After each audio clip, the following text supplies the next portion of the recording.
World Politics, 20th Century. 3. Language and Languages, Philosophy. Ianov, Anthony, 1916-92. Title: p. 125.c. 468 2008. 410, DC 22. 2,007,043,510.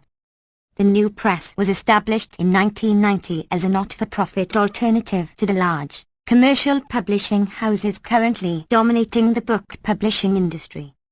The New Press operates in the public interest rather than for private gain, and is committed to publishing, in innovative ways, works of educational, cultural, and community value that are often deemed insufficiently profitable.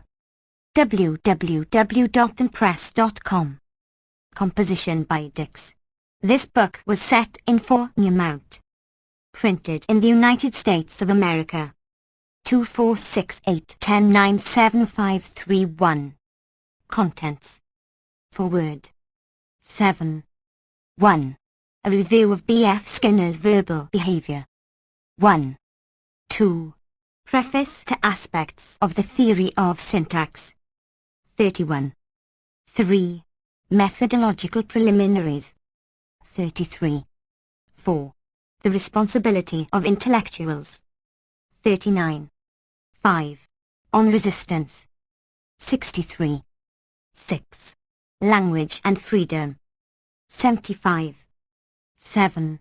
Notes on anarchism. 92. 8. The rule of force in international affairs. 105. 9. Watergate, a skeptical view. 134. 10. The remaking of history. 141. 11. Foreign policy and the intelligentsia. 160. 12. The United States and East Timor. 187. 13. The origins of the special relationship. 198. 14. Planning for global hegemony. 223. 15. The view beyond, prospects for the study of mind. 232. 16. Containing the enemy. 257. 17. Introduction to the Minimalist Program. 277. 18. New Horizons in the Study of Language and Mind. 285. 19. Intentional Ignorance and its Uses. 300. 20. A World Without War. 325. 21. Reflections on 9/11. 341. 22. Language and the Brain. 347. Vi. Contents. 23. United States, Israel, Palestine. 368. 24. Imperial Grand Strategy. 373. 25. Afterword to Failed States. 403. Acknowledgements. 415. Permissions. 417. Notes. 421. Select bibliography of works by Noam Chomsky. 485. Index. 491. Foreword. From his early essays in the Liberal Intellectual Journal, A New York Review of Books, to his most recent books Hegemony or Survival, Failed States, and Interventions, Noam Chomsky has produced a singular body of political criticism. 1. American Power and the New Mandarins, 1969, his first published collection of political writing, dedicated to the brave young men who refused to serve in a criminal war, contains essays that still stand out for their insight and biting wit nearly 4 decades later. It is easy to be carried away by the sheer horror of what the daily press reveals and to lose sight of the fact that this is merely the brutal exterior of a deeper crime. of commitment to a social order that guarantees endless suffering and humiliation and denial of elementary human rights. Chomsky wrote in that book, setting himself apart from the vast majority of the war's critics who saw it as a tragic mistake, rather than as part of a long history of U.S. imperialism. 2. Since 1969, Chomsky has produced a series of books on U.S. foreign policy in Asia, Latin America, and the Middle East, all while maintaining his commitments to linguistics research, philosophy, and to teaching. And throughout, he has consistently lent his support to movements and organizations involved in efforts for social change, continuing the tradition of intellectual and active social engagement he developed early in his youth. Avram Noam Chomsky was born in Philadelphia on December 7, 1928, and raised among Jewish immigrants from Eastern Europe. His father, William Chomsky, fled from Russia in 1913 to escape conscription into the Tsarist army. His mother, Elsie Simonovsky, left Eastern Europe when she was 1. Chomsky grew up during the Depression and the international rise of the fascist threat. As he later recalled, some of my earliest memories, which are very vivid, are of people selling rags at our door, of violent police strike-breaking, and other depression scenes. 3. Chomsky was imbued at an early age with a sense of class solidarity and struggle.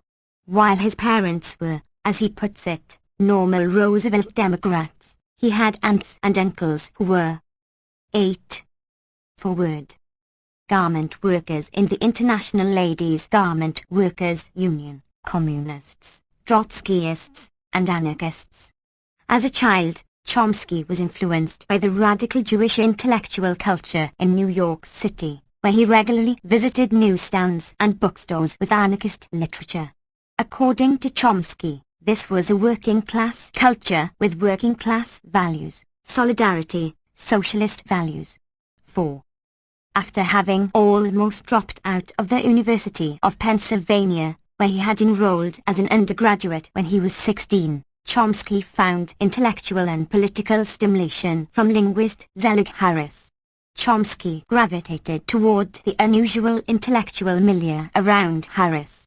Harris taught seminars on linguistics that involved philosophical debates, reading, and independent research outside the standard constraints of the university structure.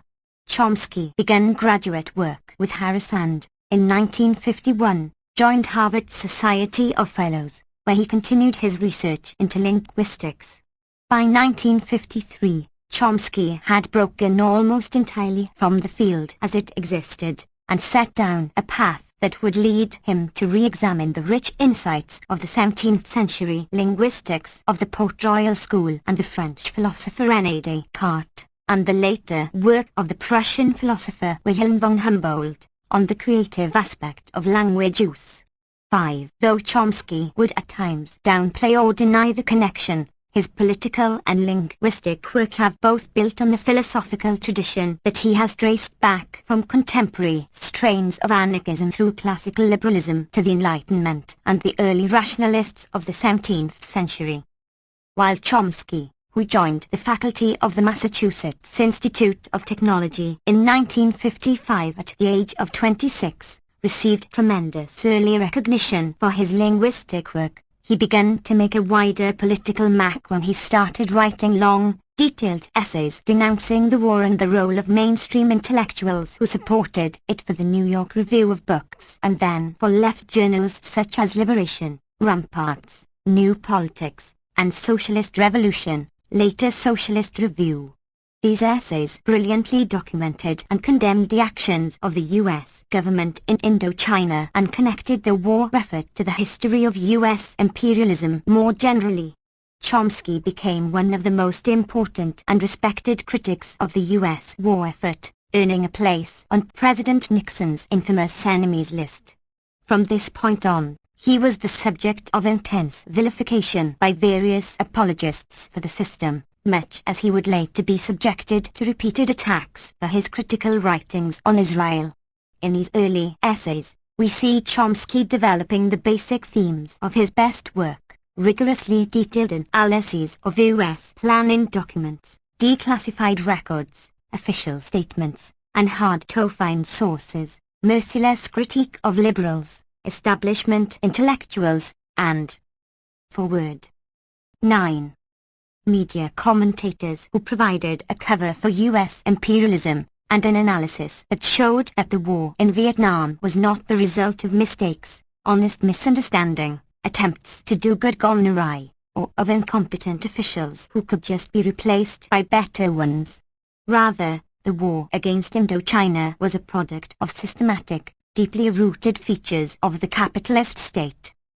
Not just an intellectual critic of the war against the people of Indochina, he participated in direct action to back up his beliefs. Chomsky took part in early tax resistance efforts in early 1965 and one of the first public protests against the war, in Boston in October 1965, at which protesters were outnumbered by counter-demonstrators and police, and became an important day-to-day organizer in the movement.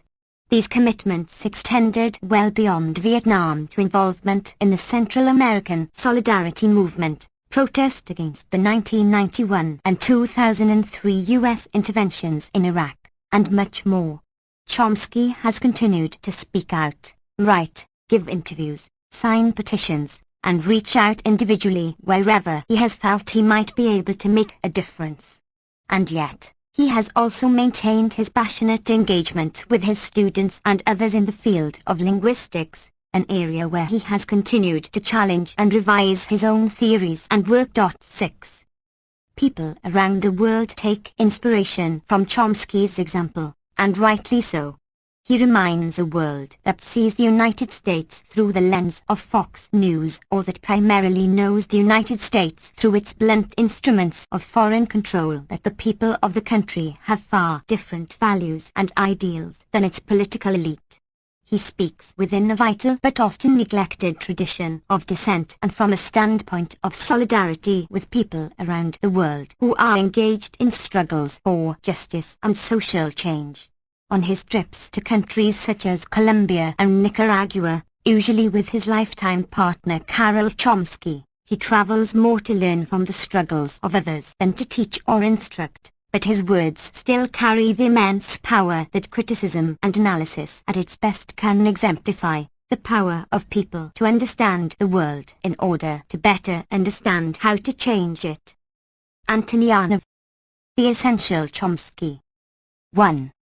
A review of B.F. Skinner's Verbal Behavior. Verbal Behavior. By B.F. Skinner. The Century Psychology Series, pp. 8, 478. New York, Appleton Century Crafts, Incorporated, 1957. 1.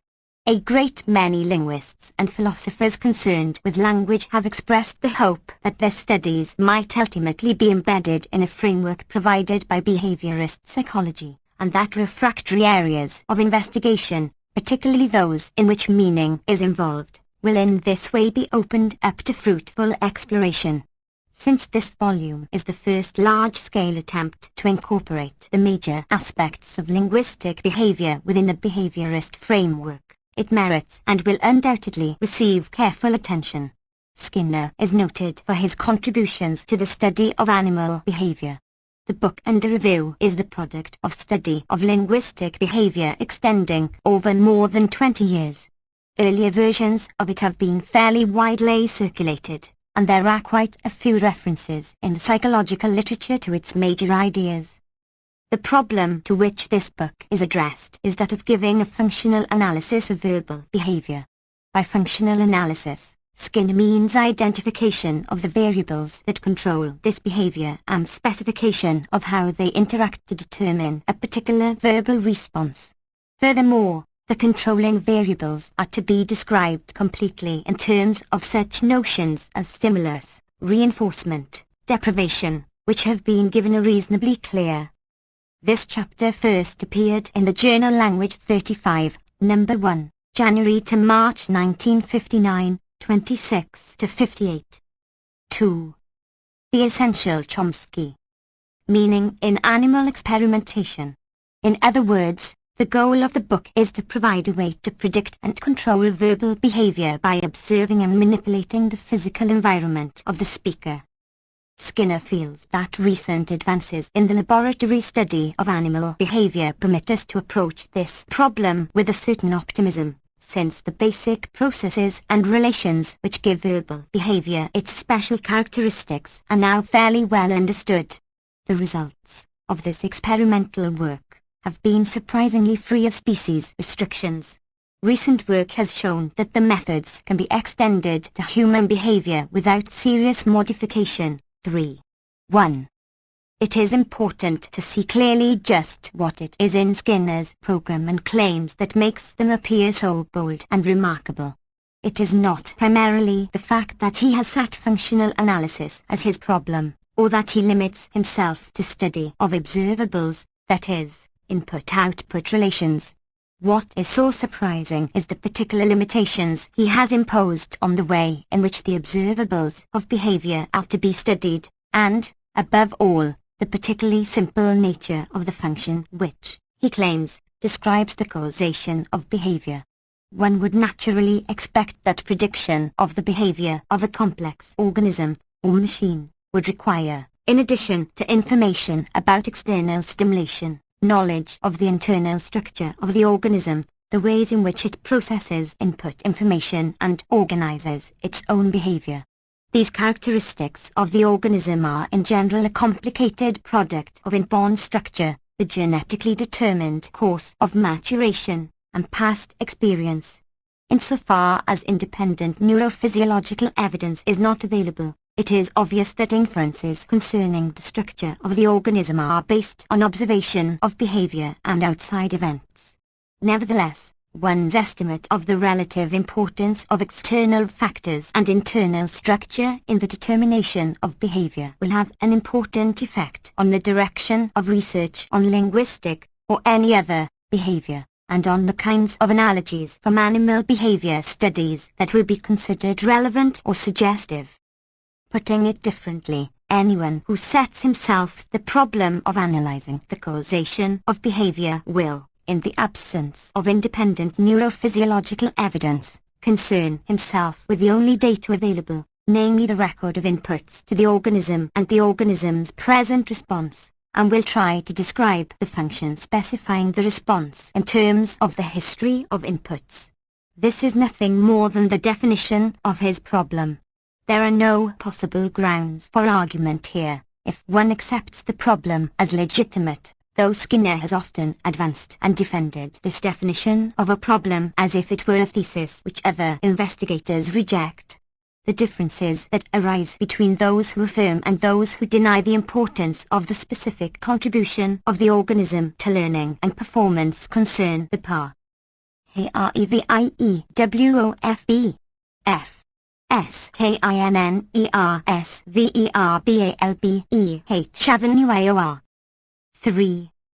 The character and complexity of this function, and the kinds of observations and research necessary for arriving at a precise specification of it.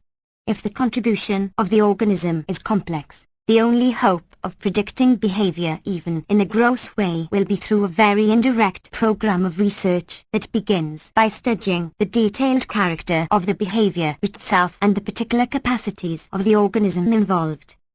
Skinner's thesis is that external factors consisting of present stimulation and the history of reinforcement, in particular the frequency, arrangement, and withholding of reinforcing stimuli, are of overwhelming importance, and that the general principles revealed in laboratory studies of these phenomena provide the basis for understanding the complexities of verbal behavior.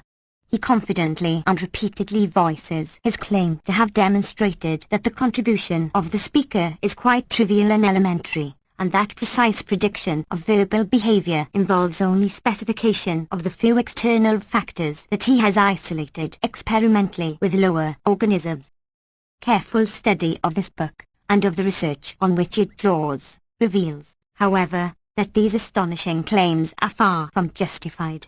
It indicates, furthermore, that the insights that have been achieved in the laboratories of the reinforcement theorist, though quite genuine, can be applied to complex human behavior only in the most gross and superficial way, and that speculative attempts to discuss linguistic behavior in these terms alone omit from consideration factors of fundamental importance that are, no doubt, amenable to scientific study, although their specific character cannot at present be precisely formulated. Since Skinner's work is the most extensive attempt to accommodate human behavior involving higher mental faculties within a strict behaviorist schema of the type that has attracted many linguists and philosophers, as well as psychologists, a detailed documentation is of independent interest. The magnitude of the failure of this attempt to account for verbal behavior serves as a kind of measure of the importance of the factors omitted from consideration, and an indication of how little is really known about this remarkably complex phenomenon. The force of Skinner's argument lies in the enormous wealth and range of examples for which he proposes a functional analysis. The only way to evaluate the success of his program and the correctness of his basic assumptions about verbal behavior is to review these examples in detail and to determine the precise character of the concepts in terms of which the functional analysis is presented. Section 2 of this review describes the experimental context with respect to which these concepts are originally defined. Sections 3 to 4 deal with the basic concepts stimulus, response, and reinforcement. Sections 6 to 10 with a new descriptive machinery developed specifically for the description of verbal behavior. In Section 5 we consider the status of the fundamental claim, drawn from 4. The Essential Chomsky. The laboratory, which serves as the basis for the analogic guesses about human behavior that have been proposed by many psychologists. The final section, Section 11, will consider some ways in which further linguistic work may play a part in clarifying some of these problems. 2. Although this book makes no direct reference to experimental work, it can be understood only in terms of the general framework that Skinner has developed for the description of behavior. Skinner divides the responses of the animal into two main categories. Respondents are purely reflex responses elicited by particular stimuli. Operants are omitted responses, for which no obvious stimulus can be discovered. Skinner has been concerned primarily with operant behavior. The experimental arrangement that he introduced consists basically of a box with a bar attached to one wall in such a way that when the bar is pressed, a food pellet is dropped into a tray, and the bar press is recorded. A rat placed in the box will soon press the bar, releasing a pellet into the tray. This state of affairs, resulting from the bar press, increases the strength of the bar pressing operant. The food pellet is called a reinforcer, the event, a reinforcing event. The strength of an operant is defined by Skinner in terms of the rate of response during extinction, that is, after the last reinforcement and before return to the preconditioning rate. Suppose that release of the pellet is conditional on the flashing of a light. Then the rat will come to press the bar only when the light flashes. This is called stimulus discrimination. The response is called a discriminated operant and the light is called the occasion for its emission. This is to be distinguished from elicitation of a response by a stimulus in the case of the respondent. 2. Suppose that the apparatus is so arranged that bar pressing of only a certain character, for example, duration, will release the pellet. The rat will then come to press the bar in the required way. This process is called response differentiation.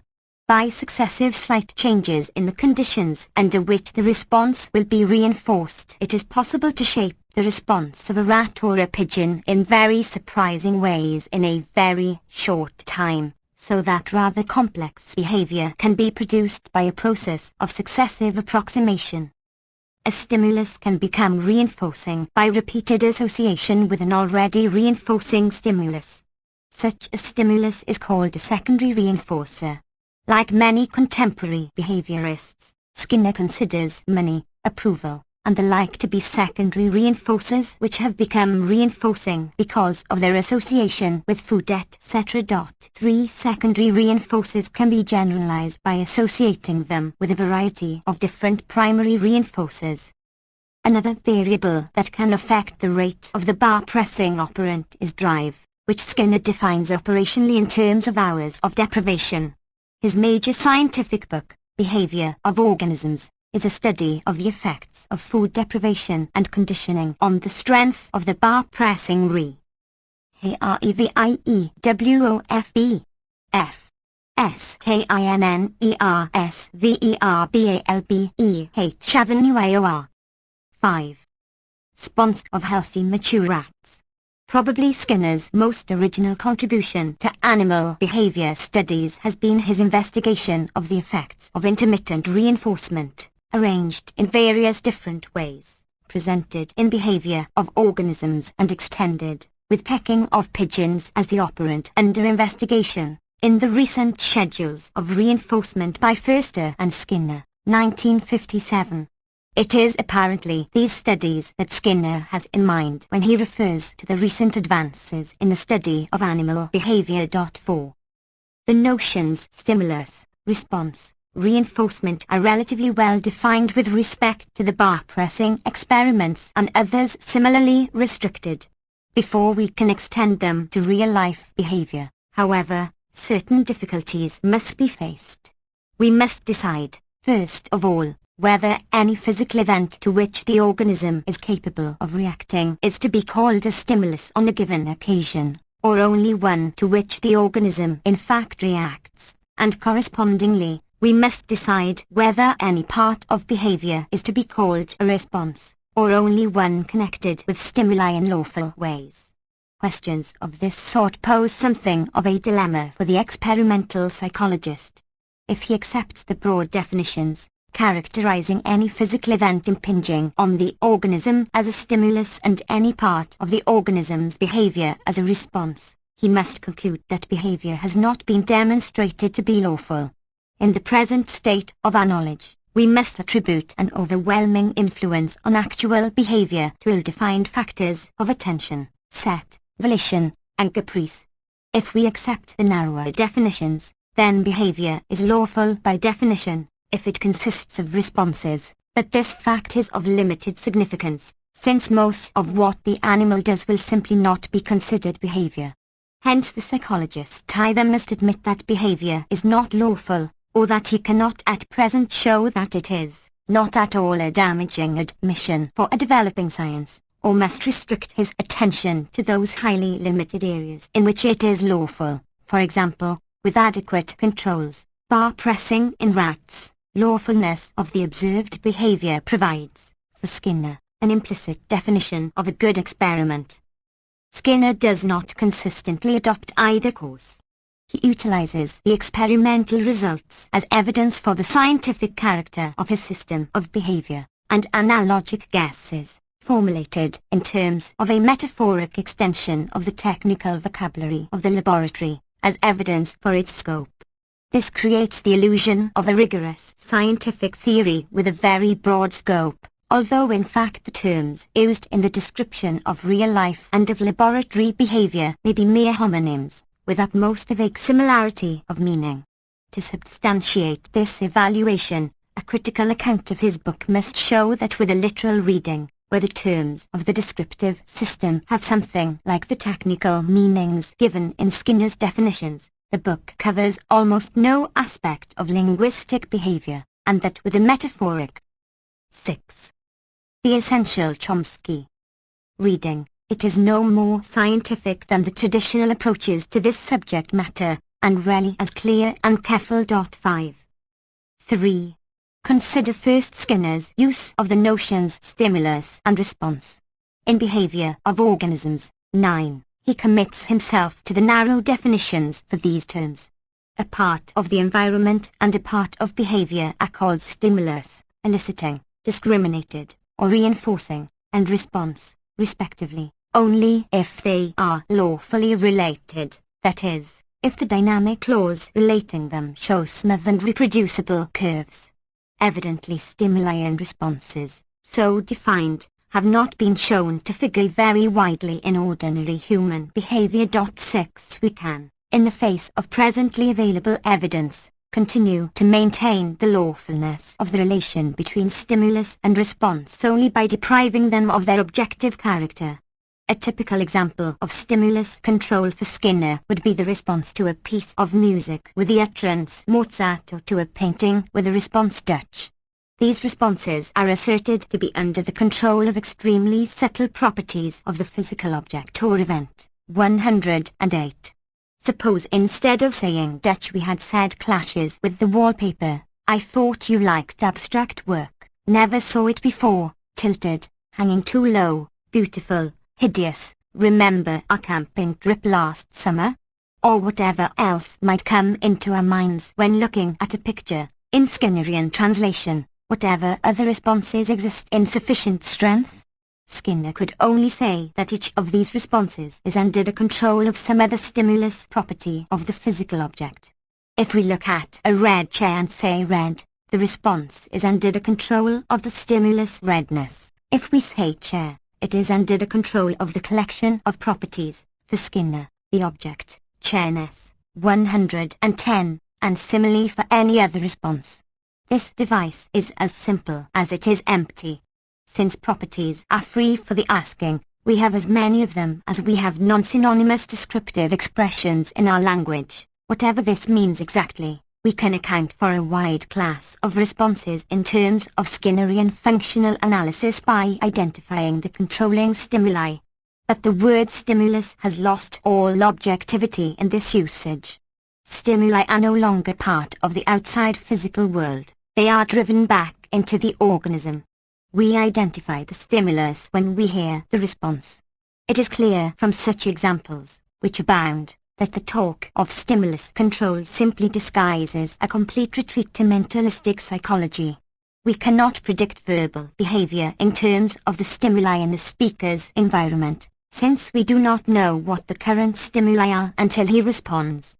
Furthermore, since we cannot control the property of a physical object to which an individual will respond, except in highly artificial cases, Skinner's claim that his system, as opposed to the traditional one, permits the practical control of verbal behavior 7 is quite false.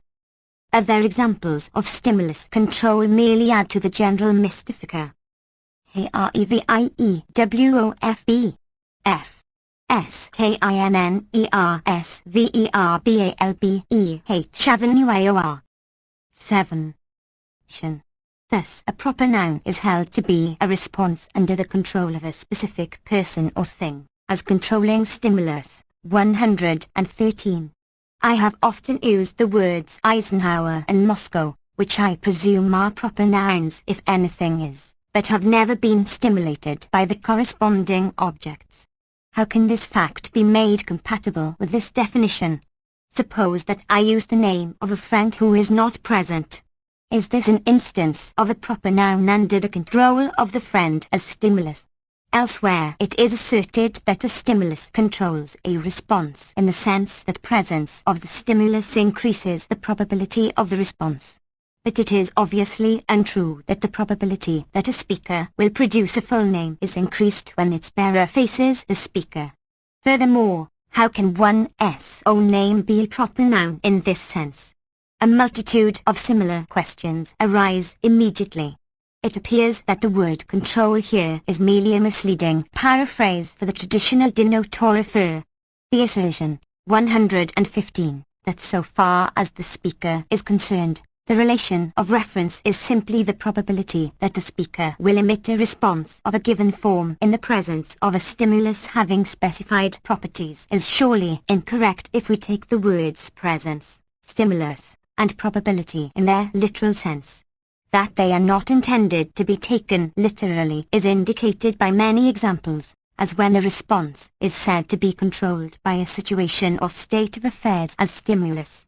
Thus, the expression a needle in a haystack may be controlled as a unit by a particular type of situation. 116. The words in a single part of speech, for example, all adjectives, are under the control of a single set of subtle properties of stimuli. 121. The sentence "The boy runs a store" is under the control of an extremely complex stimulus situation. 335. he is not at all well may function as a standard response under the control of a state of affairs which might also control he is ailing. 325. When an envoy observes events in a foreign country and reports upon his return, his report is under remote stimulus control. 416. The statement "this is war" may be a response to a confusing international situation. 441. The suffix "said" is controlled by that subtle property of stimuli which we speak of as action in the past. 121.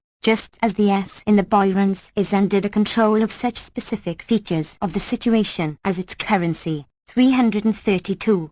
No characterization of the notion stimulus control that is remotely related to the bar pressing experiment, or that preserves the faintest objectivity, can be made to cover a set of examples like these, in which, for example, the controlling stimulus need not even impinge on the responding organism. Consider now Skinner's use of the notion response. The problem of identifying units in verbal behavior has of course been a primary concern of linguists, and it seems very likely that experimental psychologists should be able to provide much-needed assistance in clearing up the many remaining difficulties in systematic identification. Skinner recognizes 20. Under 8. The essential Chomsky mental character of the problem of identification of a unit of verbal behavior, but is satisfied with an answer so vague and subjective that it does not really contribute to its solution. The unit of verbal behavior, the verbal operant, is defined as a class of responses of identifiable form functionally related to one or more controlling variables. No method is suggested for determining in a particular instance what are the controlling variables, how many such units have occurred, or whether boundaries are in the total response. Nor is any attempt made to specify how much or what kind of similarity in form or control is required for two physical events to be considered instances of the same operant. In short, no answers are suggested for the most elementary questions that must be asked of anyone proposing a method for description of behavior. Skinner is content with what he calls an extrapolation of the concept of operant developed in the laboratory to the verbal field. In the typical Skinnerian experiment, the problem of identifying the unit of behavior is not too crucial.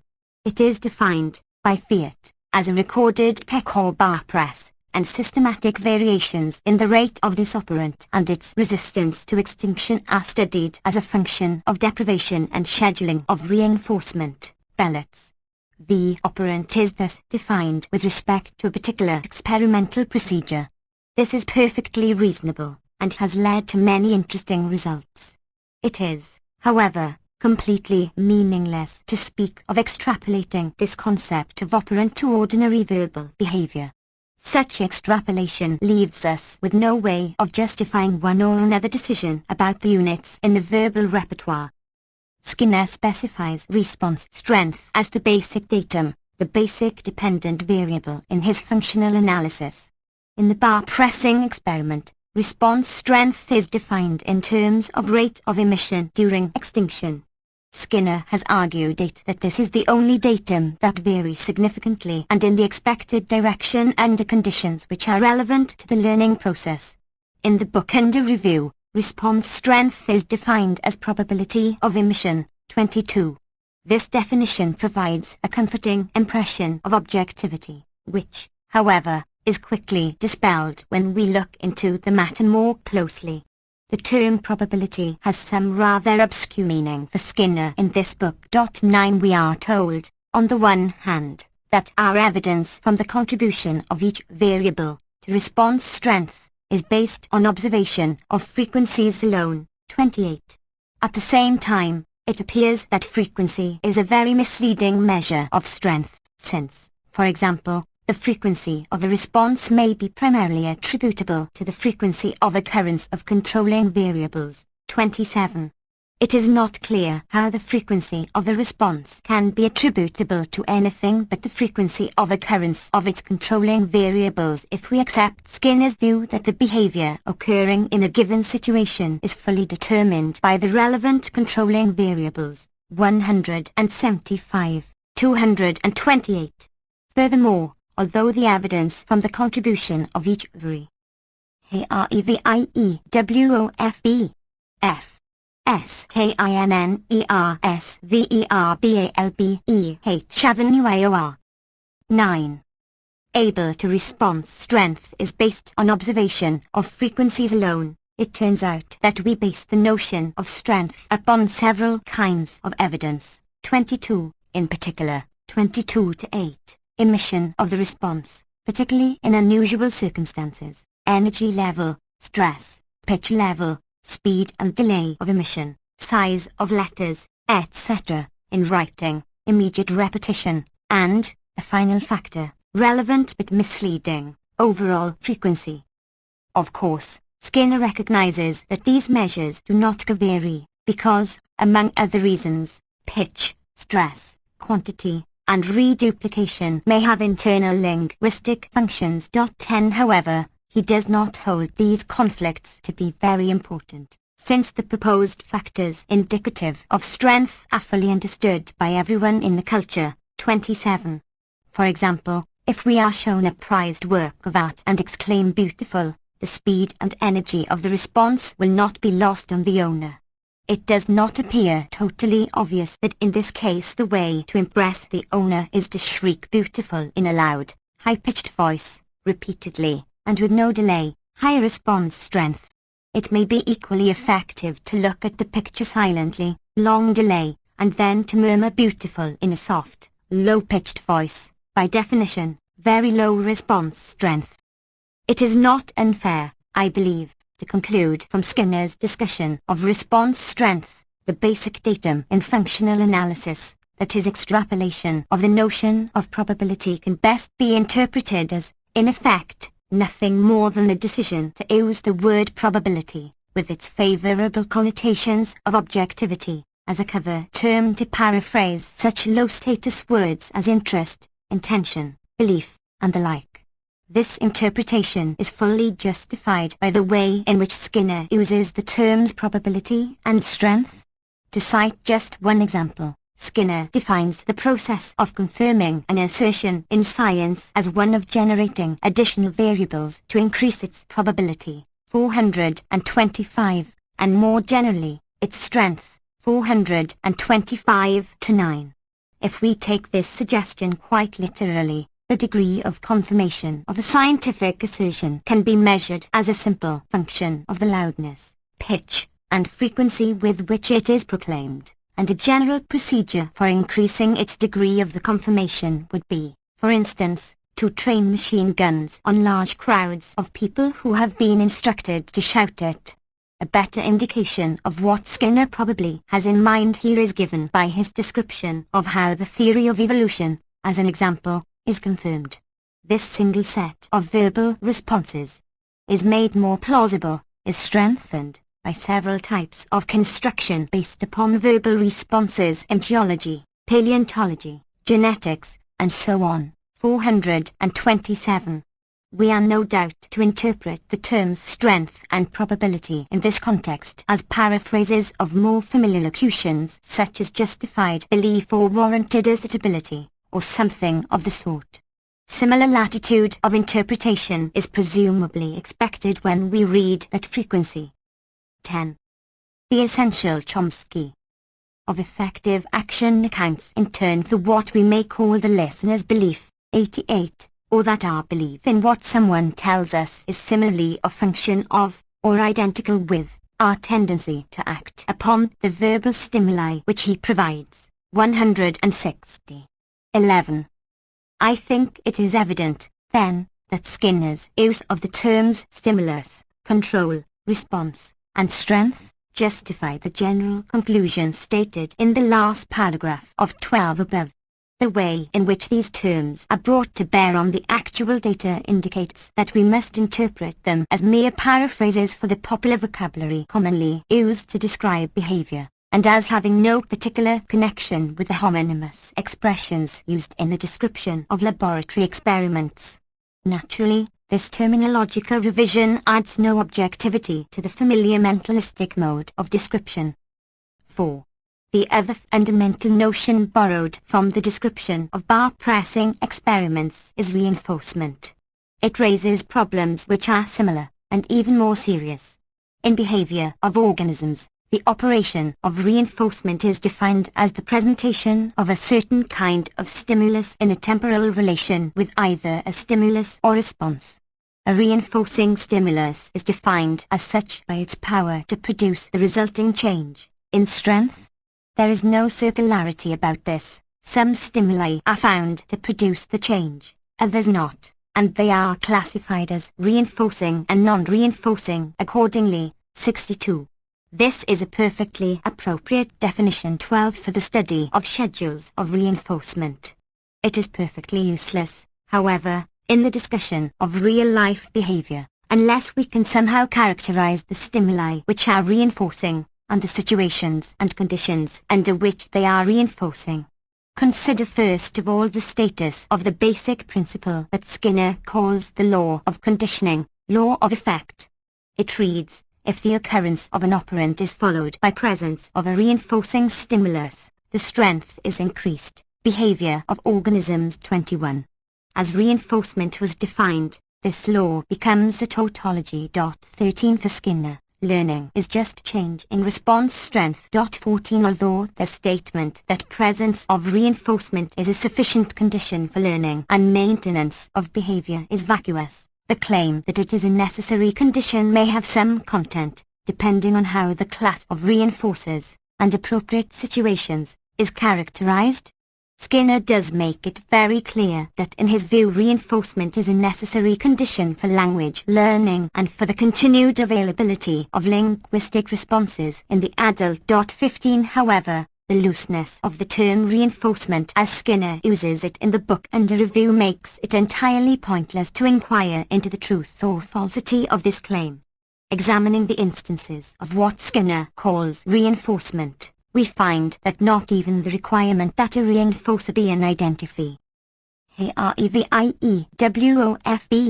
F SKINNERSVERBALBEH Avenue 11. Able stimulus is taken seriously. In fact, the term is used in such a way that the assertion that reinforcement is necessary for learning and continued availability of behavior is likewise empty. To show this, we consider some examples of reinforcement. First of all, we find a heavy appeal to automatic self-reinforcement. Thus, a man talks to himself. Because of the reinforcement he receives, 163, the child is reinforced automatically when he duplicates the sounds of airplanes, streetcars. 164. The young child alone in the nursery may automatically reinforce his own exploratory verbal behavior when he produces sounds which he has heard in the speech of others. 58. The speaker who is also an accomplished listener knows when he has correctly echoed a response and is reinforced thereby. 68. Thinking is behaving which automatically affects the behavior and is reinforcing because it does so. 438. Cutting one's finger should thus be reinforcing, and an example of thinking, the verbal fantasy, whether overt or covert, is automatically reinforcing to the speaker as listener. Just as the musician plays or composes what he is reinforced by hearing, or as the artist paints what reinforces him visually, so the speaker engaged in verbal fantasy says what he is reinforced by hearing or writes what he is reinforced by reading. 439. Similarly, care in problem solving and rationalization are automatically self-reinforcing. 442-3. We can also reinforce someone by emitting verbal behavior as such, since this rules out a class of aversive stimulations. 167. By not emitting verbal behavior, keeping silent and paying attention. 199. Or by acting appropriately on some future occasion. 152. The strength of the speaker's behavior is determined mainly by the behavior which the listener will exhibit with respect to a given state of affairs. This Skinner considers the general case of communication or letting the listener know. In most such cases, of course, The speaker is not present at the time when the reinforcement takes place, as when the artist is reinforced by the effects his works have upon others. 224. Or when the writer is reinforced by the fact that his verbal behavior may reach over centuries or to thousands of listeners or readers at the same time. The writer may not be reinforced often or immediately, but his net reinforcement may be great. 206. This accounts for the great strength of his behavior. An individual may also find it reinforcing to injure someone by criticism or by bringing bad news, or to publish an experimental result which upsets the theory of a rival. 154. To describe circumstances which would be reinforcing if they were to occur. 165. To avoid repetition. 222. To hear his own name though in fact it was not mentioned, or to hear a non-existent words in his child's babbling. 259. To clarify or otherwise intensify the effect of a stimulus which serves an important discriminative function. 416, etc. 12. The Essential Chomsky. From this sample, it can be seen that the notion of reinforcement has totally lost whatever objective meaning it may ever have had. Running through these examples, we see that a person can be reinforced though he emits no response at all, and that the reinforcing stimulus need not impinge on the reinforced person or need not even exist. It is sufficient that it be imagined or hoped for. When we read that a person plays what music he likes, 165, says what he likes, 165, thinks what he likes, 438-9, reads what books he likes, 163, etc., because he finds it reinforcing to do so, or that we write books or inform others of facts because we are reinforced by what we hope will be the ultimate behavior of reader or listener, we can only conclude that the term reinforcement has a purely ritual function. The phrase X is reinforced by Y, stimulus, state of affairs, event, etc., is being used as a cover term for X wants Y, X likes Y, X wishes that Y were the case, etc. Invoking the term reinforcement has no explanatory force, and any idea that this paraphrase introduces any new clarity or objectivity into the description of wishing, liking, etc., is a serious delusion. The only effect is to obscure important differences among the notions being paraphrased. Once we recognize the latitude with which the term reinforcement is being used, many rather startling comments lose their initial effect. For instance, that the behavior of the creative artist is controlled entirely by the contingencies of reinforcement. 150. What has been hoped for from the psychologist is some indication how the casual and informal description of everyday behavior in the popular vocabulary can be explained or clarified in terms of the notions developed in careful experiment and observation, or perhaps replaced in terms of a better scheme. A mere terminological revision, in which a term borrowed from the laboratory is used with the full vagueness of the ordinary vocabulary, is of no conceivable interest. It seems that Skinner's claim that all verbal behavior is acquired and maintained in strength through reinforcement is quite empty, because his notion of reinforcement has no clear content, functioning only as a cover term for any factor, detectable or not, related to acquisition or maintenance of verbal behavior. 16 Skinner's use of the term conditioning suffers from a similar difficulty. Pavlovian and operant conditioning are processes about which psychologists have developed real understanding. Instruction of human beings is not. The claim that instruction and imparting of information are simply matters of conditioning, 357-66, is pointless. The claim is true, if we extend the term conditioning to cover these processes, but we know no more about them after having revised this term in such a way as to deprive it of its relatively clear and objective character. It is, as far as we know, quite false, if we use conditioning in its literal sense. Similarly, when we say that it is the function of predication to facilitate the transfer of response from one term to SKINNERSVERBALBEH Avenue 13. Another, or from one object to another. 361. We have said nothing of any significance. In what sense is this true of the predication whales are mammals? Or, to take Skinner's example, what point is there in saying that the effect of the telephone is out of order on the listener is to bring behavior formerly controlled by the stimulus out of order under control of the stimulus telephone, or the telephone itself, by a process of simple conditioning? 362. What laws of conditioning hold in this case? Furthermore, what behavior is controlled by the stimulus out of order, in the abstract? Depending on the object of which this is predicated, the present state of motivation of the listener, etc., the behavior may vary from rage to pleasure, from fixing the object to throwing it out, from simply not using it to trying to use it in the normal way, for example, to see if it is really out of order, and so on. To speak of conditioning or bringing previously available behavior under control of a new stimulus in such a case is just a kind of play acting at science. Cf. Also note 43. 5. The claim that careful arrangement of contingencies of reinforcement by the verbal community is a necessary condition for language learning has appeared, in one form or another, in many places. 17 Since it is based not on actual observation, but on analogies to laboratory study of lower organisms, it is important to determine the status of the underlying assertion within experimental psychology proper. The most common characterization of reinforcement, one which Skinner explicitly rejects, incidentally, is in terms of drive reduction.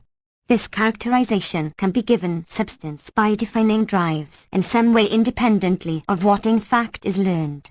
If a drive is postulated on the basis of the fact that learning takes place, the claim that reinforcement is necessary for learning will again become as empty as it is in the Skinnerian framework. There is an extensive literature on the question of whether there can be learning without drive reduction, latent learning. The classical experiment of Blodgett indicated that rats who had explored a maze without reward showed a marked drop in number of errors, as compared to a control group which had not explored the maze, upon introduction of a food reward, indicating that the rat had learned the structure of the maze without reduction of the hunger drive.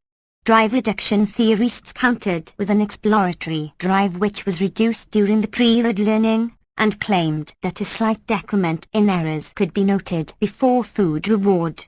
The wide variety of experiments, with somewhat conflicting results, have been carried out with a similar design. 18 Few investigators still doubt the existence of the phenomenon. Hilgard, in his General Review of Learning Theory, 19 concludes that there is no longer any doubt but that, under appropriate circumstances, latent learning is demonstrable. More recent work has shown that novelty and variety of stimulus are sufficient to arouse curiosity in the rat and to motivate it to explore, visually, and 14. The Essential Chomsky. In fact, to learn, since on the presentation of two stimuli, one novel, one repeated, the rat will attend to the novel one. 20 That rats will learn to choose the arm of a single choice maze that leads to a complex maze, running through this being their only reward. 21 That monkeys can learn object discriminations and maintain their performance at a high level of efficiency with visual exploration, looking out of a window for 30 seconds, as the only reward. 22 And, perhaps most strikingly of all, that monkeys and apes will solve rather complex manipulation problems that are simply placed in their cages, and will solve discrimination problems with only exploration and manipulation as incentives. 23 In these cases, solving the problem is apparently its own reward. Results of this kind can be handled by reinforcement theorists only if they are willing to set up curiosity, exploration, and manipulation drives, or to speculate somehow about acquired drives. 24 For which there is no evidence outside of the fact that learning takes place in these cases.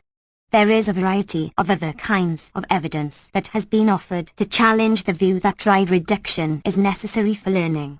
Results on sensory conditioning have been interpreted as demonstrating learning without drive reduction. 25 Olds has reported reinforcement by direct stimulation of the brain, from which he concludes that reward need not satisfy a physiological need or withdraw drive stimulus. 26 The phenomenon of imprinting, long observed by zoologists, is of particular interest in this connection. Some of the most complex patterns of behavior of birds, in particular, are directed towards objects and animals of the type to which they have been exposed at certain critical early periods of life. 27 Imprinting is the most striking evidence for the innate disposition of the animal to learn in a certain direction, and to react appropriately to patterns and objects of certain restricted types, often only long after the original learning has taken place. It is, consequently, unrewarded learning, though the resulting patterns of behavior may be refined through reinforcement. Acquisition of the typical songs of songbirds is, in some cases, a type of imprinting. Thorpe reports studies that show that some characteristics of the normal song have been learnt in the earliest youth, before the bird itself is able to produce any kind of full song. 28 The phenomenon of imprinting has recently been investigated under laboratory conditions and controls with positive results. 29 Phenomena of this general type are certainly familiar from everyday experience. We recognize people and places to which we have given no particular attention. We can look up something in a book and learn it perfectly well with no other motive than to confute a reinforcement theory, or out of boredom, or idle curiosity. Everyone engaged in research must have had the experience of working with feverish and prolonged intensity to write a paper which no one else will read, or to solve a problem which no one else thinks important. And REVIEWOFB F SKINNERSVERBALBEH Avenue 15. Which will bring no conceivable reward, which may only confirm a general opinion that the researcher is wasting his time on irrelevancies. The fact that rats and monkeys do likewise is interesting, and important to show in careful experiment. In fact, studies of behavior of the type mentioned above have an independent and positive significance that far outweighs their incidental importance in bringing into question the claim that learning is impossible without drive reduction. It is not at all unlikely that insights arising from animal behavior studies with this broadened scope may have the kind of relevance to such complex activities as verbal behavior that reinforcement theory has, so far, failed to exhibit. In any event, in the light of presently available evidence, it is difficult to see how anyone can be willing to claim that reinforcement is necessary for learning, if reinforcement is taken seriously as something identifiable independently of the resulting change in behavior. Similarly, it seems quite beyond question that children acquire a good deal of their verbal and non-verbal behavior by casual observation and imitation of adults and other children. 30 It is simply not true that children can learn language only through meticulous care on the part of adults who shape their verbal repertoire through careful differential reinforcement, though it may be that such care is often the custom in academic families. It is a common observation that a young child of immigrant parents may learn a second language in the streets, from other children, with amazing rapidity, and that his speech may be completely fluent and correct to the last allophone, while the subtleties that become second nature to the child may elude his parents despite high motivation and continued practice. Her child may pick up a large part of his vocabulary and feel the sentence structure from television, from reading, from listening to adults, etc. Even a very young child who has not yet acquired a minimal repertoire from which to form new utterances may intimidate a word quite well on an early try, with no attempt on the part of his parents to teach it to him. It is also perfectly obvious that, at a later stage, a child will be able to construct and understand utterances which are quite new, and are, at the same time, acceptable sentences in his language. Every time an adult reads a newspaper, he undoubtedly comes upon countless new sentences which are not at all similar, in a simple, physical sense, to any that he has heard before, and which he will recognize as sentences and understand. He will also be able to detect slight distortions or misprints. Talk of stimulus generalization in such a case simply perpetuates the mystery under a new title. These abilities indicate that there must be fundamental processes at work quite independently of feedback from the environment. I have been able to find no support whatsoever for the doctrine of Skinner and others that slow and careful shaping of verbal behavior through differential reinforcement is an absolute necessity. If reinforcement theory really requires the assumption that there be such matic. 16. The Essential Chomsky allows care. It seems best to regard this simply as a reductio ad absurdum argument against this approach. It is also not easy to find any basis, or, for that matter, to attach very much content to the claim that reinforcing contingencies set up by the verbal community are the single factor responsible for maintaining the strength of verbal behavior. The sources of the strength of this behavior are almost a total mystery at present. Reinforcement undoubtedly plays a significant role, but so do a variety of motivational factors about which nothing serious is known in the case of human beings.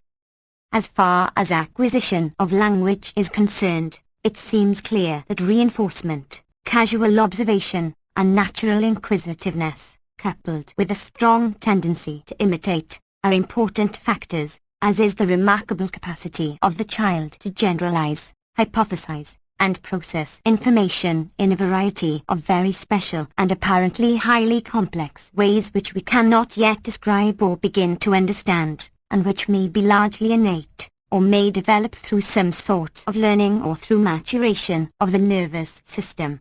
The manner in which such factors operate and interact in language acquisition is completely unknown. It is clear that what is necessary in such a case is research, not dogmatic and perfectly arbitrary claims, based on analogies to that small part of the experimental literature in which one happens to be interested. The pointlessness of these claims becomes clear when we consider the well-known difficulties in determining to what extent inbone structure, maturation, and learning are responsible for the particular form of a skilled or complex performance. 31. To take just one example, 32. The gaping response of a nestling thrush is at first released by jarring of the nest, and at a later stage, by a moving object of specific size, shape, and position relative to the nestling. At this later stage the response is directed towards the part of the stimulus object corresponding to the parent's head, and characterized by a complex configuration of stimuli that can be precisely described. Knowing just this, it would be possible to construct a speculative, learning theoretic account of how this sequence of behavior patterns might have developed through a process of differential reinforcement, and it would no doubt be possible to train rats to do something similar. However, there appears to be good evidence that these responses to fairly complex sign stimuli are genetically determined and mature without learning. Clearly, the possibility cannot be discounted. Consider now the comparable case of a child imitating new words. At an early stage we may find rather gross correspondences. At a later stage, we find that repetition is of course far from exact, that is, it is not mimicry, a fact which itself is interesting, but that it reproduces the highly complex configuration of sound features that constitute the phonological structure of the language in question.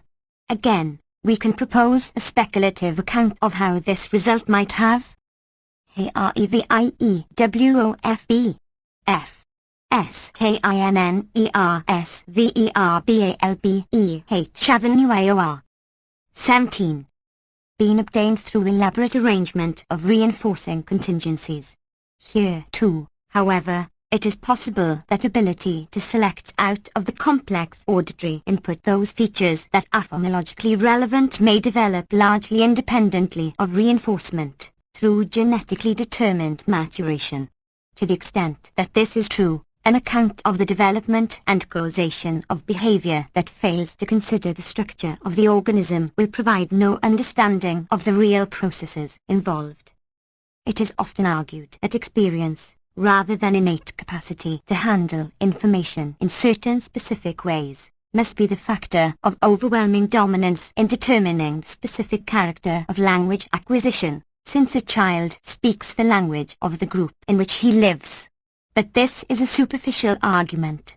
As long as we are speculating, we may consider the possibility that the brain has evolved to the point where, given an input of observed Chinese sentences, it produces, by an induction of apparently fantastic complexity and suddenness, the rules of Chinese grammar, and given an input of observed English sentences, it produces, by, perhaps, exactly the same process of induction, the rules of English grammar, or that given an observed application of a term to certain instances it automatically predicts the extension to a class of complexly related instances.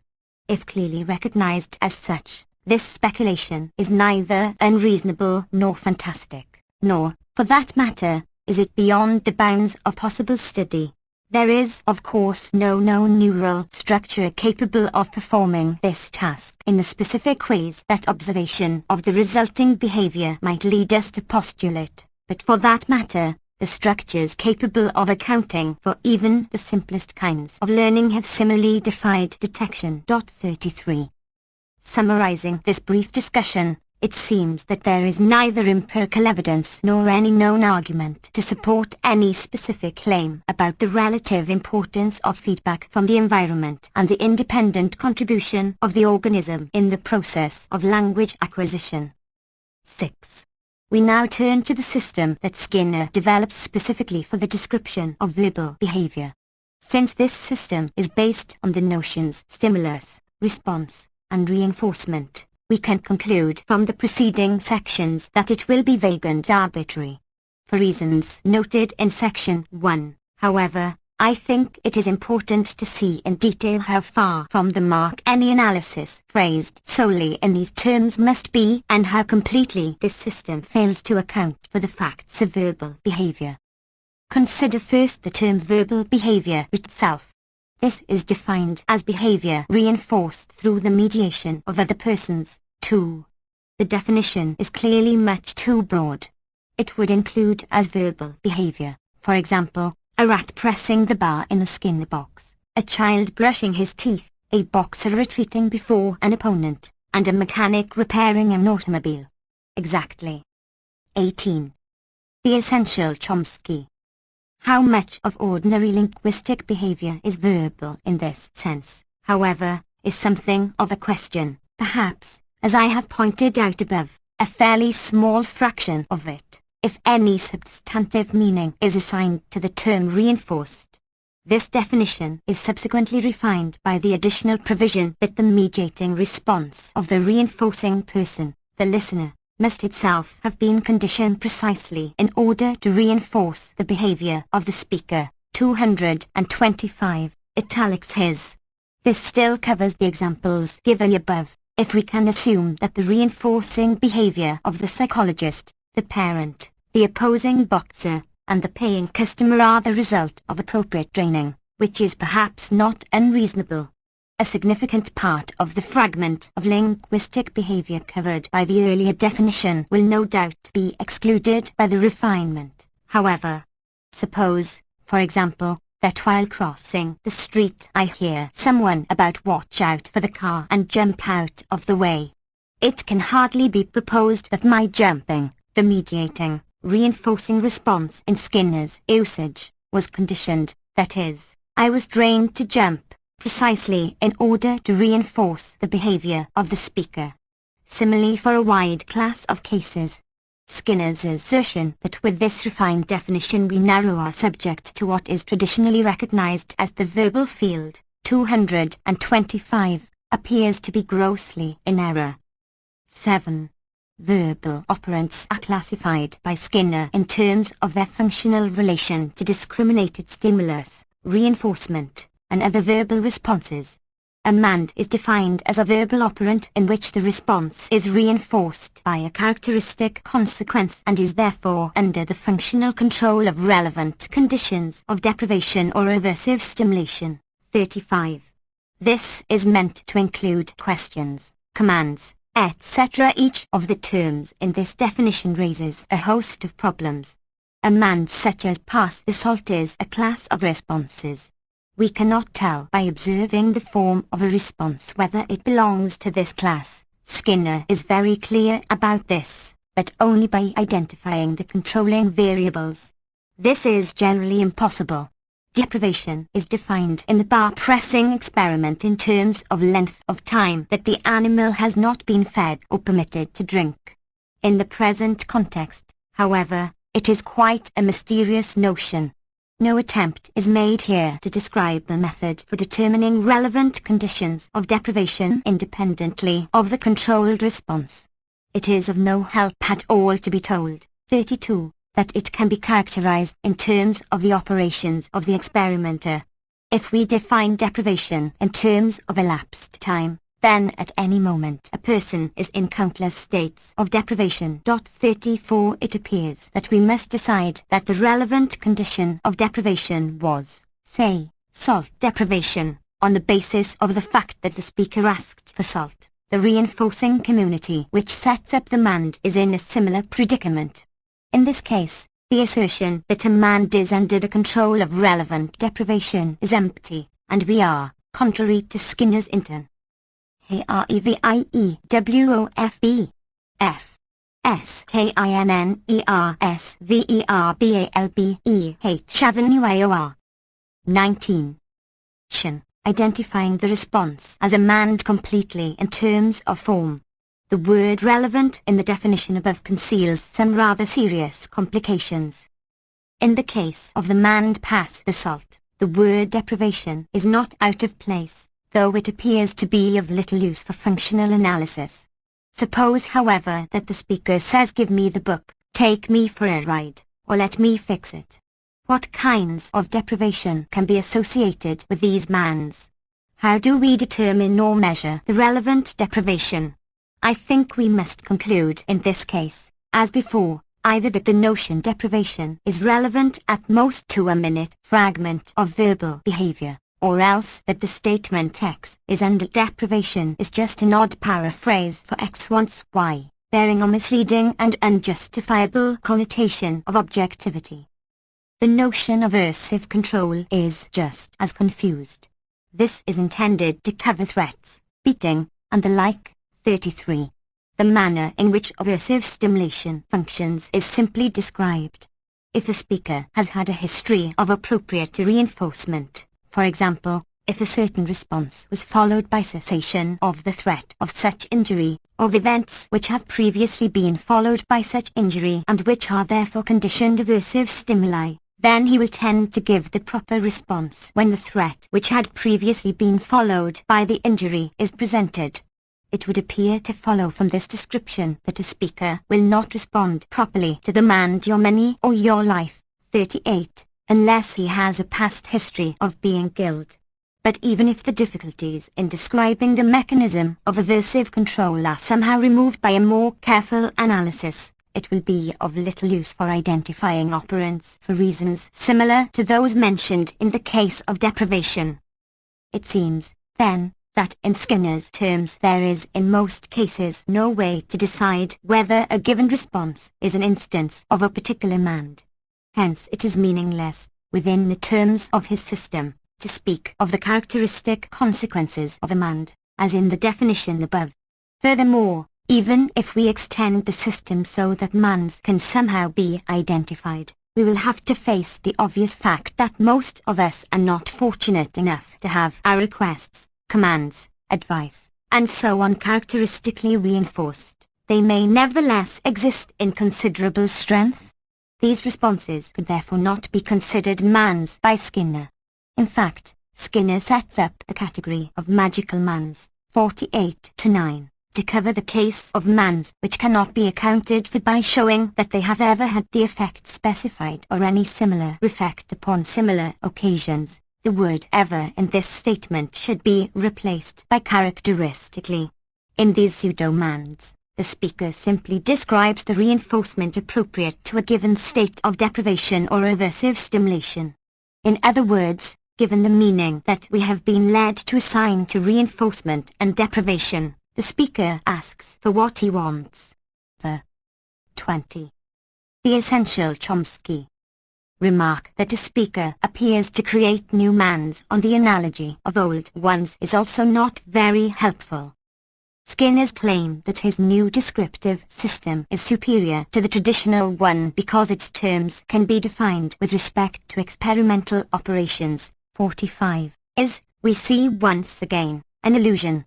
The statement X wants Y is not clarified by pointing out a relation between rate of bar pressing and hours of food deprivation. Replacing X wants Y by X is deprived of Y adds no new objectivity to the description of behavior. His further claim for the superiority of the new analysis of mands is that it provides an objective basis for the traditional classification into requests, commands, etc. 38 to 41. The traditional classification is in terms of the intention of the speaker. But intention, Skinner holds, can be reduced to contingencies of reinforcement, and, correspondingly, we can explain the traditional classification in terms of the reinforcing behavior of the listener. Thus, a question is a mand which specifies verbal action, and the behavior of the listener permits us to classify it as a request, a command, or a prayer. 39. It is a request if the listener is independently motivated to reinforce the speaker, a command if the listener's behavior is reinforced by reducing a threat, a prayer if the man promotes reinforcement by generating an emotional disposition.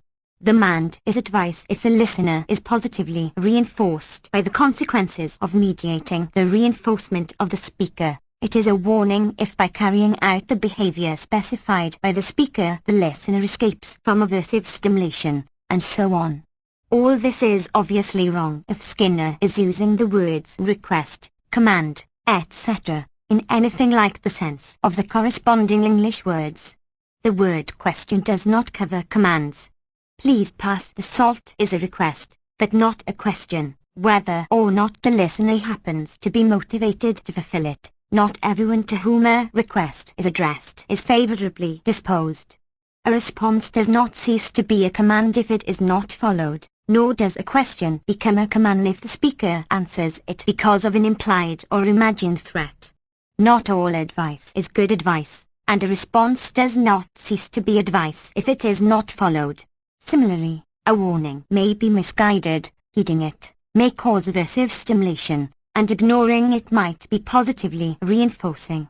In short, the entire classification is beside the point. A moment's thought is sufficient to demonstrate the impossibility of distinguishing between requests, commands, advice, etc., on the basis of the behavior or disposition of the particular listener. Nor can we do this on the basis of the typical behavior of all listeners. Some advice is never taken, is always bad, etc., and similarly with other kinds of mands. Skinner's evident satisfaction with this analysis of the traditional classification is extremely puzzling. 8. Mands are operants with no specified relation to a prior stimulus. A tact, on the other hand, is defined as a verbal operant in which a response of given REVIEWOFB F SKINNERSVERBALBEH 21. Form is evoked, or at least strengthened, by a particular object or event or property of an object or event. 81. The examples quoted in the discussion of stimulus control, section 3, are all tacts. The obscurity of the notion stimulus control makes the concept of the tact rather mystical. Since, however, the tact is the most important of verbal operants, it is important to investigate the development of this concept in more detail. We first ask why the verbal community sets up tacts in the child, that is how the parent is reinforced by setting up the tact. The basic explanation for this behavior of the parent 85-6, is the reinforcement he obtains by the fact that his contact with the environment is extended. To use Skinner's example, the child may later be able to call him to the telephone. It is difficult to see, then, how first children acquire tacts, since the parent does not have the appropriate history of reinforcement. Reasoning in the same way, we may conclude that the parent induces the child to walk so that he can make some money delivering newspapers. Similarly, the parent sets up an echoic repertoire, for example, a phonemic system, in the child because this makes it easier to teach him new vocabulary, and extending the child's vocabulary is ultimately useful to the parent. In all these cases we explain the behavior of the reinforcing listener by pointing to an improvement in the possibility of controlling the speaker whom he reinforces. 56. Perhaps this provides the explanation for the behavior of the parent in inducing the child to walk. The parent is reinforced by the improvement in his control of the child when the child's mobility increases. Underlying these modes of explanation is a curious view that it is somehow more scientific to attribute to a parent a desire to control the child or enhance his own possibilities for action than a desire to see the child develop and extend his capacities. Needless to say, no evidence is offered to support this contention. Consider now the problem of explaining the response of the listener to a tact. Suppose, for example, that B hears A say fox and reacts appropriately, looks around, runs away, aims his rifle, etc. How can we explain B's behavior? Skinner rightly rejects analyses of this offered by Watson and Bertrand Russell. His own equally inadequate analysis proceeds as follows. 87-8. We assume 1. That in the history of B, the stimulus fox has been an occasion upon which looking around has been followed by seeing a fox, and 2. That the listener has some current interest in seeing foxes, that behavior which depends upon a seen fox for its execution is strong, and that the stimulus supplied by a fox is therefore reinforcing. B carries out the appropriate behavior, then, because the heard stimulus fox is the occasion upon which turning and looking about is frequently followed by the reinforcement of seeing a fox, that is, his behavior is a discriminated operant. This explanation is unconvincing. B may never have seen a fox and may have no current interest in seeing one, and yet. 22. The essential Chomsky may react appropriately to the stimulus fox. 35 Since exactly the same behavior may take place when neither of the assumptions is fulfilled, some other mechanism must be operative here. Skinner remarks several times that his analysis of the tact in terms of stimulus control is an improvement over the traditional formulations in terms of reference and meaning. This is simply not true. His analysis is fundamentally the same as the traditional one, though much less carefully phrased.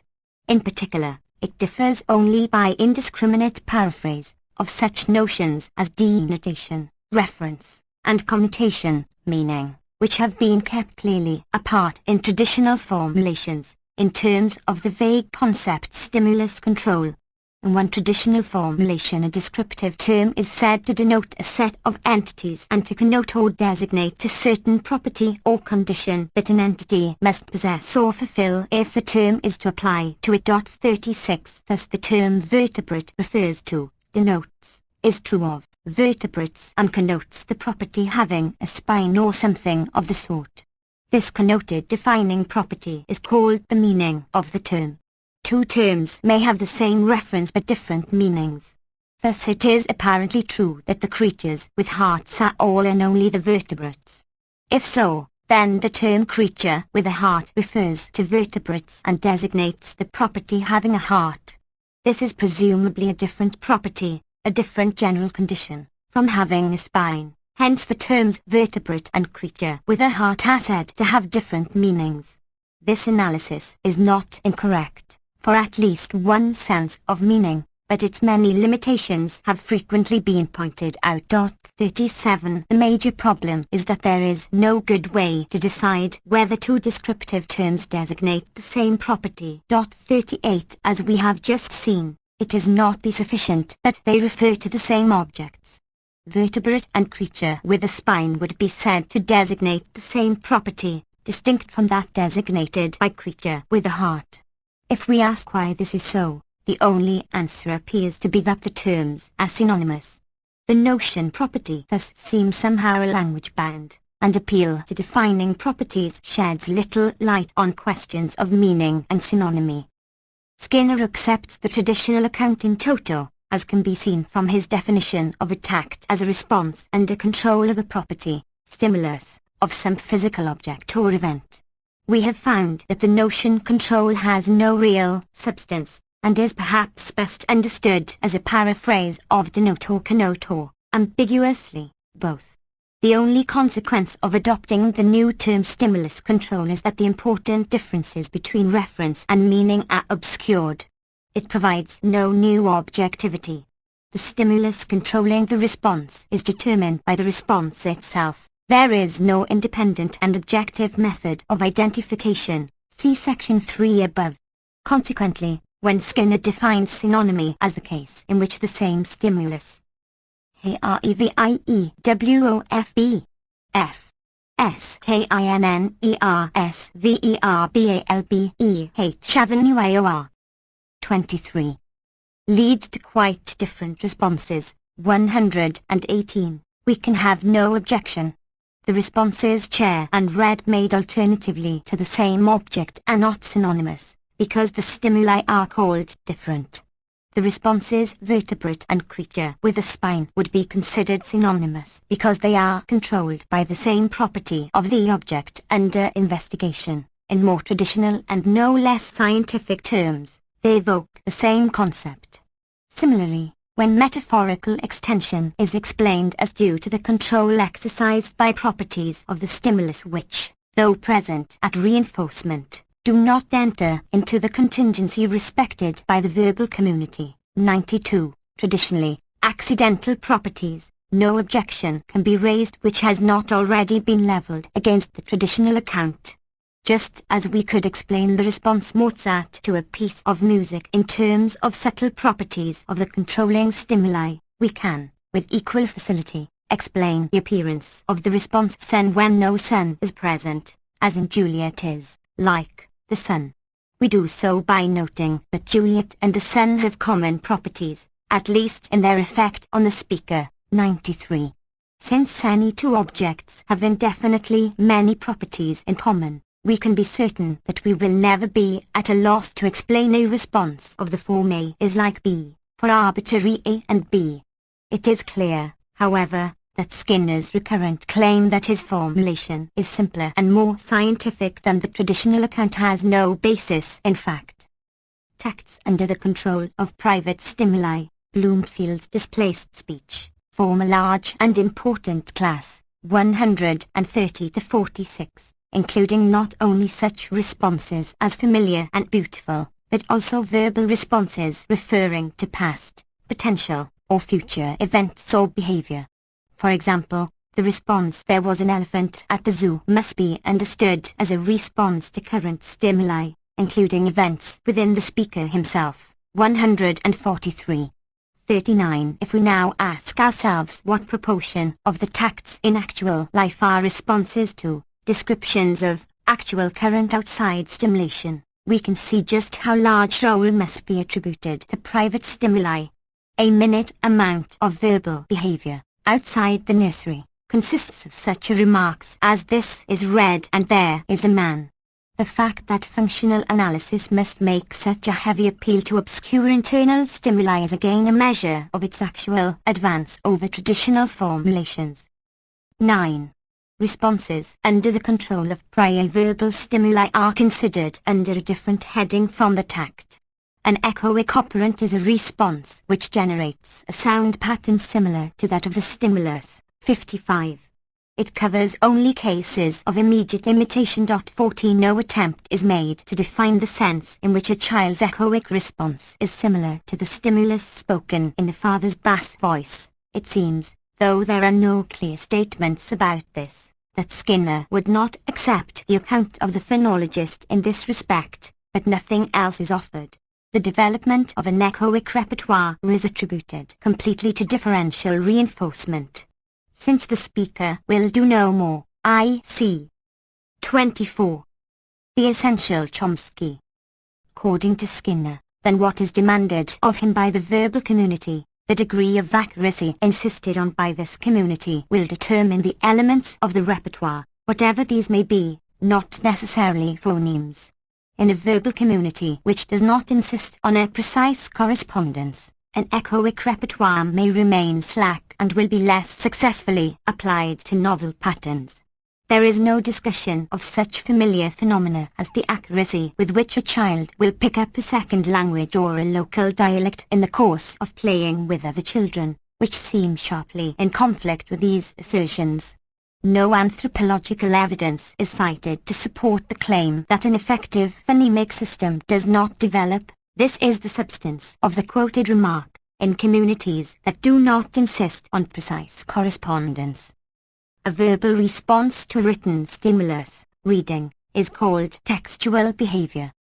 Other verbal responses to verbal stimuli are called intraverbal operants.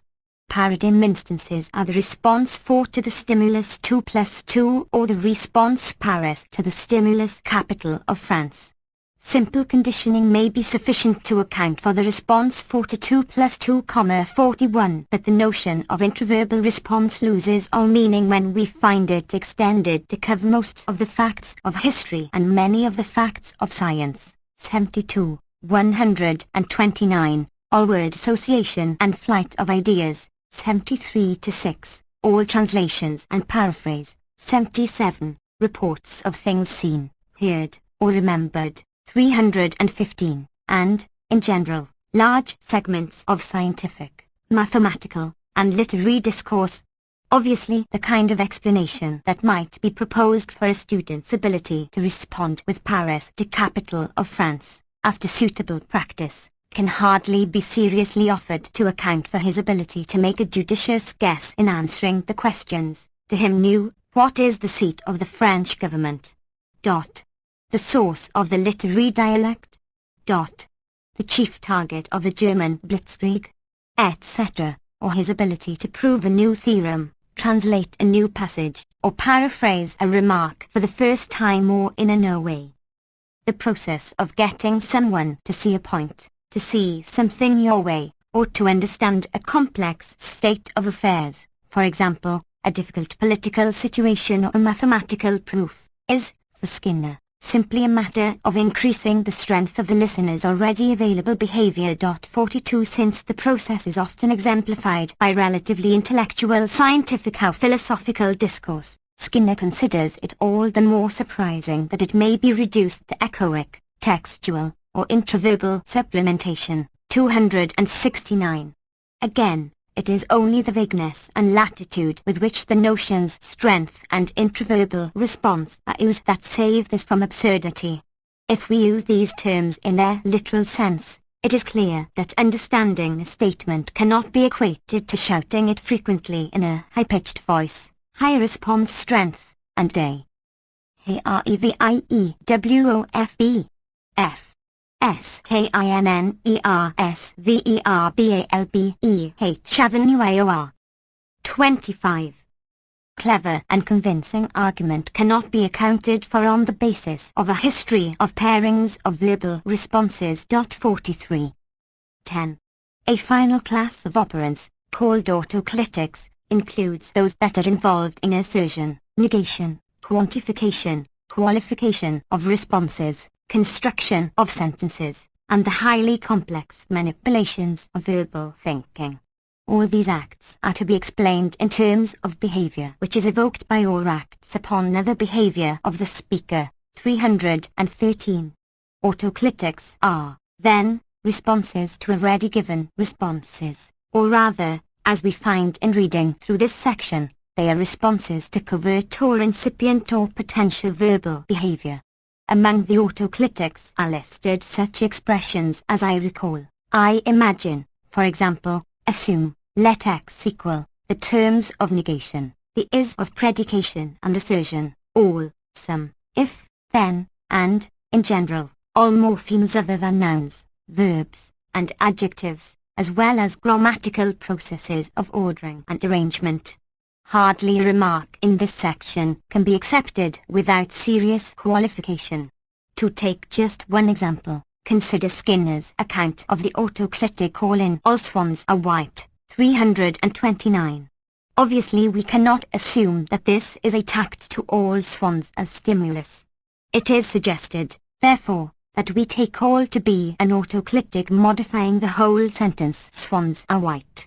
All can then be taken as equivalent to always, or always it is possible to say. Notice, however, that the modified sentence "swans are white" is just as general as "all swans are white." Furthermore, the proposed translation of all is incorrect if taken literally. It is just as possible to say "swans are green" as to say "swans are white." It is not always possible to say either, for example, while you are saying something else or sleeping. Probably what Skinner means is that the sentence can be paraphrased "X is white" is true for each swan X. But this paraphrase cannot be given within his system, which has no place for true. Skinner's account of grammar and syntax as autoclitic processes, Chapter 13, differs from a familiar traditional account mainly in the use of the pseudoscientific terms control or revoke in place of the traditional refer. Thus in the boy runs, the final S of runs is attacked under control of such subtle properties of a situation as the nature of running as an activity rather than an object or property of an object.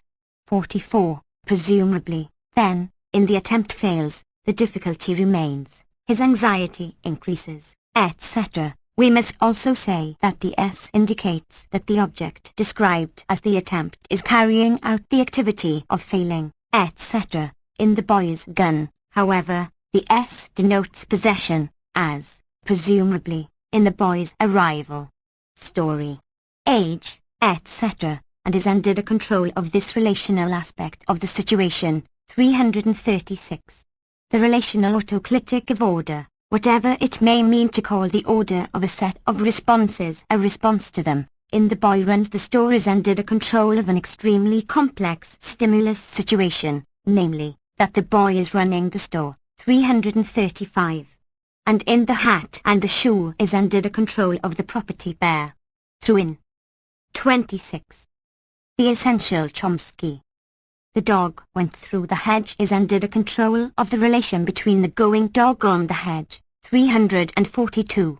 In general, nouns are evoked by objects, verbs by actions, and so on. Skinner considers a sentence to be a set of key responses, nouns, verbs, adjectives, on a societal frame. 346. If we are concerned with the fact that Sam rented a leaky boat, the raw responses to the situation are rent, boat, leak, and Sam. Autoclitics, including order, which qualify these responses, express relations between them, and the like, are then added by a process called composition, and the result is a grammatical sentence, one of many alternatives among which selection is rather arbitrary. The idea that sentences consist of lexical items placed in a grammatical frame is of course a traditional one, within both philosophy and linguistics. Skinner adds to it only the very implausible speculation that in the internal process of composition, the nouns, verbs, and adjective are chosen first and then are arranged, qualified, etc., by autoclitic responses to these internal activities. 45. This view of sentence structure, whether phrased in terms of autoclitics, syncretic ematic expressions, or grammatical and lexical morphemes, is inadequate. Sheep provide wool has no physical frame at all, but no other arrangement of these words is an English sentence. The sequences furiously sleep ideas green colorless and friendly young dogs seem harmless have the same frames, but only one is a sentence of English. Similarly, only one of the sequences formed by reading these from back to front. Struggling artists can be a nuisance as the same frame as marking papers can be a nuisance, but is quite different in sentence structure, as can be seen by replacing can be by is or are in both cases. There are many other similar and equally simple examples. It is evident that more is involved in sentence structure than insertion of lexical items in grammatical frames. No approach to language that fails to take these deeper processes into account can possibly achieve much success in accounting for actual linguistic behavior. 11. The preceding discussion covers all the major notions that Skinner introduces in his descriptive system.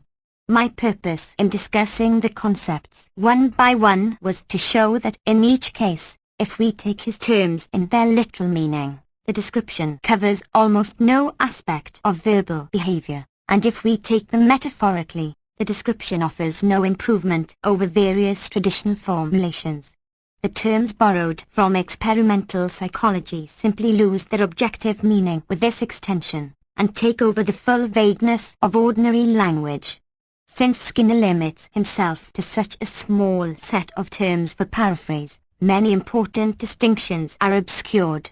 I think that this analysis supports the view expressed in section 1 above, that elimination of the independent contribution of the speaker and learner, a result which Skinner considers of great importance, cf. 311-2, can be achieved only at the cost. Reviewof F S K I N N E R S V E R B A L B E H Avenue IOR 27. Of eliminating all significance from the descriptive system, which then operates at a level so gross and crude that no answers are suggested to the most elementary questions. 46. The questions to which Skinner has addressed his speculations are hopelessly premature. It is futile to inquire into the causation of verbal behavior until much more is known about the specific character of this behavior, and there is little point in speculating about the process of acquisition without much better understanding of what is acquired. Anyone who seriously approaches the study of linguistic behavior, whether linguist, psychologist, or philosopher, must quickly become aware of the enormous difficulty of stating a problem which will define the area of his investigations, and which will not be either completely trivial or hopelessly beyond the range of present-day understanding and technique. In selecting functional analysis as his problem, Skinner has set himself a task of the latter type. In an extremely interesting and insightful paper, 47K. S. Lashley has implicitly delimited a class of problems which can be approached in a fruitful way by the linguist and psychologist, and which are clearly preliminary to those with which Skinner is concerned. Lashley recognizes, as anyone must who seriously considers the data, that the composition and production of an utterance is not simply a matter of stringing together a sequence of responses under the control of outside stimulation and intraverbal association, and that the syntactic organization of an utterance is not something directly represented in any simple way in the physical structure of the utterance itself.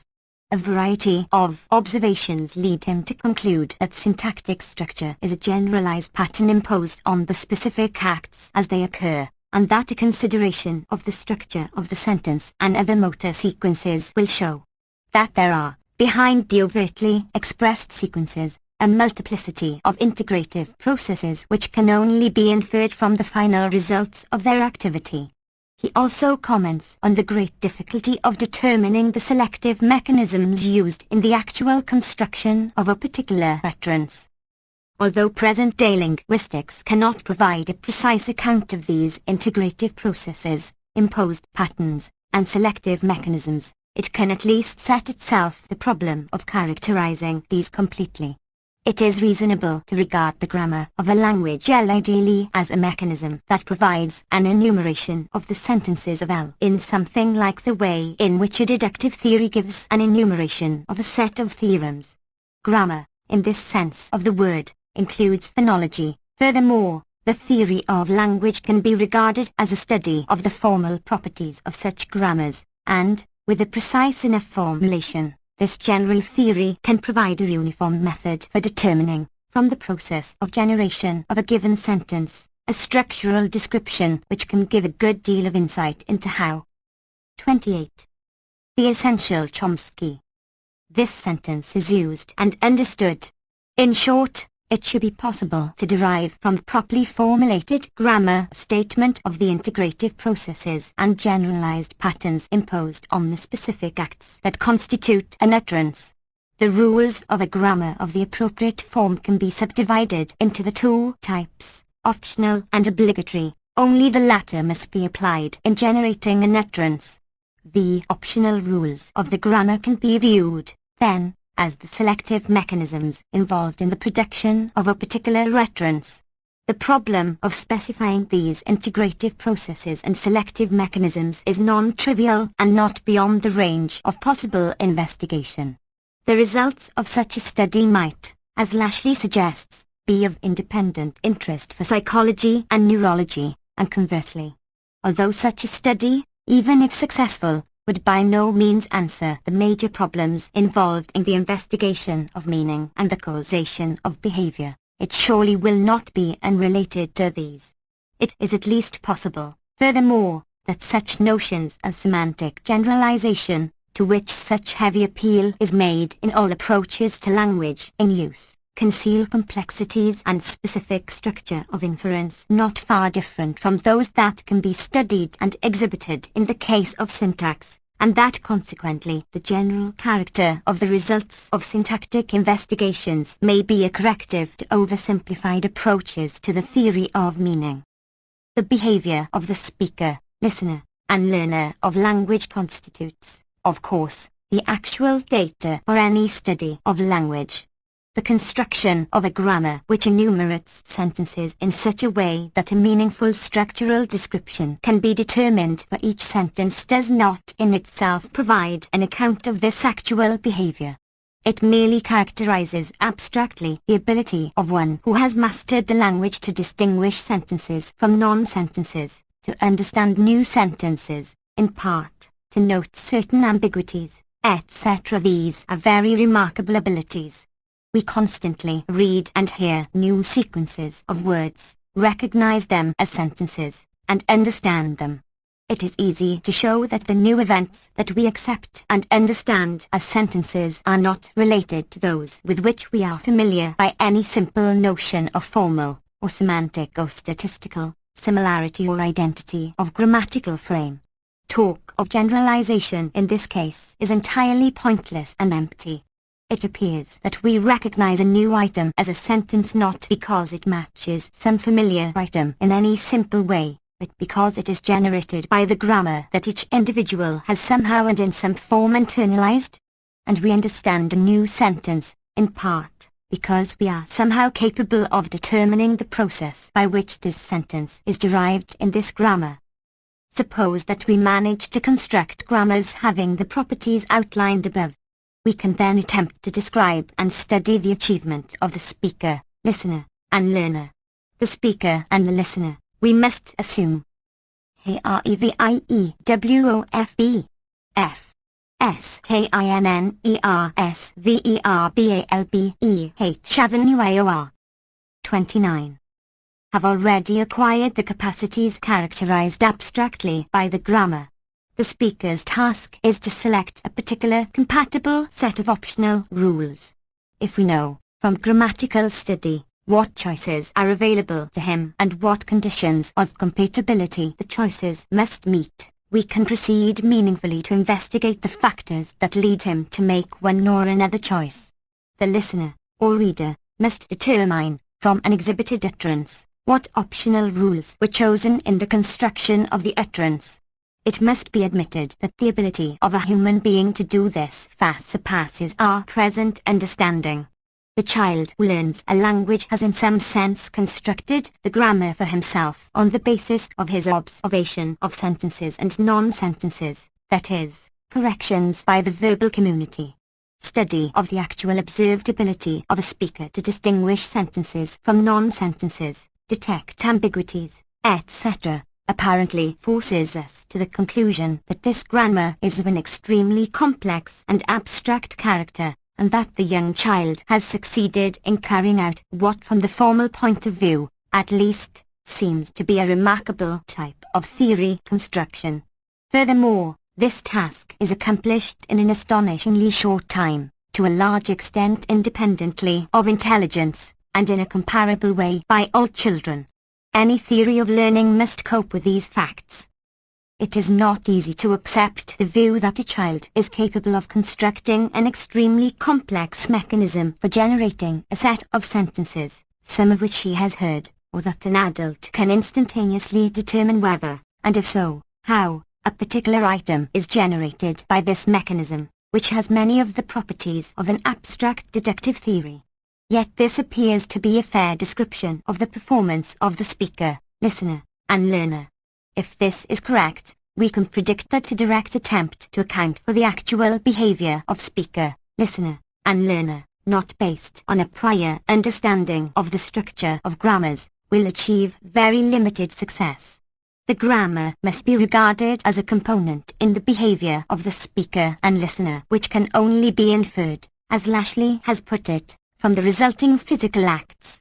The fact that all normal children acquire essentially comparable grammars of great complexity with remarkable rapidity suggests that human beings are somehow specially designed to do this, with data handling or hypothesis formulating ability of unknown character and complexity. 48 The study of linguistic structure may ultimately lead to some significant insights into this matter. At the moment, the question cannot be seriously posed, but in principle it may be possible to study the problem of determining what the built-in structure of an information processing, hypothesis forming, system must be to enable it to arrive at the grammar of a language from the available data in the available time. At any rate, just as the attempt to eliminate the contribution of the speaker leads to a mentalistic descriptive system that 30. The Essential Chomsky succeeds only in blurring important traditional distinctions. A refusal to study the contribution of the child to language learning permits only a superficial account of language acquisition, with a vast and unanalyzed contribution attributed to a step called generalization, which in fact includes just about everything of interest in this process.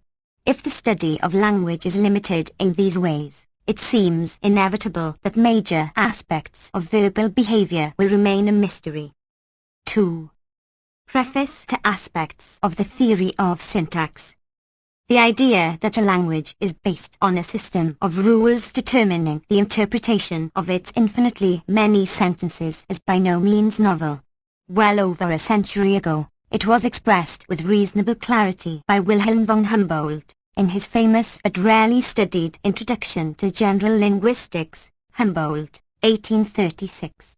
His view that a language makes infinite use of finite means and that its grammar must describe the processes that make this possible is, furthermore, an outgrowth of a persistent concern, within rationalistic philosophy of language and mind, with this creative aspect of language use. For discussion, see Chomsky, 1964. Cartesian linguistics. What is more, it seems that even Painini's grammar can be interpreted as a fragment of such a generative grammar, in essentially the contemporary sense of this term. Nevertheless, within modern linguistics, it is chiefly within the last few years that fairly substantial attempts have been made to construct explicit generative grammars for particular languages and to explore their consequences. No great surprise should be occasioned by the extensive discussion and debate concerning the proper formulation of the theory of generative grammar and the correct description of the languages that have been most intensively studied.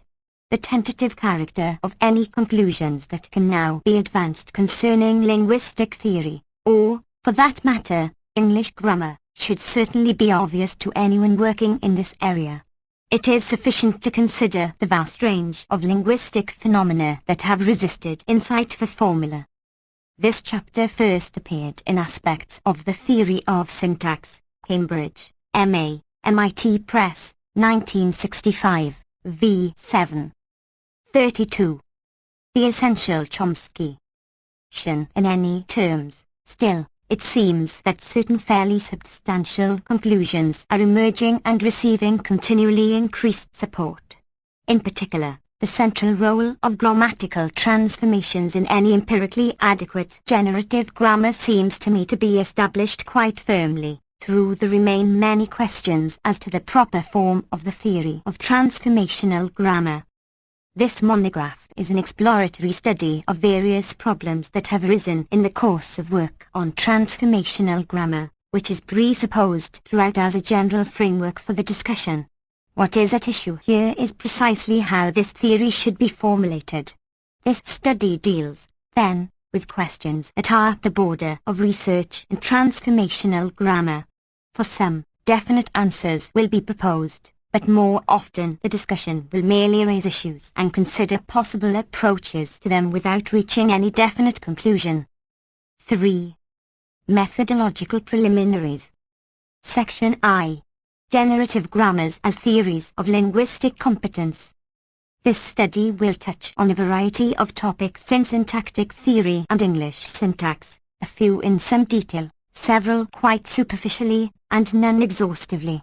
It will be concerned with the syntactic component of a generative grammar, that is, with the rules that specify the well-formed strings of minimal syntactically functioning units, formatives, and assign structural information of various kinds both to these strings and to strings that deviate from well-formedness in certain respects. The general framework within which this investigation will proceed has been presented in many places, and some familiarity with the theoretical and descriptive studies listed in the bibliography is presupposed. In this chapter, I shall survey briefly some of the main background assumptions, making no serious attempt here to justify them but only to sketch them clearly. Linguistic theory is concerned primarily with an ideal speaker-listener, in a completely homogeneous speech community, who knows its language perfectly and is unaffected by such grammatically irrelevant conditions as memory limitations, distractions, shifts of attention and interest, and errors, random or characteristic, in applying his knowledge of the language in actual performance. This seems to me to have been the position of the founders. This chapter first appeared as part 1 of Methodological Preliminaries, in Aspects of the Theory of Syntax, Cambridge, M.A., MIT Press, 1965, 3-9. 34. The Essential Chomsky of Modern General Linguistics, and no cogent reason for modifying it has been offered. To study actual linguistic performance, we must consider the interaction of a variety of factors, of which the underlying competence of the speaker-hearer is only one. In this respect, study of language is no different from empirical investigation of other complex phenomena. We thus make a fundamental distinction between competence, the speaker's knowledge of his language, and performance, the actual use of language in concrete situations. Only under the idealization set forth in the preceding paragraph is performance a direct reflection of the competence. In actual fact, it obviously could not directly reflect competence. A record of natural speech will show numerous false starts, deviations from rules, changes of plan in mid-course, and so on. The problem for the linguist, as well as for the child learning the language, is to determine from the data of performance the underlying system of rules that has been mastered by the speaker-hearer and that he puts to use in actual performance. Hence, in the technical sense, linguistic theory is mentalistic, since it is concerned with discovering a mental reality underlying actual behavior. 1 Observed use of language or hypothesized dispositions to respond, habits, and so on, may provide evidence as to the nature of this mental reality, but surely cannot constitute the actual subject matter of linguistics, if this is to be a serious discipline. The distinction I am noting here is related to the long-parole distinction of Saussure, but it is necessary to reject his concept of long as merely a systematic inventory of items and to return rather to the Humboldtian conception of underlying competence as a system of generative processes. 2. A grammar of a language purports to be a description of the ideal speaker-hearer's intrinsic competence. If the grammar is, furthermore, perfectly explicit, in other words, if it does not rely on the intelligence of the understanding reader but rather provides an explicit analysis of his contribution, we may, somewhat redundantly, call it a generative grammar. A fully adequate grammar must assign to each of an infinite range of sentences a structural description indicating how this sentence is understood by the ideal speaker-hearer. This is the traditional problem of descriptive linguistics, and traditional grammars give a wealth of information concerning structural descriptions of sentences. However, valuable as they obviously are, traditional grammars are deficient in that they leave unexpressed many of the basic regularities of the language with which they are concerned.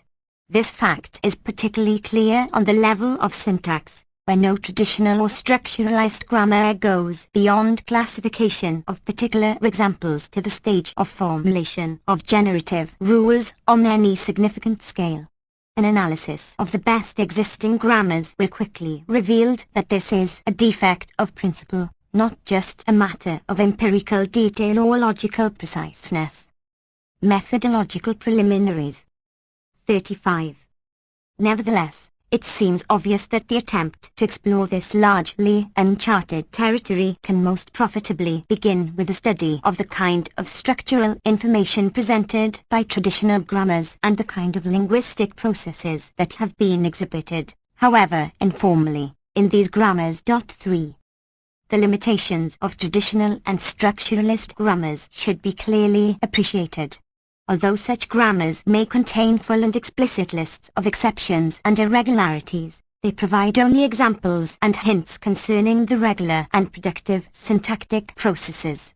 Traditional linguistic theory was not unaware of this fact. For example, James Beattie remarks that languages, therefore, resemble men in this respect, that, though each has peculiarities, whereby it is distinguished from every other, yet all have certain qualities in common. The peculiarities of individual tongues are explained in their respective grammars and dictionaries. Those things that all languages have in common, or that are necessary to every language, are treated of in a science, which some have called universal or philosophical grammar. 4. Somewhat earlier, Dumas defines universal and particular grammar in the following way. Il y a dans la grammaire des observations qui conviennent à toutes les langues, ces observations formant qu'on appelle la grammaire générale, telles sont les remarques que l'on a faites sur les sons articules, sur les lettres qui sont les signes de ces sons, sur la nature des mots, et puis sur les différentes manières dont ils doivent être ou arrangés ou termines pour faire un sens. Outre ces observations générales, il y en qui n'y sont pas qu'une langue particulière, et que est-ce qui forme les grammaires particulières de chaque langue. 5. Within traditional linguistic theory, furthermore, it was clearly understood that one of the qualities that all languages have in common is the creative aspect. Thus, an essential property of language is that it provides the means for expressing indefinitely many thoughts and for reacting appropriately in an indefinite range of new situations. 6. The grammar of a particular language, then, is to be supplemented by a universal grammar that accommodates the creative aspect of language use and expresses the deep-seated regularities which, being universal, are omitted from the grammar itself. Therefore, it is quite proper for a grammar to discuss only exceptions and irregularities in any detail. It is only when supplemented by a universal grammar that the grammar of a language provides a full account of the speaker-hearer's competence.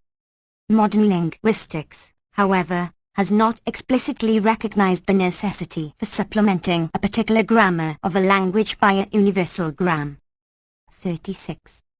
The Essential Chomsky. If it is to achieve descriptive adequacy, it has, in fact, characteristically rejected the study of universal grammar as misguided, and, as noted before, it has not attempted to deal with the creative aspect of language use. It thus suggests no way to overcome the fundamental descriptive inadequacy of structuralist grammars. Another reason for the failure of traditional grammars, particular or universal, to attempt a precise statement of regular processes of sentence formation and sentence interpretation lay in the widely held belief that there is a natural order of thoughts that is mirrored by the order of words. Hence, The rules of sentence formation do not really belong to grammar but to some other subject in which the order of thoughts is studied. Thus, in the Grammaire Generale Lettres it is asserted that, aside from figurative speech, the sequence of words follows an ordre naturel, which conforms à l'expression naturelle de nos pensées. 7. Consequently, few grammatical rules need be formulated beyond the rules of ellipsis, inversion, and so on, which determine the figurative use of language. The same view appears in many forms and variants. To mention just one additional example, in an interesting essay devoted largely to the question of how the simultaneous and sequential array of ideas has reflected in the order of words, Diderot concludes that French is unique among languages in the degree to which the order of words corresponds to the natural order of thoughts and ideas. Et thus quel soit l'ordre des termes dans un langage nous moderne, l'esprit de l'écrivain suivi l'ordre didactique de la syntaxe française 9. Nous disons les choses en français, comme l'esprit est force de les considérer en quelque langue qu'on écrive. 10. With admirable consistency he goes on to conclude that notre langue peut-être sur les autres l'avantage de l'utile sur l'agréable. 11. Thus French is appropriate for the sciences, whereas Greek, Latin, Italian, and English sont plus avantageous pour les lettres. Moreover, la bonne sens choisir la langue française, mais l'imagination et les passions donneront la préférence aux langues anciennes et celles de nos voisins. Il faut parler français dans la société et dans les écoles de philosophie, et grec, latin, anglais, dans les chairs et sur les théâtres. Notre langue sera celle de la vérité, si jamais elle revient sur la terre, et la grecque, la latine et les autres seront les langues de la fable et du mensonge. Le français est fait pour instruire, éclairer et convaincre, le grec, le latin, l'italien, l'anglais, pour persuader, émouvoir et tromper, parlez grec, latin, italien au peuple, mais parlez français au sage. 12. In any event, insofar as the order of words is determined by factors independent of language, it is not necessary to describe it in a particular or universal grammar, and we therefore have principled grounds for excluding an methodological preliminaries. 37. Explicit formulation of syntactic processes from grammar. It is worth noting that this naive view of language structure persists to modern times in various forms, for example, in Sausch's image of a sequence of expressions corresponding to an amorphous sequence of concepts, or in the common characterization of language use as merely a matter of use of words and phrases. 13. But the fundamental reason for this inadequacy of traditional grammars is a more technical one. Although it was well understood that linguistic processes are in some sense creative, the technical devices for expressing a system of recursive processes were simply not available until much more recently. In fact, a real understanding of how a language can, in Humboldt's words, make infinite use of finite means has developed only within the last 30 years, in the course of studies in the foundations of mathematics. Now that these insights are readily available, it is possible to return to the problems that were raised, but not solved, in traditional linguistic theory, and to attempt an explicit formulation of the creative processes of language. There is, in short, no longer a technical barrier to the full-scale study of generative grammars. Returning to the main theme, by a generative grammar I mean simply a system of rules that in some explicit and well-defined way assigns structural descriptions to sentences. Obviously, every speaker of a language has mastered and internalized the generative grammar that expresses his knowledge of his language. This is not to say that he is aware of the rules of the grammar, or even that he can become aware of them, or that his statements about his intuitive knowledge of the language are necessarily accurate. Any interest in generative grammar will be dealing, for the most part, with mental processes that are far beyond the level of actual or even potential consciousness. Furthermore, it is quite apparent that a speaker's reports and viewpoints about his behavior and his competence may be in error. Thus a generative grammar attempts to specify what the speaker actually knows, not what he may report about his knowledge. Similarly, a theory of visual perception would attempt to account for what a person actually sees and the mechanisms that determine this rather than his statements about what he sees and why, though these statements may provide useful, in fact, compelling evidence for such a theory. To avoid what has been a continuing misunderstanding, it is perhaps worthwhile to reiterate that a generative grammar is not a model for a speaker or a hearer. It attempts to characterize in the most neutral possible terms the knowledge of the language that provides the basis for actual use of language by a speaker-hearer. When we speak of a grammar as generating a sentence with a certain structural description, we mean simply that the grammar assigns this structural description to the sentence. When we say that a sentence has a certain derivation with respect to a particular generative grammar, we 38. The Essential Chomsky say nothing about how the speaker or hearer might proceed, in some practical or efficient way, to construct such a derivation. These questions belong to the theory of language use, the theory of performance. No doubt, a reasonable model of language use will incorporate, as a basic component, the generative grammar that expresses the speaker-hearer's knowledge of the language, but this generative grammar does not, in itself, prescribe the character or functioning of a perceptual model or a model of speech production. 14. Confusion over this matter has been sufficiently persistent to suggest that a terminological change might be in order. Nevertheless, I think that the term generative grammar is completely appropriate, and have therefore continued to use it. The term generate is familiar in the sense intended here in logic, particularly in Post's theory of combinatorial systems. Furthermore, generate seems to be the most appropriate translation for Humboldt's term illusion, which he frequently uses, it seems, in essentially the sense here intended. Since this use of the term generate is well established both in logic and in the tradition of linguistic theory, I can see no reason for a revision of terminology. 4. The responsibility of intellectuals. 20 years ago, Dwight MacDonald published a series of articles in Politics on the responsibilities of peoples, and specifically, the responsibility of intellectuals. I read them as an undergraduate, in the years just after the war, and had occasion to read them again a few months ago. They seem to me to have lost none of their power or persuasiveness. MacDonald is concerned with the question of war guilt. He asks the question, to what extent were the German or Japanese people responsible for the atrocities committed by their governments? And, quite properly, he turns the question back to us. To what extent are the British or American people responsible for the vicious terror bombings of civilians, perfected as a technique of warfare by the Western democracies and reaching their culmination in Hiroshima and Nagasaki, surely among the most unspeakable crimes in history?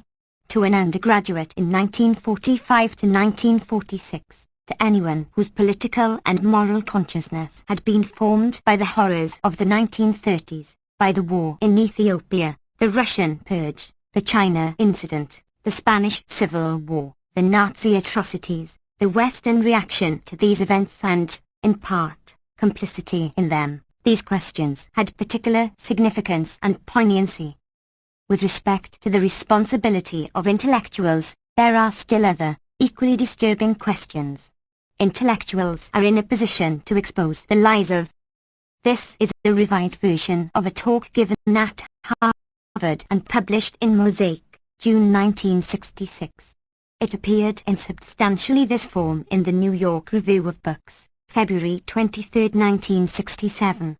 The present version is reprinted from Theodore Oszak, ed., The Dissenting Academy, New York, Pantheon Books, 1968, reprinted in American Power and the New Mandarins, New York, Pantheon Books, 1969, New York, The New Press, 2002, 323 to 366. 40. The Essential Chomsky. governments to analyze actions according to their causes and motives and often hidden intentions. In the Western world at least, they have the power that comes from political liberty, from access to information and freedom of expression. For a privileged minority, Western democracy provides the leisure, the facilities, and the training to seek the truth lying hidden behind the veil of distortion and misrepresentation, ideology, and class interest through which the events of current history are presented to us. The responsibilities of intellectuals, then, are much deeper than what MacDonald calls the responsibility of peoples, given the unique privileges that intellectuals enjoy. The issues that MacDonald raised are as pertinent today as they were 20 years ago. We can hardly avoid asking ourselves to what extent the American people bear responsibility for the savage American assault on a largely helpless rural population in Vietnam, still another atrocity in what Asians see as the Vasco da Gama era of world history. As for those of us who stood by in silence and apathy as this catastrophe slowly took shape over the past dozen years, on what page of history do we find a proper place? Only the most insensible can escape these questions. I want to return to them later on, after a few scattered remarks about the responsibility of intellectuals and how, in practice, they go about meeting this responsibility in the mid-1960s. It is the responsibility of intellectuals to speak the truth and to expose lies. This, at least, may seem enough of a truism to pass without comment. Not so, however. For the modern intellectual, it is not at all obvious. Thus we have Martin Heidegger writing, in a pro-Hitler declaration of 1933, that truth is the revelation of that which makes a people certain, clear, and strong in its action and knowledge. It is only this kind of truth that one has a responsibility to speak. Americans tend to be more forthright.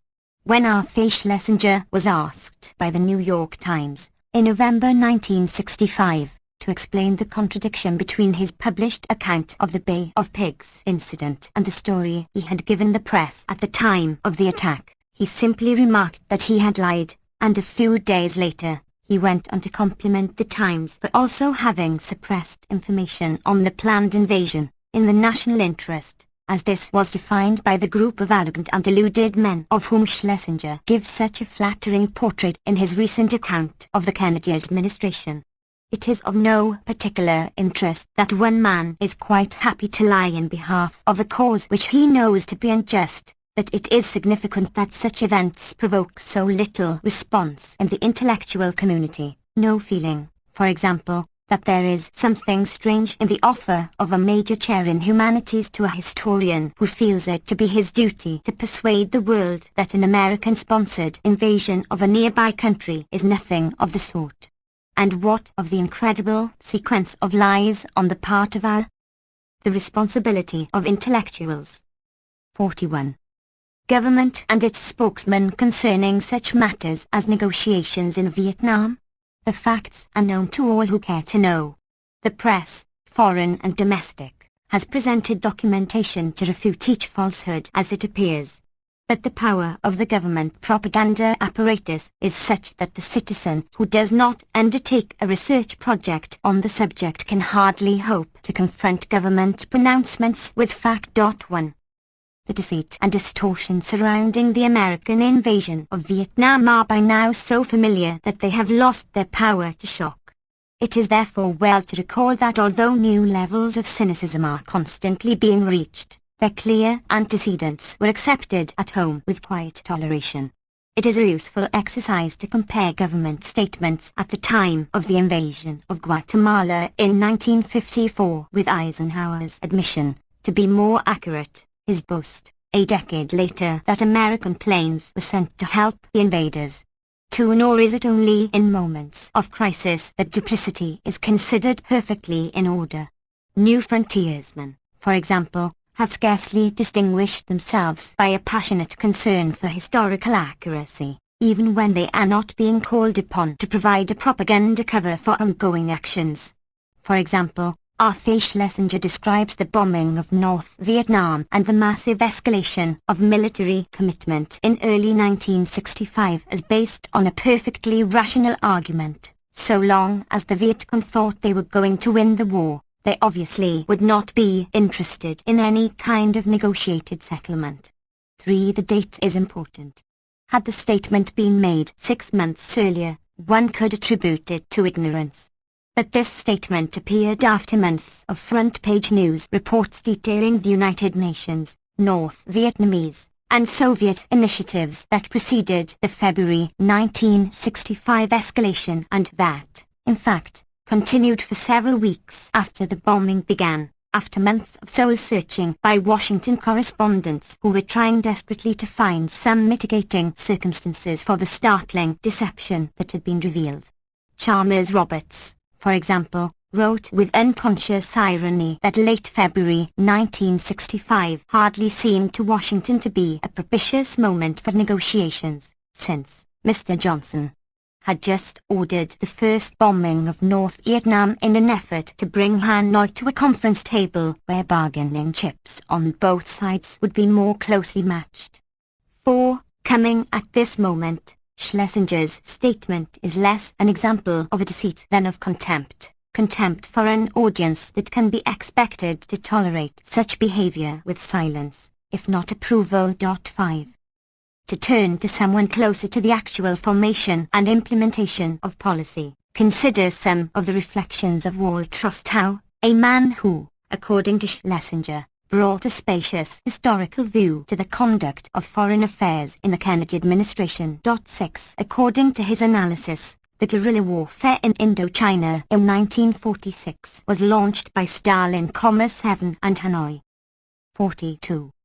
The Essential Chomsky initiated the guerrilla war against South Vietnam in 1958, the view from the 7th floor, pp.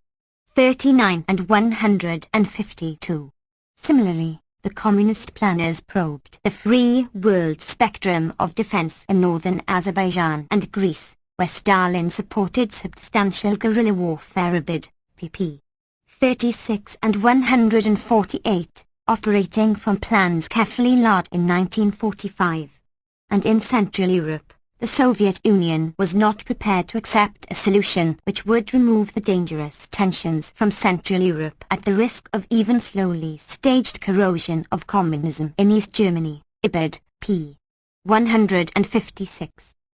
It is interesting to compare these observations with studies by scholars actually concerned with historical events.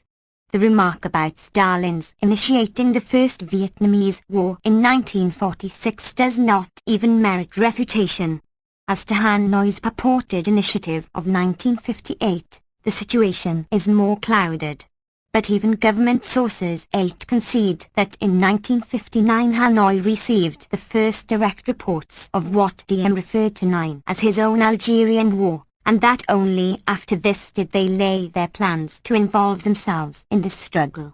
In fact, in December 1958 Hanoi made another of its many attempts, rebuffed once again by Saigon and the United States, to establish diplomatic and commercial relations with the Saigon government on the basis of the status quo. 10 Rostow offers no evidence of Stalin's support for the Greek guerrillas. In fact, though the historical record is far from clear, it seems that Stalin was by no means pleased with the adventurism of the Greek guerrillas, who, from his point of view, were upsetting the satisfactory post-war imperialist settlement. 11. Rostow's remarks about Germany are more interesting still. He does not see fit to mention, for example, the Russian notes of March to April 1952, which proposed unification of Germany under internationally supervised elections, with withdrawal of all troops within a year, if there was a guarantee that a reunified Germany would not be permitted to join a Western military alliance. 12. And he has also momentarily forgotten his own characterization of the strategy of the Truman and Eisenhower administrations, to avoid any serious negotiation with the Soviet Union until the West could confront Moscow with German rearmament within an organized European framework, as a fait accompli. 13. To be sure, in defiance of the Potsdam Agreements. But most interesting of all is Rostow's reference to Iran.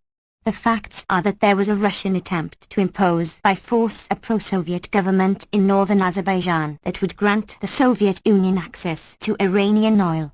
This was rebuffed by superior Anglo-American force in 1946, at which point the more powerful imperialism obtained full rights to Iranian oil for itself, with the installation of a pro-Western government. We recall what happened when, for a brief period in the early 1950s, the only Iranian government with something of a popular base experimented with the curious idea that Iranian oil should belong to the Iranians. What is interesting, however, is the description. The responsibility of intellectuals. 43. Of northern Azerbaijan as part of the free world spectrum of defense. It is pointless, by now, to comment on the debasement of the phrase free world. But by what law of nature does Iran, with its resources, fall within Western dominion? The bland assumption that it does is most revealing of deep-seated attitudes towards the conduct of foreign affairs. In addition to this growing lack of concern for truth, we find, in recent statements, a real or feigned naivety with regard to American actions that reaches startling proportions. For example, Arthur Schlesinger has recently characterized our Vietnamese policies of 1954 as part of our general program of international goodwill. 14. Unless intended as irony, this remark shows either a colossal cynicism or an inability, on the scale that defies comment, to comprehend elementary phenomena of contemporary history. Similarly, what is one to make of the testimony of Thomas Schelling before the House Foreign Affairs Committee, January 27, 1966, in which he discusses the two great dangers if all Asia goes communist. 15. First, this would exclude the United States and what we call Western civilization from a large part of the world that is poor and colored and potentially hostile. Second, a country like the United States probably cannot maintain self-confidence if just about the greatest thing it ever attempted, namely to create the basis for decency and prosperity and democratic government in the underdeveloped world, had to be acknowledged as a failure or as an attempt that we wouldn't try again. It surpasses belief that a person with even minimal acquaintance with the record of American foreign policy could produce such statements. It surpasses belief, that is, unless we look at the matter from a more historical point of view, and place such statements in the context of the hypocritical moralism of the past, for example, of Woodrow Wilson, who was going to teach the Latin Americans the art of good government, and who wrote, 1902, that it is our peculiar duty to teach colonial peoples order and self-control, and the drill and habit of law and obedience. Or of the missionaries of the 1840s, who described the hideous and degrading Opium Wars as the result of a great design of Providence to make the wickedness of men subserve his purposes of mercy toward China, in breaking through her wall of exclusion, and bringing the empire into more immediate contact with Western and Christian nations. Or, to approach the present, of A. Abel, who, in commenting on the Dominican intervention, has the impertinence to attribute the problems of the Caribbean countries to imperialism, Russian imperialism. 16. As a final example of this failure of skepticism, consider the remarks of Henry Kissinger in concluding his presentation in a Harvard-Oxford television debate on American Vietnam policies. He observed, rather sadly, that what disturbs him most is that others question not our judgment but our motives. 44. The Essential Chomsky. A remarkable comment on the part of one whose professional concern is political analysis, that is, analysis of the actions of governments in terms of motives that are unexpressed in official propaganda and perhaps only dimly perceived by those whose acts they govern. No one would be disturbed by an analysis of the political behavior of Russians, French, or Tanzanians, questioning their motives and interpreting their actions in terms of long-range interests, perhaps well concealed behind official rhetoric. but it is an article of faith that American motives are pure and not subject to analysis. See Note 1. Although it is nothing new in American intellectual history, or, for that matter, in the general history of imperialist apologia, this innocence becomes increasingly distasteful as the power it serves grows more dominant in world affairs and more capable, therefore, of the unconstrained viciousness that the mass media present to us each day. We are hardly the first power in history to combine material interests, great technological capacity, and an utter disregard for the suffering and misery of the lower orders. The long tradition of naivety and self-righteousness that disfigures our intellectual history, however, must serve as a warning to the Third World, if such a warning is needed, as to how our protestations of sincerity and benign intent are to be interpreted. The basic assumptions of the new frontiersman should be pondered carefully by those who look forward to the involvement of academic intellectuals in politics. For example, I have referred to Arthur A. Schlesinger's objections to the Bay of Pigs invasion, but the reference was imprecise. True, he felt that it was a terrible idea, but not because the notion of sponsoring an exile attempt to overthrow Castro seemed intolerable in itself. Such a reaction would be the merest sentimentality, unthinkable to a tough-minded realist. The difficulty, rather, was that it seemed unlikely that the deception could succeed. The operation, in his view, was ill-conceived but not otherwise objectionable. 17. In a similar vein, Schlesinger quotes with approval Kennedy's realistic assessment of the situation resulting from Trujillo's assassination. There are three possibilities in descending order of preference: a decent democratic regime, a continuation of the Trujillo regime, or a Castro regime.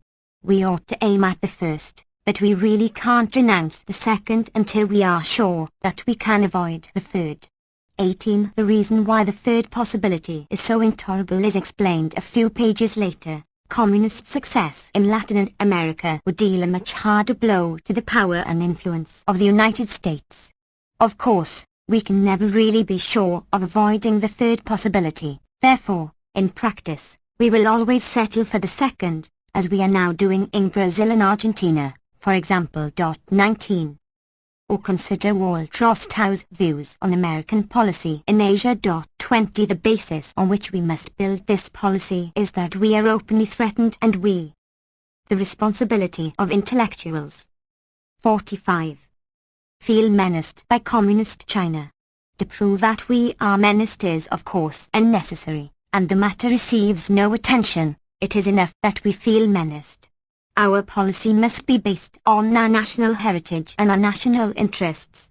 Our national heritage is briefly outlined in the following terms. Throughout the 19th century, in good conscience, Americans could devote themselves to the extension of both their principles and their power on this continent, making use of the somewhat elastic concept of the Monroe Doctrine and, of course, extending the American interest to Alaska and the mid-Pacific Islands.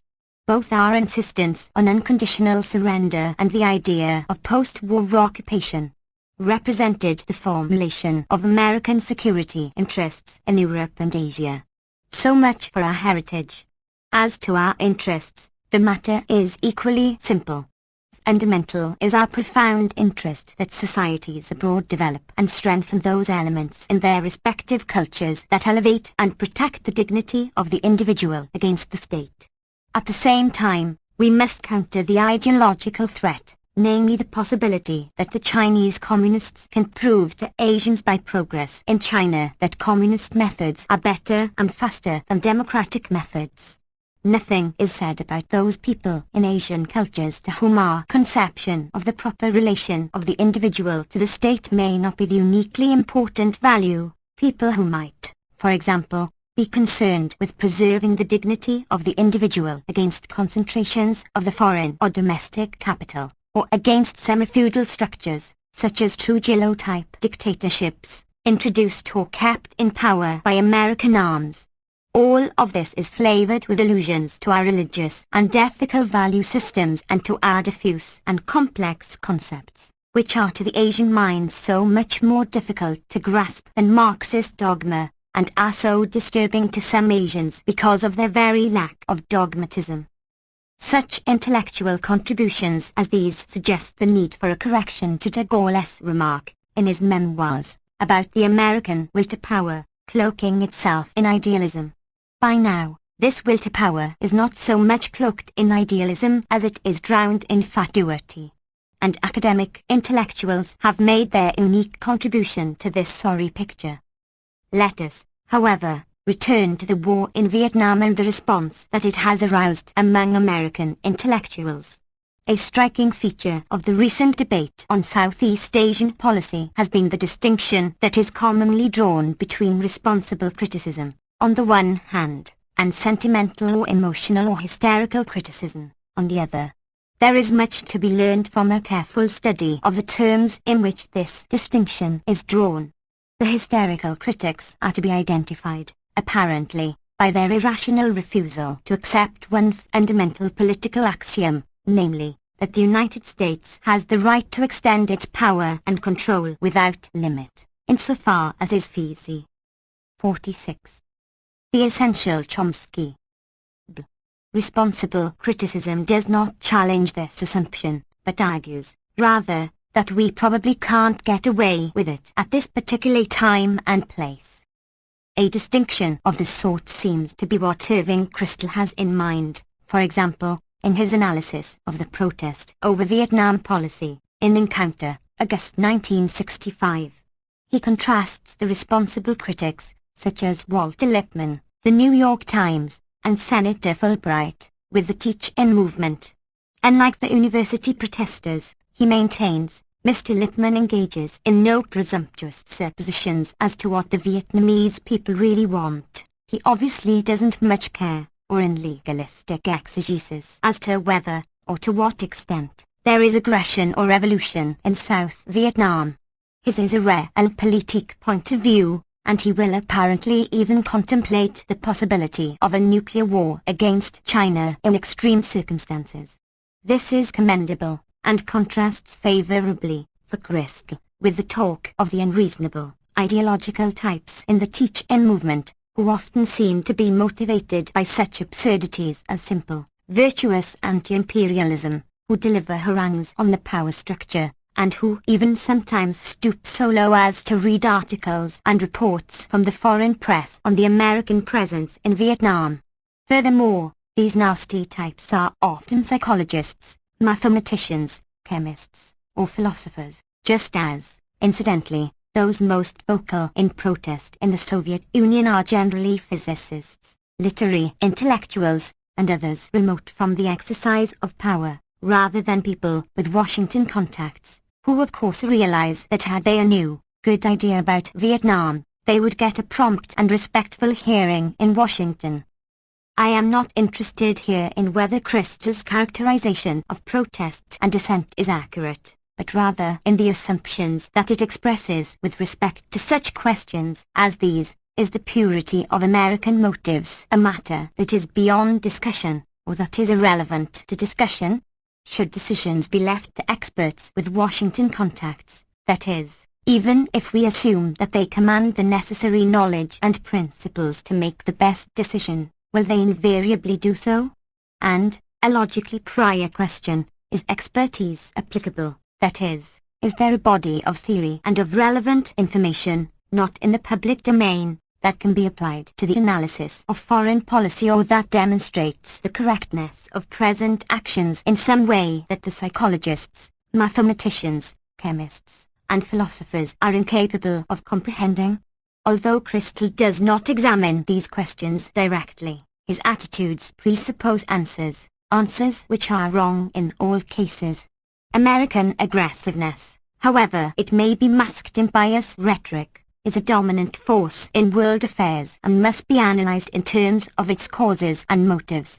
There is no body of theory or significant body of relevant information. B. The responsibility of intellectuals. 47. Beyond the comprehension of the layman, which makes policy immune from criticism. To the extent that expert knowledge is applied to world affairs, it is surely appropriate, for a person of any integrity, quite necessary, to question its quality and the goals that it serves. These facts seem too obvious to require extended discussion. A corrective to Crystal's curious belief in the administration's openness to new thinking about Vietnam is provided by McGeorge Bundy in a recent article. 21 As Bundy correctly observes, on the main stage, the argument on Vietnam turns on tactics, not fundamentals, although, he adds, there are wild men in the wings.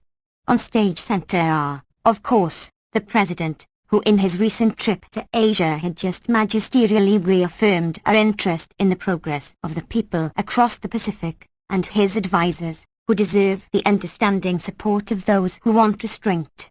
It is these men who deserve the credit for the fact that the bombing of the North had been the most accurate and the most restrained in modern warfare. A solitude which will be appreciated by the inhabitants, or former inhabitants, of Nam Dinh and Phu Li and Vinh. It is these men, too, who deserve the credit for what was reported by Malcolm Brown as long ago as May 1965. In the South, huge sectors of the nation have been declared free bombing zones, in which anything that moves is a legitimate target. Tens of thousands of tons of bombs, rockets, napalm and cannon fire are poured into these vast areas each week. If only by the laws of chance, bloodshed is believed to be heavy in these raids. Fortunately for the developing countries, Bundy assures us, American democracy has no enduring taste for imperialism, and taken as a whole, the stock of American experience, understanding, sympathy and simple knowledge has now much the most impressive in the world.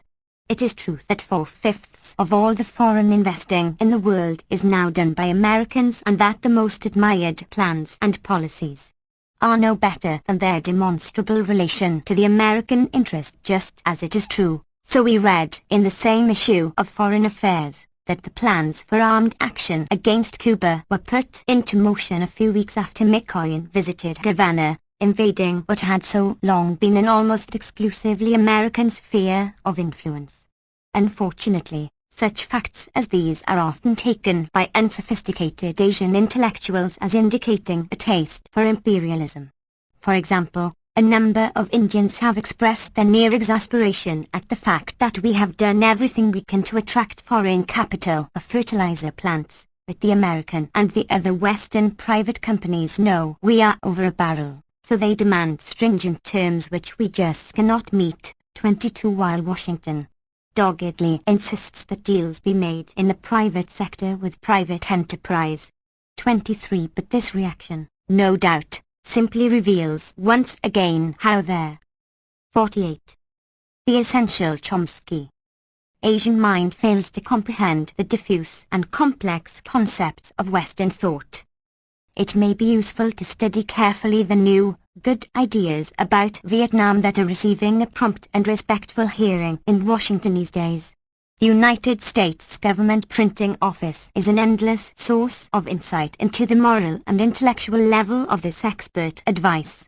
In its publications one can read, for example, the testimony of Professor David Enroe, Director of Graduate Studies in International Relations at Yale University, before the House Committee on Foreign Affairs, see Note 15. Professor Rowe proposes, p. 266, that the United States buy all surplus Canadian and Australian wheat, so that there will be mass starvation in China. These are his words, mind you. I am not talking about this as a weapon against the Chinese people. It will be. But that is only incidental. The weapon will be a weapon against the government because the internal stability of that country cannot be sustained by an unfriendly government in the face of general starvation. Professor Rowe will have none of the sentimental moralism that might lead one to compare this suggestion with, say, the Ostpolitik of Hitler's Germany. 24 Nor does he fear the impact of such policies on other Asian nations, for example Japan.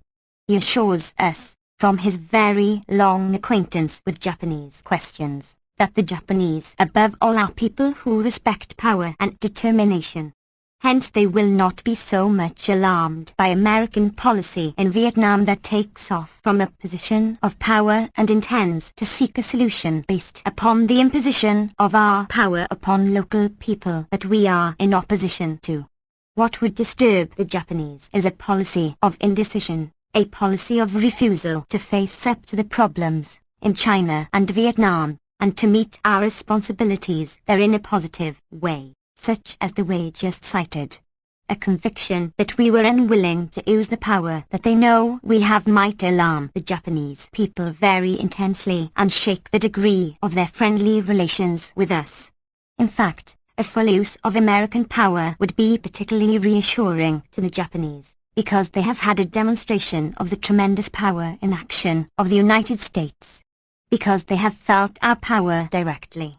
This is surely a prime example of the healthy realpolitik point of view that Irving Kristol so much admires. But, one may ask, why restrict ourselves to such indirect means as mass starvation? Why not bombing? No doubt this message is implicit in the remarks to the same committee of the Reverend R. J. De Jager, Regent of the Institute of Far Eastern Studies, Seton Hall University, who explains that like all people who have lived under communism, the North Vietnamese would be perfectly happy to be bombed to be free, p. 345. Of course, there must be those who support the communists. But this is the responsibility of intellectuals. 49. A matter of small concern, as the Honourable Walter Robertson, Assistant Secretary of State for Far Eastern Affairs from 1953 to 1959, points out in his testimony before the same committee. He assures us that the Paping regime represents something less than 3% of the population, p. 402. Consider, then, how fortunate the Chinese communist leaders are, compared to the leaders of the Viet Cong, who, according to Arthur Goldberg, represent about 0.5% of the population of South Vietnam, that is, about 1/2 the number of new Southern recruits for the Viet Cong during 1965, if we can credit Pentagon statistics. 25.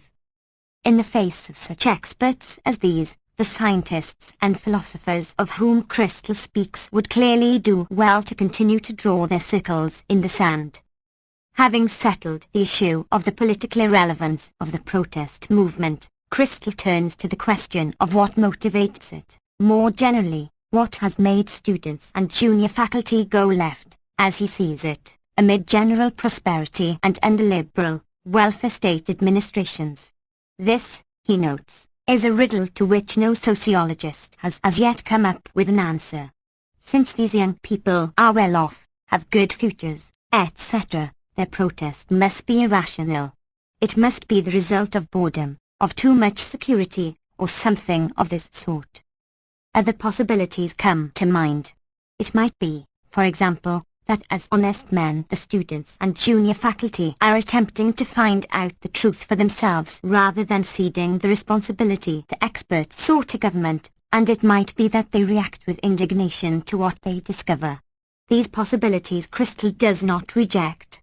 They are simply unthinkable, unworthy of consideration. More accurately, these possibilities are inexpressible. The categories in which they are formulated, honesty, indignation, simply do not exist for the tough-minded social scientist. In this implicit disparagement of traditional intellectual values, Kristol reflects attitudes that are fairly widespread in academic circles. I do not doubt that these attitudes are in part a consequence of the desperate attempt of the social and behavioral sciences to imitate the surface features of sciences that really have significant intellectual content. But they have other sources as well. Anyone can be a moral individual, concerned with human rights and problems, but only a college professor, a trained expert, can solve technical problems by sophisticated methods. Ergo, it is only problems of the latter sort that are important or real. Responsible, non-ideological experts will give advice on tactical questions, irresponsible ideological types will harangue about principle and trouble themselves over moral issues and human rights, or over the traditional problems of man and society, concerning which social and behavioral science have nothing to offer beyond trivially. 50.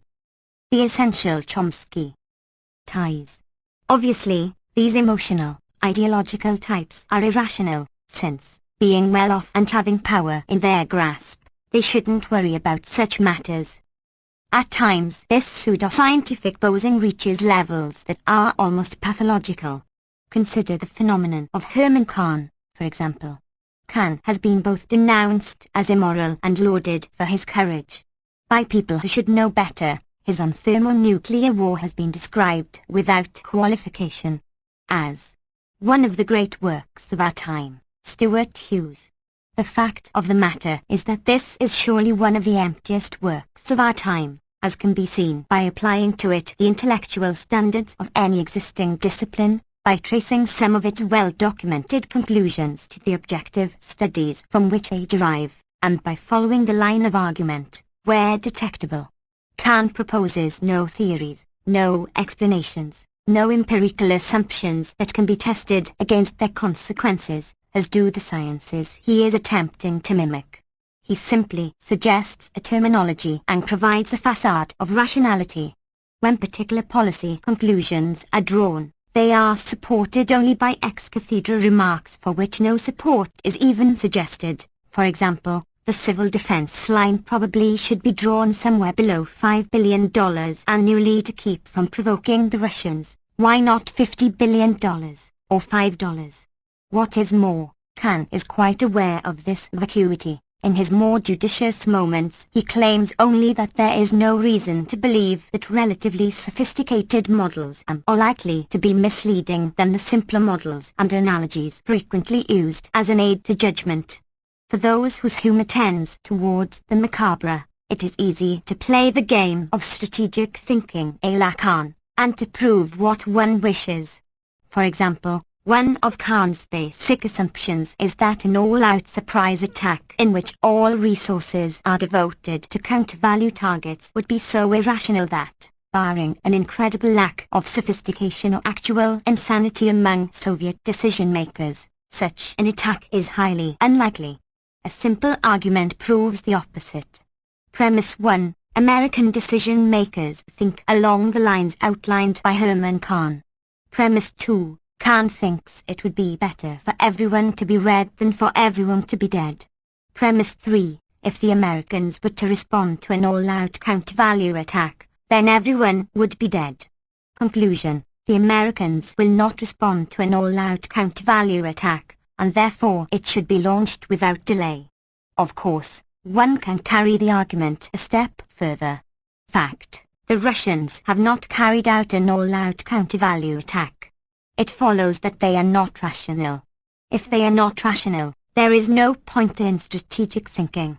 Therefore, of course, this is all nonsense, but nonsense that differs from Kant's only in the respect that the argument is of slightly greater complexity than anything to be discovered in his work. What is remarkable is that serious people lack to the responsibility of intellectuals. 51. I pay attention to these absurdities, no doubt because of the facade of tough-mindedness and pseudoscience. It is a curious and depressing fact that the anti-war movement falls prey all too often to similar confusions. In the fall of 1965, for example, there was an international conference on alternative perspectives on Vietnam, which circulated a pamphlet to potential participants stating its assumptions. The plan was to set up study groups in which 3 types of intellectual tradition will be represented. 1. Area specialists. 2. Social theory, with special emphasis on theories of the international system, of social change and development, of conflict and conflict resolution, or of revolution. 3. The analysis of public policy in terms of basic human values, rooted in various theological, philosophical and humanist traditions. The second intellectual tradition will provide general propositions, derived from social theory and tested against historical, comparative, or experimental data. The third will provide the framework out of which fundamental value questions can be raised and in terms of which the moral implications of societal actions can be analyzed.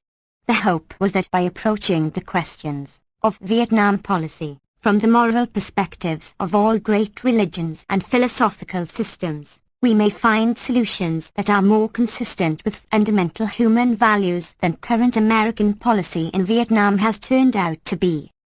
In short, the experts on the values, that is, spokesmen for the great religions and philosophical systems, will provide fundamental insights on moral perspectives, and the experts on social theory will provide general empirically validated propositions and general models of conflict. From this interplay, new policies will emerge, presumably from application of the canons of scientific method. The only debatable issue, it seems to me, is whether it is more ridiculous to turn to experts in social theory for general well-confirmed propositions, or to the specialists in the great religions and philosophical systems for insights into fundamental human values.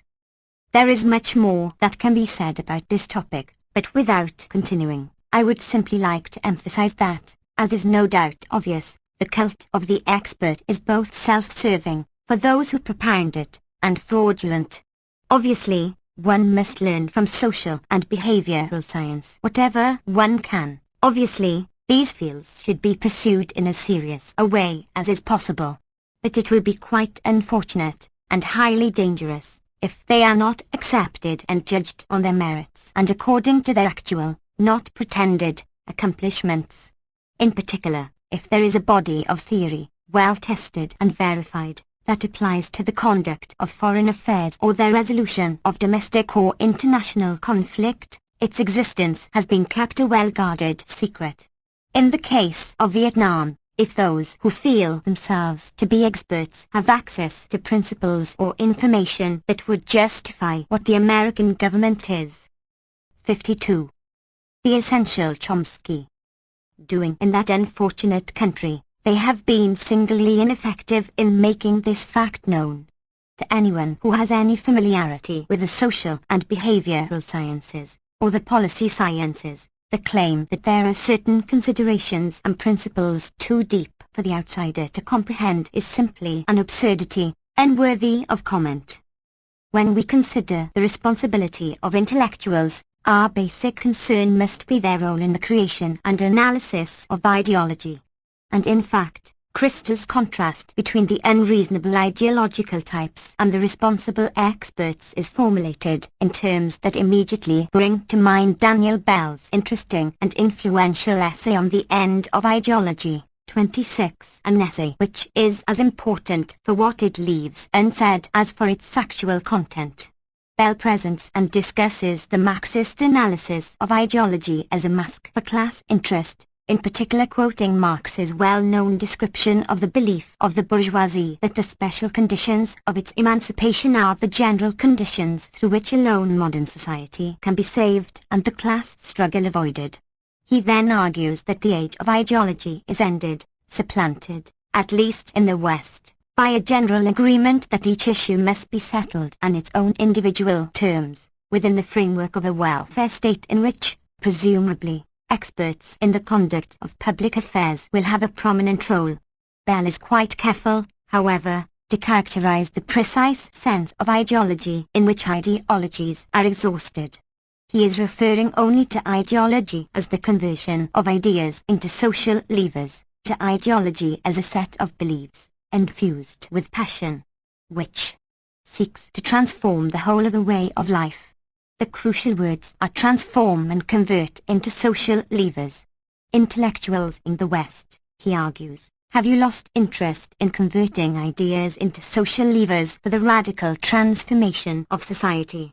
Now that we have achieved the pluralistic society of the welfare state, they see no further need for a radical transformation of society. We may tinker with our way of life here and there, but it would be wrong to try to modify it in any significant way. With this consensus of intellectuals, ideology is dead. There are several striking facts about Bell's essay. First, He does not point out the extent to which this consensus of the intellectuals is self-serving. He does not relate his observation that, by and large, intellectuals have lost interest in transforming the whole way of life to the fact that they play an increasingly prominent role in running the welfare state. He does not relate their general satisfaction with the welfare state to the fact that, as he observes elsewhere, America has become an affluent society, offering place and prestige to the one-time radicals. Second, he offers no serious argument to show that intellectuals are somehow right or objectively justified in reaching the consensus to which he alludes, with its rejection of the notion that society should be transformed. Indeed, although Bell is fairly sharp about the responsibility of intellectuals. 53. The empty rhetoric of the New Left. He seems to have a quite utopian faith that technical experts will be able to come to grips with the few problems that still remain, for example, the fact that labor is treated as a commodity, and the problems of alienation. It seems fairly obvious that the classical problems are very much with us. One might plausibly argue that they have even been enhanced in severity and scale. For example, the classical paradox of poverty in the midst of plenty is now an ever-increasing problem on an international scale. Whereas one might conceive, at least in principle, of a solution within national boundaries, a sensible idea as to how to transform international society in such a way as to cope with the vast and perhaps increasing human misery is hardly likely to develop within the framework of the intellectual consensus that Bell describes. Thus it would seem natural to describe the consensus of Bell's intellectuals in somewhat different terms than his. Using the terminology of the first part of his essay, we might say that the welfare state technician finds justification for his special and prominent social status in his science, specifically, in the claim that social science can support a technology of social tinkering on a domestic or international scale. He then takes a further step, proceeding, in a familiar way, to claim universal validity for what is in fact a class interest. He argues that the special conditions on which his claims to power and authority are based are, in fact, the general conditions through which alone modern society can be saved, that social tinkering within a welfare state framework must replace the commitment to the total ideologies of the past, ideologies which were concerned with the transformation of society. Having found his position of power, having achieved security and affluence, he has no further need for ideologies that look to radical change. The scholar-expert replaces the free-floating intellectual who felt that the wrong values were being honored, and rejected the society, and who has now lost his political role, now, that is, that the right values are being honored. Conceivably, it is correct that the technical experts who will, or hope to, manage the post-industrial society will be able to cope with the classic problems without a radical transformation of society. Just so, it is conceivably true that the bourgeoisie was right in regarding the special conditions of its emancipation as the general conditions through which alone modern society would be saved. In either case, an argument is in order, and skepticism is justified where none appears. Within the same framework of general utopianism, Bell goes on to pose the issue between welfare state scholar experts and third world ideologists in a rather curious way. He points out, quite correctly, that there is no issue of communism, the content of that doctrine having been long forgotten by friends and foes alike. Rather, he says, the question is an older one, whether 54. The Essential Chomsky. New societies can grow by building democratic institutions and allowing people to make choices and sacrifices, voluntarily, or whether the new elites, heady with power, will impose totalitarian means to transform their countries. The question is an interesting one. It is odd, however, to see it referred to as an older one. Surely he cannot be suggesting that the West chose the democratic way, for example, that in England during the Industrial Revolution, the farmers voluntarily made the choice of leaving the land, giving up cottage industry, becoming an industrial proletariat, and voluntarily decided, within the framework of the existing democratic institutions, to make the sacrifices that are graphically described in the classic literature from 19th century industrial society. One may debate the question whether authoritarian control is necessary to permit capital accumulation in the underdeveloped world, but the Western model of development is hardly one that we can point to with any pride. It is perhaps not surprising to find a Walt Rostow referring to the more humane processes of industrialization that Western values would suggest. 27. Those who have a serious concern for the problems that face backward countries and for the role that advanced industrial societies might, in principle, play in development and modernization must use somewhat more care in interpreting the significance of the Western experience. Returning to the quite appropriate question, whether new societies can grow by building democratic institutions or only by totalitarian means, I think that honesty requires us to recognize that this question must be directed more to American intellectuals than to Third World ideologists. The backward countries have incredible, perhaps insurmountable problems, and few available options. The United States has a wide range of options, and has the economic and technological resources, though evidently neither the intellectual nor the moral resources, to confront at least some of these problems.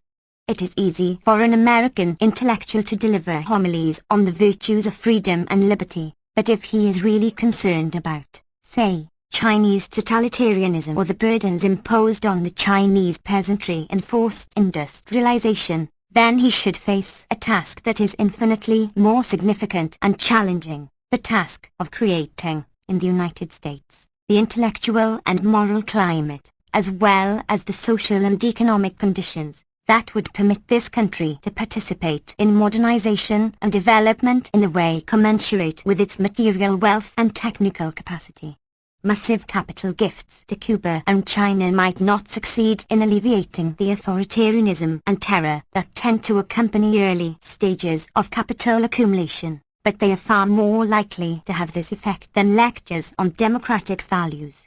It is possible that even without capitalist encirclement in its varying manifestations, the truly democratic elements in revolutionary movements, in some instances Soviets and collectives, for example, might be undermined by an elite of bureau. The responsibility of intellectuals. 55. Crats and technical intelligentsia, that it is a near certainty that the fact of capitalist encirclement, which all revolutionary movements now have to face, will guarantee this result. The lesson, for those who are concerned to strengthen the democratic, spontaneous, and popular elements in developing societies, is quite clear. Lectures on the two-party system, or even the really substantial democratic values that have been in part realized in Western society, are a monstrous irrelevance in the face of the effort that is required to raise the level of culture in Western society to the point where it can provide a social lever for both economic development and the development of true democratic institutions in the Third World, and for that matter, at home as well. A good case can be made for the conclusion that there is indeed something of a consensus among intellectuals who have already achieved power and affluence, or who sense that they can achieve them by accepting society as it is and promoting the values that are being honored in this society. And it is also true that this consensus is most noticeable among the scholar experts who are replacing the free-floating intellectuals of the past. In the university, these scholar experts construct a value-free technology for the solution of technical problems that arise in contemporary society. 28 Taking a responsible stance towards these problems, in the sense noted earlier. This consensus among the responsible scholar experts is the domestic analogue to that proposed, in the international arena, by those who justify the application of American power in Asia, whatever the human cost, on the grounds that it is necessary to contain the expansion of China, an expansion which is, to be sure, hypothetical for the time being. 29, to translate from State Department Newspeak, on the grounds that it is essential to reverse the Asian nationalist revolutions, or at least to prevent them from spreading. The analogy becomes clear when we look carefully at the ways in which this proposal is formulated. With his usual lucidity, Churchill outlined the general position in a remark to his colleague of the moment, Joseph Stalin, at Tehran in 1943. The government of the world must be entrusted to satisfied nations, who wished nothing more for themselves than what they had. If the world government were in the hand of hungry nations, there would always be danger. But none of us had any reason to seek for anything more. The peace would be kept by peoples who lived in their own way and were not ambitious. Our power placed us above the rest. We were like rich men dwelling at peace within their habitations. 30. For a translation of Churchill's biblical rhetoric into the jargon of contemporary social science, one may turn to the testimony of Charles Wolfe, senior economist of the Rand Corporation, at the Congressional Committee hearings cited earlier. 56. The Essential Chomsky. I am dubious that China's fears of encirclement are going to be abated, eased, relaxed in the long-term future. But I would hope that what we do in Southeast Asia would help to develop within the Chinese body politic more of realism and willingness to live with this fear than to indulge it by support for liberation movements, which admittedly depend on a great deal more than external support. The operational question for American foreign policy is not whether that fear can be eliminated or substantially alleviated, but whether China can be faced with a structure of incentives, of penalties and rewards, of inducements that will make it willing to live with this fear. 31. The point is further clarified by Thomas Schelling. There is growing experience which the Chinese can profit from, that although the United States may be interested in encircling them, may be interested in defending nearby areas from them, it is, nevertheless, prepared to behave peaceably if they are. 32. In short, we are prepared to live peaceably within our, to be sure, rather extensive, habitations. And, quite naturally, we are offended by the undignified noises from the servants' quarters. If, let us say, a peasant-based revolutionary movement tries to achieve independence from foreign domination or to overthrow semi-feudal structures supported by foreign powers, or if the Chinese irrationally refuse to respond properly to the schedule of reinforcement that we have prepared for them, if they object to being encircled by the benign and peace-loving rich men who control the territories on their borders as a natural right, then, evidently, we must respond to this belligerence with appropriate force. It is this mentality that explains the frankness with which the U.S. government and its academic apologists defend the American refusal to permit a political settlement in Vietnam at a local level, a settlement based on the actual distribution of political forces. Even government experts freely admit that the National Liberation Front is the only truly mass-based political party in South Vietnam. 33. That the NLF had made a conscious and massive effort to extend political participation, even if it was manipulated, on the local level so as to involve the people in a self-contained, self-supporting revolution, p. 374, and that this effort had been so successful that no political groups, with the possible exception of the Buddhists, thought themselves equal in size and power to risk entering into a coalition, fearing that if they did the whale would swallow the minnow, p. 362. Moreover, they concede that until the introduction of overwhelming American force, the NLF had insisted that the struggle should be fought out at the political level and that the use of massed military might was in itself illegitimate. The battleground was to be the minds and loyalties of the rural Vietnamese, the weapons were to be ideas, pages 91 to 92, cf. Also pp. 93, 99 to 108, 155f, and correspondingly, that until the responsibility of intellectuals. 57.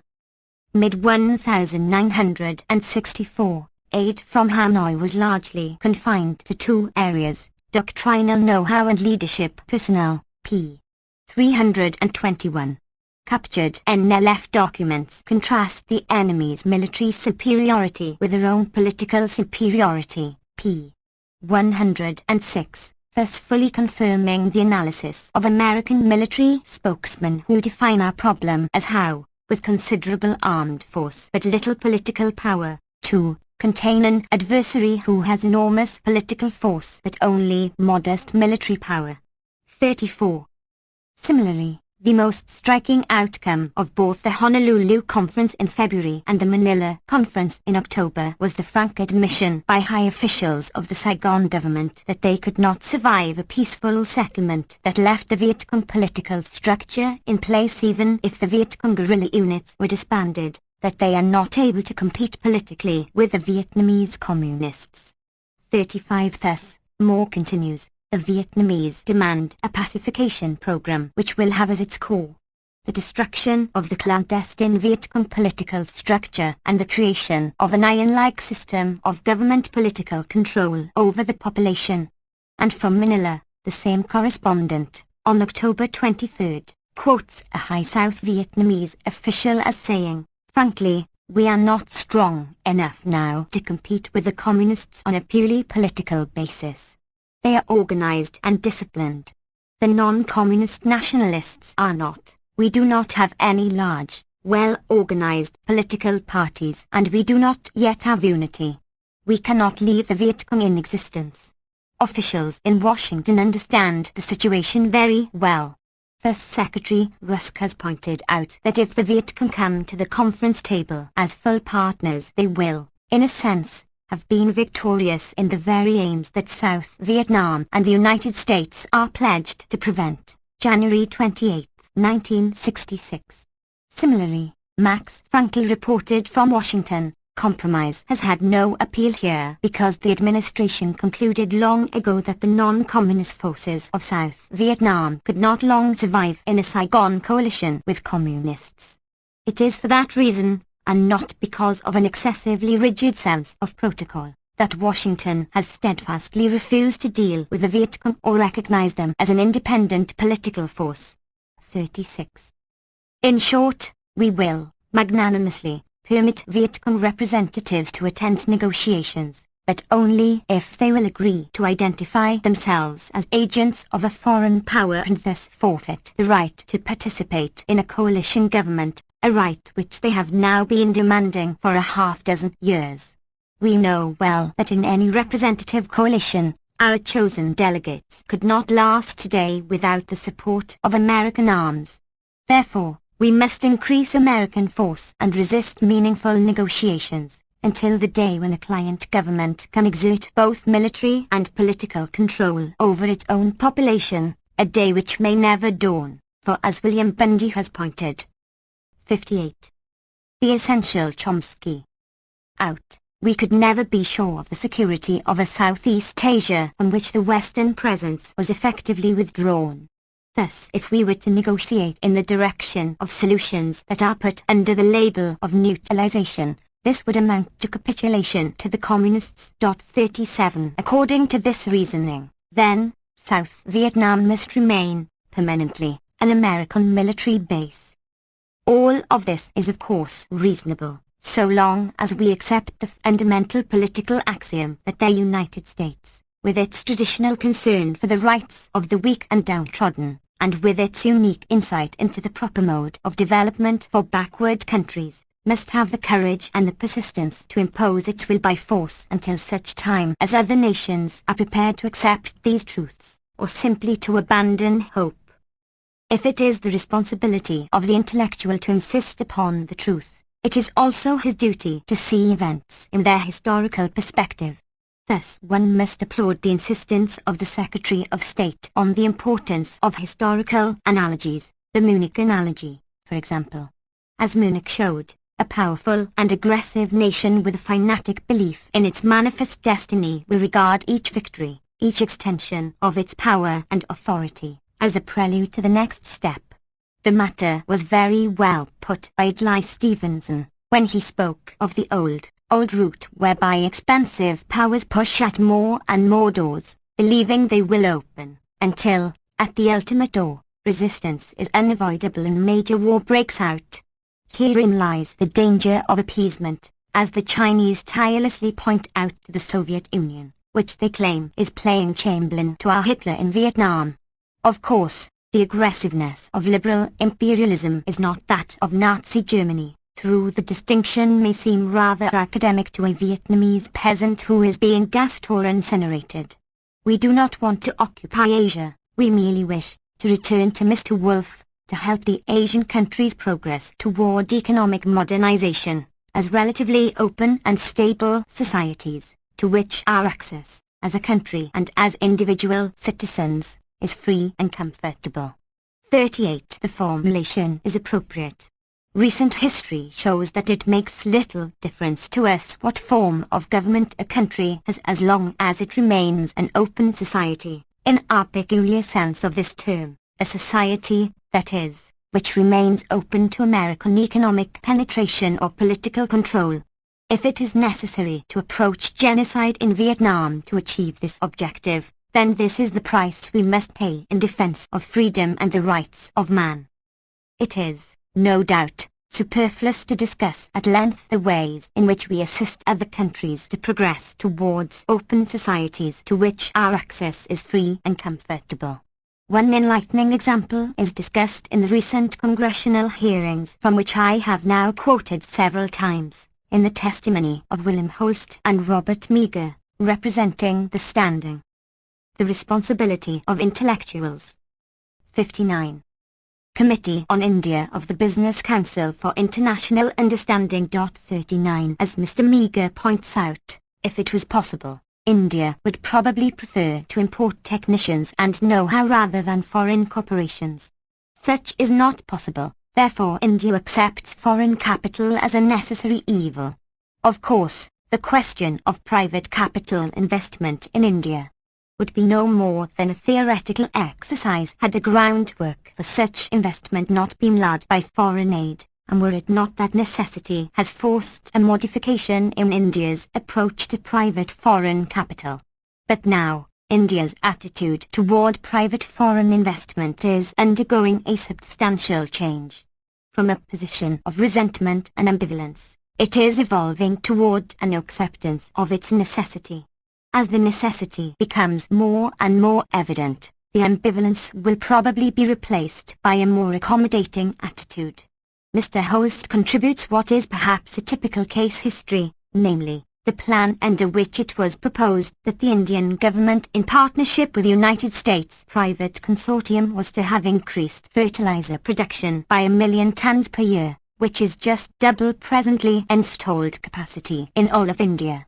The unfortunate demise of this ambitious plan may be attributed in large part to the failure of both government and business to find a workable and mutually acceptable solution within the framework of the well-publicized 10 business incentives.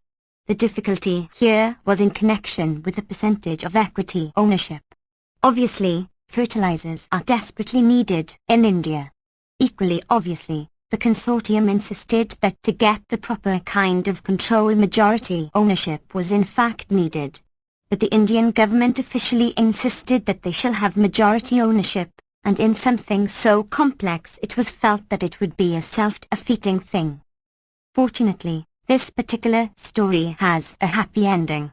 The remarks just quoted were made in February 1966, and within a few weeks, the Indian government had seen the light, as we read in a series of reports in the New York Times. The criticism, inside India, that the American government and the World Bank would like to arrogate to themselves the right to lay down the framework in which our economy must function, was stilled, April 24, and the Indian government accepted the conditions for resumed economic aid, namely, that India provide easier terms for foreign private investment in fertilizer plants and that the American investors have substantial management rights, May 14. The development is summarized in a dispatch datelined April 28, from New Delhi, in these terms. There are signs of change. The government has granted easy terms to private foreign investors in the fertilizer industry, is thinking about decontrolling several more industries and is ready to liberalize import policy if it gets sufficient foreign. 60. The Essential Chomsky. Aid. Much of what is happening now is a result of steady pressure from the United States and the International Bank for Reconstruction and Development, which for the last year have been urging a substantial freeing of the Indian economy and a greater scope for private enterprise. The United States pressure, in particular, has been highly effective here because the United States provides by far the largest part of the foreign exchange needed to finance India's development and keep the wheels of industry turning. Call them strings, call them conditions, or whatever one likes. India has little choice now but to agree to many of the terms that the United States, through the World Bank, is putting on its aid. For India simply has nowhere else to turn. The heading of the article refers to this development as India's drift from socialism to pragmatism. Even this was not enough, however. Thus we read a few months later, in the Christian Science Monitor, December 5th, that American entrepreneurs insist on importing all equipment and machinery when India has a tested capacity to meet some of their requirements. They have insisted on importing liquid ammonia, a basic raw material, rather than using indigenous naphtha, which is abundantly available. They have laid down restrictions about pricing, distribution, profits, and management control. The Indian reaction, I have already cited, see page 47. In such ways as these, we help India develop towards an open society, one which, in Walter House words, has a proper understanding of the core of the American ideology, namely, the sanctity of the individual in relation to the state. And in this way, too, we refute the simple-minded view of those Asians who, to continue with Rostow's phrasing, believe or half-believe that the West has been driven to create and then to cling to its imperial holdings by the inevitable workings of capitalist economies. 40. In fact, a major post-war scandal is developing in India as the United States, cynically capitalizing on India's current torture, applies its economic power to implement India's drift from socialism to pragmatism. In pursuing the aim of helping other countries to progress towards open societies, with no thought of territorial aggrandizement, we are breaking no new ground. Hans Morgenthau has aptly described a traditional policy towards China as one of favoring what you might call freedom of competition with regard to the exploitation of China. 41 In fact, few imperialist powers have had explicit territorial ambitions. Thus, in 1784, the British Parliament announced that to pursue schemes of conquest and extension of dominion in India are measures repugnant to the wish, honour, and policy of this nation. Shortly after, the conquest of India was in full swing. A century later, Britain. The responsibility of intellectuals. 61. Announced its intentions in Egypt under the slogan Intervention, Reform, Withdrawal. It is unnecessary to comment on which parts of this promise were fulfilled within the next half-century.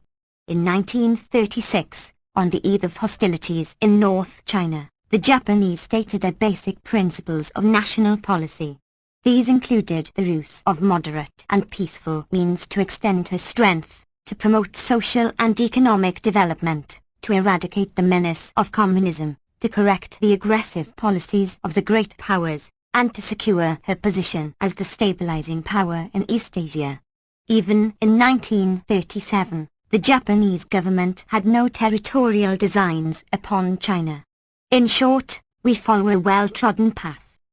It is useful to remember, incidentally, that the United States was apparently quite willing, as late as 1939, to negotiate a commercial treaty with Japan and arrive at a modus vivendi if Japan would change her attitude and practice towards our rights and interests in China, as Secretary Hull put it. The bombing of Chongqing and the rape of Nanking were rather unpleasant, it is true, but what was really important was our rights and interests in China, as the responsible and hysterical men of the day saw quite clearly. It was the closing of the open door by Japan that led inevitably to the Pacific War, just as it is the closing of the open door by communist China itself that may very well lead to the next, and no doubt last, Pacific War. Quite often, The statements of sincere and devoted technical experts give surprising insight into the intellectual attitudes that lie in the background of the latest savagery. Consider, for example, the following comment by economist Richard Lyndon, in 1959, expressing his frustration over the failure of economic development in free Vietnam. The use of American aid is determined by how the Vietnamese use their incomes and their savings. The fact that a large portion of the Vietnamese imports financed with American aid are either consumer goods or raw materials used rather directly to meet consumer demands is an indication that the Vietnamese people desire these goods, for they have shown their desire by their willingness to use their piastres to purchase them. 42. In short, the Vietnamese people desire buicks and air conditioners, rather than sugar refining equipment or road building machinery, as they have shown by their behavior in a free market. And however much we may deplore their free choice, we must allow the people to have their way. Of course, there are also those two-legged beasts of burden that one stumbles on in the countryside, but as any graduate student of political science can explain, they are not part of the responsible modernizing elite, and therefore have only a superficial biological resemblance to the human race. In no small measure, it is attitudes like this that lie behind the butchery in 62. The Essential Chomsky. Vietnam, and we had better face up to them with candor, or we will find our government leading us towards a final solution in Vietnam, and in the many Vietnams that inevitably lie ahead. Let me finally return to MacDonald and the responsibility of intellectuals. MacDonald quotes an interview with the death camp paymaster who bursts into tears when told that the Russians would hang him. Why should they? What have I done? He asked. MacDonald concludes, only those who are willing to resist authority themselves when it conflicts too intolerably with their personal moral code, only they have the right to condemn the death camp paymaster. The question, what have I done? Is one that we may well ask ourselves, as we read, each day, of fresh atrocities in Vietnam, as we create, or mouth, or tolerate the deceptions that will be used to justify the next defense of freedom. 5. On resistance. Several weeks after the demonstrations in Washington, I am still trying to sort out my impressions of a week whose quality is difficult to capture or express. Perhaps some personal reflections may be useful to others who share my instinctive distaste for activism, but who find themselves edging towards an unwanted but almost inevitable crisis. For many of the participants, their Washington demonstrations symbolized the transition from dissent to resistance. I will return to this slogan and its meaning, but I want to make clear at the outset that I do feel it to be not only accurate with respect to the mood of the demonstrations but, properly interpreted, appropriate to the present state of protest against the war. There is an irresistible dynamics to such protest. One may begin by writing articles and this article first appeared in the New York Review of Books, December 7, 1967. It is reprinted with a few revisions. The demonstrations referred to took place at the Justice Department and the Pentagon, on the weekend of October 19-21, 1967.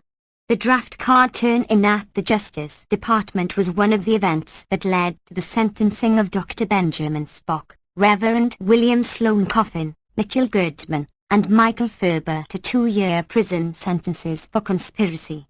For details, see Noam Chomsky, Paul Lauter, and Florence Howe, Reflections on a Political Trial, New York Review of Books, August 22, 1968, 23-30. The Pentagon demonstration, which by some estimates involved several 100,000 people, was a remarkable, unforgettable manifestation of opposition to the war. The spirit and character of the demonstrations are captured, with marvelous accuracy and perception, in Norman Mailer's The Armies of the Night, New York, New American Library, 1968. This chapter is reprinted from American Power and the New Mandarins, New York, Pantheon Books, 1969, New York, The New Press, 2002, 367 to 85. 64. The Essential Chomsky. Giving speeches about the war, by helping in many ways to create an atmosphere of the concern and outrage. A courageous few will turn to direct action, refusing to take their place alongside the good Germans we have all learned to despise. Some will be forced to this decision when they are called up for military service. The dissenting senators, writers, and professors will watch as young men refuse to serve in the armed forces, in a war that they detest. What then?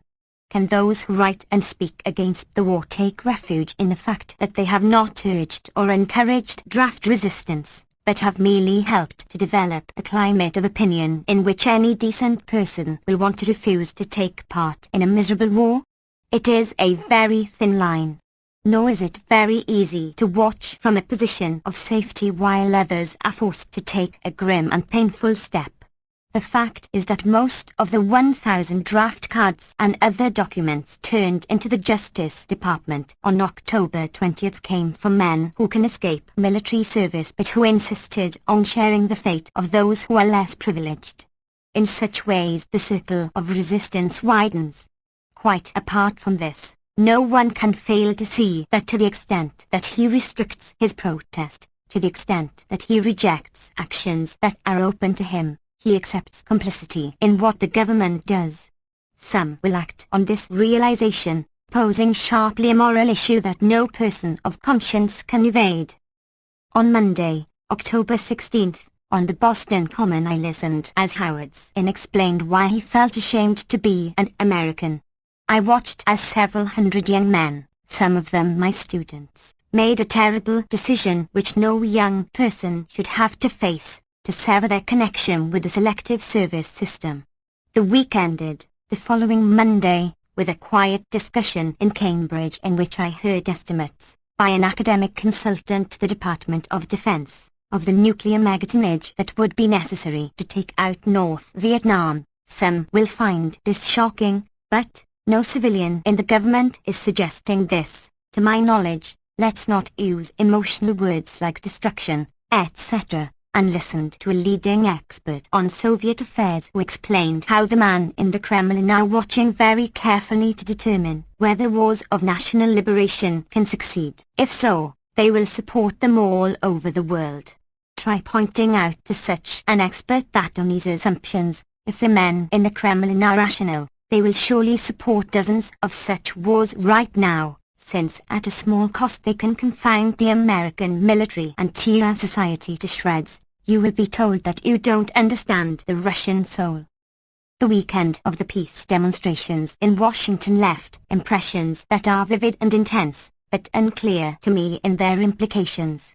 The dominant memory is of the scene itself, of tens of thousands of young people surrounding what they believe to be, I must add that I agree, the most hideous institution on this earth, and demanding that it stop imposing misery and death on resistance. 65. Destruction. Tens of thousands of young people. This I find hard to comprehend. It is pitiful but true that by an overwhelming margin it is the young who are crying out in horror at what we all see happening, the young who are being beaten when they stand their ground, and the young who have to decide whether to accept jail or exile, or to fight in a hideous war. They have to face this decision alone, or almost alone. We should ask ourselves why this is so. Why, for example, does Senator Mansfield feel ashamed for the image they have portrayed of this country, and not feel ashamed for the image of this country portrayed by the institution these young people were confronting, an institution directed by a sane and mild and eminently reasonable man who can testify calmly before Congress that the amount of ordnance expended in Vietnam has surpassed the total expended in Germany and Italy in World War II? Why is it that Senator Mansfield can speak in ringing phrases about those who are not living up to our commitment to a government of laws, referring to a small group of demonstrators, not to the 90-odd responsible men on the Senate floor who are watching, with full knowledge, as the state they serve clearly, flagrantly violates the explicit provisions of the United Nations Charter, the supreme law of the land. He knows quite well that prior to our invasion of Vietnam, there was no armed attack against any state. It was Senator Mansfield, after all, who informed us that when the sharp increase in the American military effort began in early 1965, it was estimated that only about 400 North Vietnamese soldiers were among the enemy forces in the South, which totaled 140,000 at that time. And it is the Mansfield report from which we learn that at that time there were 34,000 American soldiers already in South Vietnam, in violation of our solemn commitment at Geneva in 1954. The point should be pursued. After the first international days of protest in October 1965, Senator Mansfield criticized the sense of utter irresponsibility shown by the demonstrators. He had nothing to say then, nor has he since, about the sense of utter irresponsibility shown by Senator Mansfield and others who stand by quietly and vote appropriations as the cities and villages of North Vietnam are demolished, as millions of refugees in the South are driven from their homes by American bombardment. He has nothing to say about the moral standards or the respect for law of those who have permitted this tragedy. I speak of Senator Mansfield precisely because he is not a breast-beating super-patriot who wants America to rule the world, but is rather an American intellectual in the best sense, a scholarly and reasonable man, the kind of man who is the terror of our age. Perhaps this is merely a personal reaction, but when I look at what is happening to our country, what I find most terrifying is not Curtis LeMay, with his cheerful suggestion that we bomb RN. 66. The Essential Chomsky. Miles back into the Stone Age, but rather the calm disquisitions of the political scientists on just how much force will be necessary to achieve our ends, or just what form of government will be acceptable to us in Vietnam. What I find terrifying is the detachment and equanimity with which we view and discuss an unbearable tragedy. We all know that if Russia or China were guilty of what we have done in Vietnam, we would be exploding with moral indignation at these monstrous crimes. There was, I think, a serious miscalculation in the planning of the Washington demonstrations. It was expected that the march to the Pentagon would be followed by a number of speeches, and that those who were committed to civil disobedience would then separate themselves from the crowd and go to the Pentagon, a few hundred yards away across an open field. I had decided not to take part in civil disobedience, and I do not know in detail what had been planned. As everyone must realize, it is very hard to distinguish rationalization from rationality in such matters. I felt, however, that the first large-scale acts of civil disobedience should be more specifically defined, more clearly in support of those who are refusing to serve in Vietnam, on whom the real burden of dissent must inevitably fall. While appreciating the point of view of those who wished to express their hatred of the war in a more explicit way, I was not convinced that civil disobedience at the Pentagon would be either meaningful or effective. In any event, what actually happened was rather different from what anyone had anticipated. A few thousand people gathered for the speeches, but the mass of marchers went straight onto the Pentagon, some because they were committed to direct action, many because they were simply swept along. From the speaker's platform where I stood, it was difficult to determine just what was taking place at the Pentagon. All we could see was the surging of the crowd. From second-hand reports, I understand that the marchers passed through and around the front line of troops and took up a position, which they maintained, on the steps of the Pentagon. It soon became obvious that it was wrong for the few organizers of the march and the mostly middle-aged group that had gathered near them to remain at the speaker's platform while the demonstrators themselves, most of them quite young, were at the Pentagon. I recall seeing near the platform Robert Lowell, Dwight MacDonald, Monsignor Rice, Sidney Lenz, Benjamin Spock and his wife, Dagmar Wilson, Donald Cullish. Dave Deliner suggested that we try to approach the Pentagon. We found a place not yet blocked by the demonstrators, and walked up to the line of troops standing a few feet from the building. Delana suggested that those of us who had not yet spoken at the rally talk directly to the soldiers through a small portable sound system. From this point on, my impressions are rather fragmentary. Monsignor Rice spoke, and I followed. As I was. On resistance. 67. Speaking, the line of soldiers advanced, moving past me, a rather odd experience. I don't recall just what I was saying. The gist was, I suppose, that we were there because we didn't want the soldiers to kill and be killed, but I do remember feeling that the way I was putting it seemed silly and irrelevant. The advancing line of soldiers had partially scattered the small group that had come with Delana.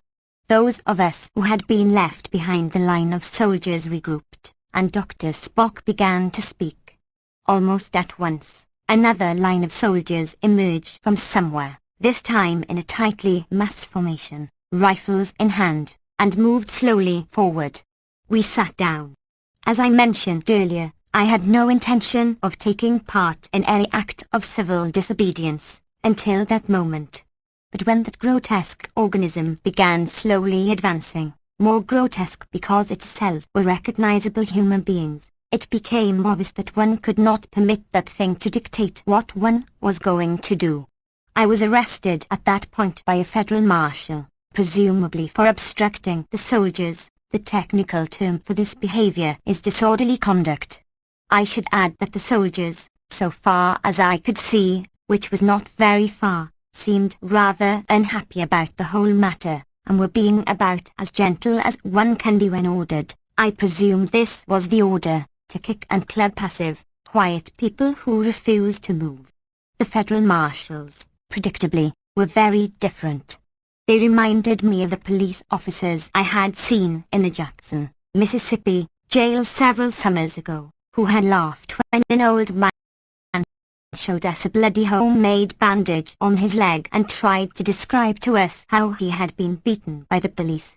In Washington, the ones who got the worst of it at the hands of the marshals were the young boys and girls, particularly boys with long hair. Nothing seemed to bring out the marshals' sadism more than the sight of a boy with long hair. Yet, although I witnessed some acts of violence by the marshals, their behavior largely seemed to range from indifference to petty nastiness. For example, we were kept in a police van for an hour or two with the doors closed and only a few air holes for ventilation. One can't be too careful with such ferocious criminal types. In the prison dormitory and after my release I heard many stories, which I feel sure are authentic, of the courage of the young people, many of whom were quite frightened by the terrorism that began late at night after the TV cameraman and most of the press had left. They sat quietly hour after hour through the cold night. Many were kicked and beaten and dragged across police lines, more disorderly conduct. I also heard stories, distressing ones, of provocation of the troops by the demonstrators, usually, it seems, those who were not in the front rows. Surely this was indefensible. Soldiers are unwitting instruments of terror. One does not blame or attack the club that is used to bludgeon someone to death. They are also human beings, with sensibilities to which one can perhaps appeal. There is in fact strong evidence that. 68. The Essential Chomsky. One soldier, perhaps 3 or 4, refused to obey orders and was placed under arrest. The soldiers, after all, are in much the same position as the draft resistors. If they obey orders, they become brutalized by what they do. If they do not, the personal consequences are severe. It is a situation that deserves compassion, not abuse. But we should retain a sense of proportion in the matter. Everything that I saw or heard indicates that the demonstrators played only a small role in initiating the considerable violence that occurred. The argument that resistance to the war should remain strictly non-violent seems to me overwhelming. As a tactic, violence is absurd. No one can compete with the government in this arena, and the resort to violence, which will surely fail, will simply frighten and alienate some who can be reached, and will further encourage the ideologists and administrators of forceful repression. What is more, one hopes that participants in nonviolent resistance will themselves become human beings of a more admirable sort. No one can fail to be impressed by the personal qualities of those who have grown to maturity in the civil rights movement. Whatever else it may have accomplished, the civil rights movement has made an inestimable contribution to American society in transforming the lives and characters of those who took part in it. Perhaps a program of principled, nonviolent resistance can do the same for many others, in the particular circumstances that we face today. It is not impossible that this may save the country from a terrible future, from yet another generation of men who think it clever to discuss the bombing of North Vietnam as a question of tactics and cost-effectiveness, or who support our attempt to conquer South Vietnam, with a human cost that they well know, blandly asserting that our primary motivation is self-interest, the self-interest of our own country in this shrinking world. Citizens Committee for Peace with Freedom, New York Times, October 26, 1967. Returning to the demonstrations, I must admit that I was relieved to find people whom I had respected for years in the prison dormitory: Norman Mailer, Jim Beck, Dave Delano, and a number of others. I think it was reassuring to many of the kids who were there to be able to feel that they were not totally disconnected from the world that they knew and from people whom they admired. It was moving to see that defenseless young people who had a great deal to lose were willing to be jailed for what they believed, young instructors from state universities, college kids who have a very bright future if they are willing to toe the line, many others whom I could not identify. What comes next? Obviously, that is the question on everyone's mind. The slogan "From Dissent to Resistance" makes sense, I think. But I hope it is not taken to imply that dissent should cease. Dissent and resistance are not alternatives but activities that should reinforce each other. There is no reason why those who take part in tax refusal, draft resistance, and other forms of resist. On resistance. 69.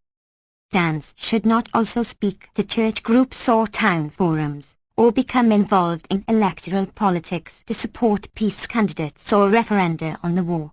In my experience, it has often been those committed to resistance who have been most deeply involved in such attempts at persuasion. Putting aside the matter of resistance for a moment, I think it should be emphasized that the days of patiently explain are far from over. As the coffins come home and the taxes go up, many people who were previously willing to accept government propaganda will become increasingly concerned to try to think for themselves. The reasons for their change are unfortunate. The opportunities for educational activity are nevertheless very good. Furthermore, the recent shift in the government's propaganda line offers important opportunities for critical analysis of the war. There is a note of shrill desperation in the recent defense of the American war in Vietnam. We hear less about bringing freedom and democracy to the South Vietnamese and more about the national interest. Secretary Rusk broods about the dangers posed to us by 1 billion Chinese. The Vice President tells us that we are fighting militant Asian communism with its headquarters in Peking and adds that a Viet Cong victory would directly threaten the United States. Eugene Rostow argues that it is no good building model cities if they are to be bombed in 20 years' time, and so on. All of this a frivolous insult to the United States Navy, as Walter Lippmann rightly commented. This shift in propaganda makes it much easier for critical analysis to attack the problem of Vietnam at its core, which is in Washington and Boston, not in Saigon and Hanoi. There is something ludicrous, after all, in the close attention that opponents of the war give to the political and social problems of Vietnam. Those who were opposed to the Japanese conquest of Manchuria a generation ago did not place emphasis on the political and social and economic problems of Manchuria, but on those of Japan. They did not engage in farcical debate over the exact degree of support for the puppet emperor, but looked to the sources of Japanese imperialism. Now opponents of the war can much more easily shift attention to the source of the aggression, to our own country, its ideology and institutions. We can ask whose interest is served by 100,000 casualties and $100 billion expended in the attempt to subjugate a small country halfway around the world. We can point to the absurdity of the idea that we are containing China by destroying popular and independent forces on its borders, and to the cynicism of the claim that we are in Vietnam because to Americans, peace and freedom are inseparable, and because suppression of freedom must not go unchallenged. The Citizens Committee again. We can ask why it is that those who make this claim do not suggest that an American expeditionary force be sent to Taiwan, to Rhodesia, to Greece, or to Mississippi, but only to Vietnam, where, they want us to believe, the master. 70. The Essential Chomsky. Aggressor Mao Zedong is following a Hitlerian course in his cunning way, committing aggression without troops and announcing world conquest by insisting, through the medium of Lin Piao, that indigenous wars of national liberation can expect little from China beyond applause.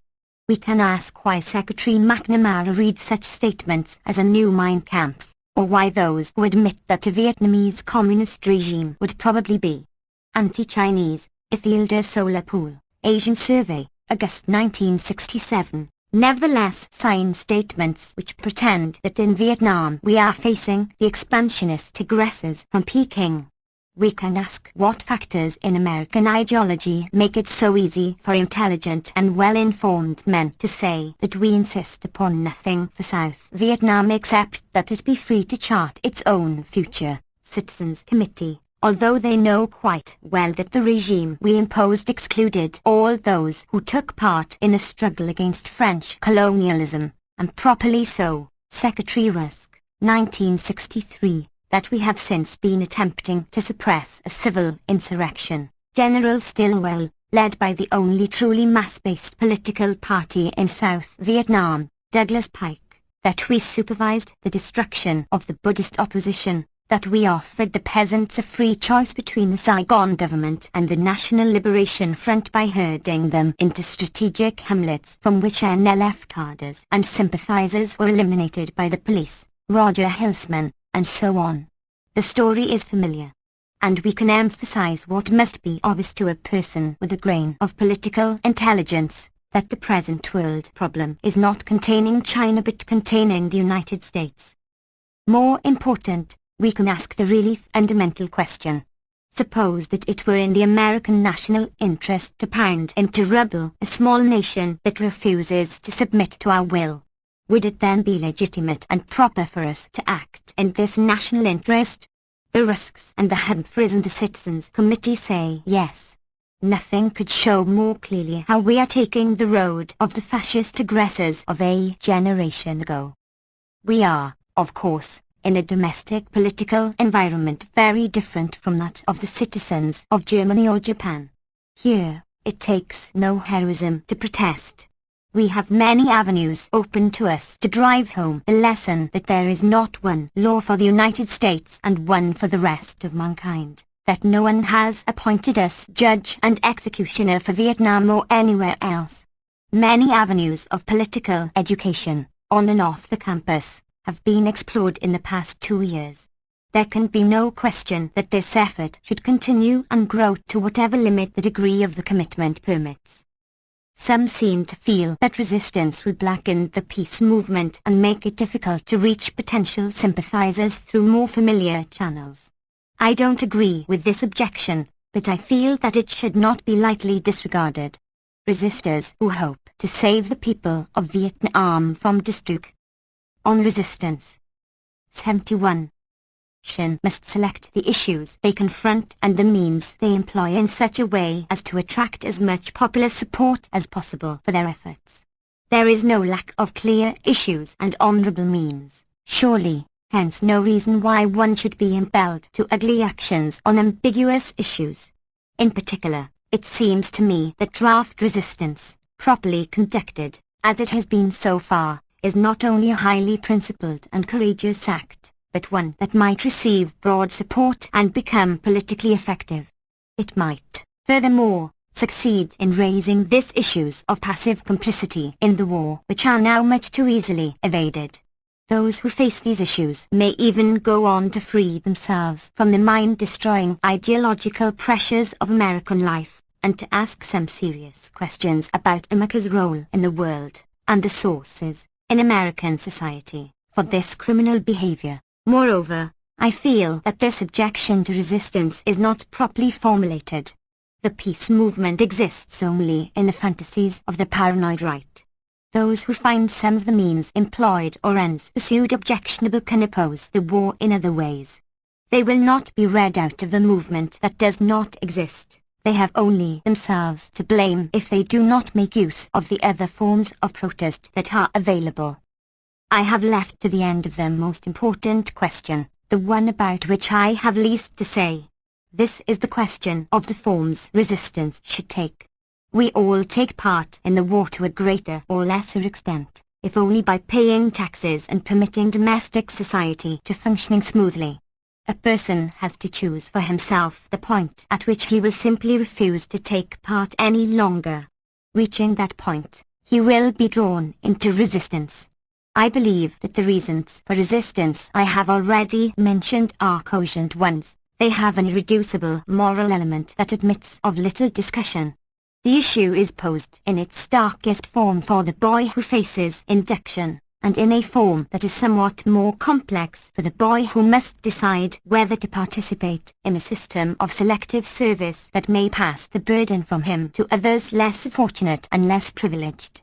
It is difficult for me to see how anyone can refuse to engage himself, in some way, in the plight of these young men. There are many ways to do so: legal aid and financial support, participation in support demonstrations, draft counseling, organization of draft resistance unions or community-based resistance organizations, assisting those who wish to escape the country, the steps proposed by the clergymen who recently announced that they are ready to share the fate of those who will be sent to prison. About this aspect of the program of resistance I have nothing to say that will not be obvious to anyone who is willing to think the matter through. Considered as a political tactic, resistance requires careful thought, and I do not pretend to have very clear ideas about it. Much depends on how events unfold in the coming months. Westmoreland's War of Attrition may simply 72. The Essential Chomsky continue with no foreseeable end, but the domestic political situation makes this unlikely. If the Republicans do not decide to throw the election again, they could have a winning strategy. They can claim that they will end the war, and remain vague about the means. Under such circumstances, it is unlikely that Johnson will permit the present military stalemate to persist. There are, then, several options. The first is American withdrawal, in whatever terms it would be couched. It might be disguised as a retreat to enclaves, from which the troops could then be removed. It might be arranged by an international conference, or by permitting a government in Saigon that would seek peace among contending South Vietnamese and then ask us to leave.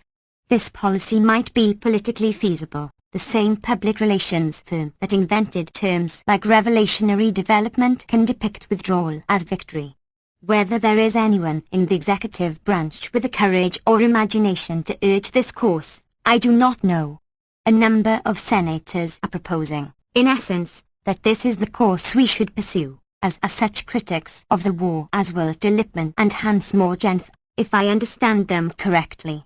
A detailed and quite sensible plan for arranging withdrawal along with new, more meaningful elections in the South is outlined by Philippe Devlers in Le Monde hebdomadaire of October 26, 1967. Variants can easily be imagined. What is central is the decision to accept the principle of Geneva that the problems of Vietnam be settled by the Vietnamese. A second possibility would be annihilation. No one doubts that we have the technological capacity for this, and only the sentimental doubt that we have the moral capacity as well. Bernard Fall predicted this outcome in an interview shortly before his death. The Americans can destroy, he said, but they cannot pacify.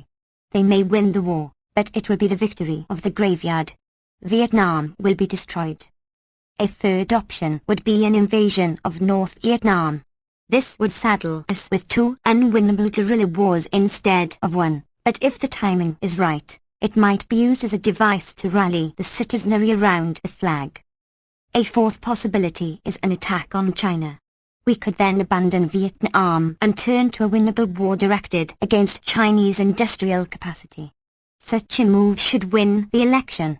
No doubt this prospect also appeals to that insane rationality called strategic thinking.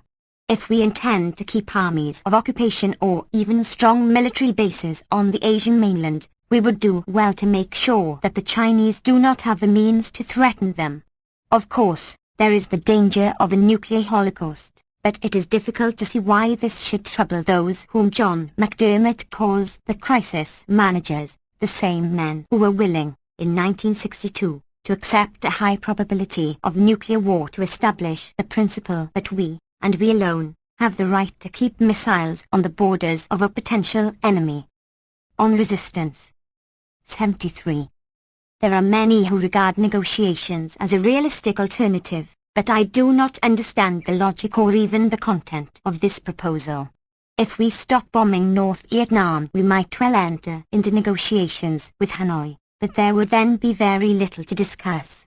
As to South Vietnam, the only negotiable issue is the withdrawal of foreign troops. Other matters can only be settled among whatever Vietnamese groups have survived the American onslaught. The call for negotiations seems to me not only empty, but actually a trap for those who oppose the war. If we do not agree to withdraw our troops, the negotiations will be deadlocked, the fighting will continue, American troops will be fired on and killed. The military will have a persuasive argument to escalate, to save American lives. In short, the Symington solution, we offer them peace on our terms, and if they refuse, the victory of the graveyard. Of the realistic options, only withdrawal, however disguised, seems to me at all tolerable, and resistance, as a tactic of protest, must be designed so as to increase the likelihood that this option will be selected. Furthermore, the time in which to take such action may be very short. The logic of resorting to resistance as a tactic for ending the war is fairly clear.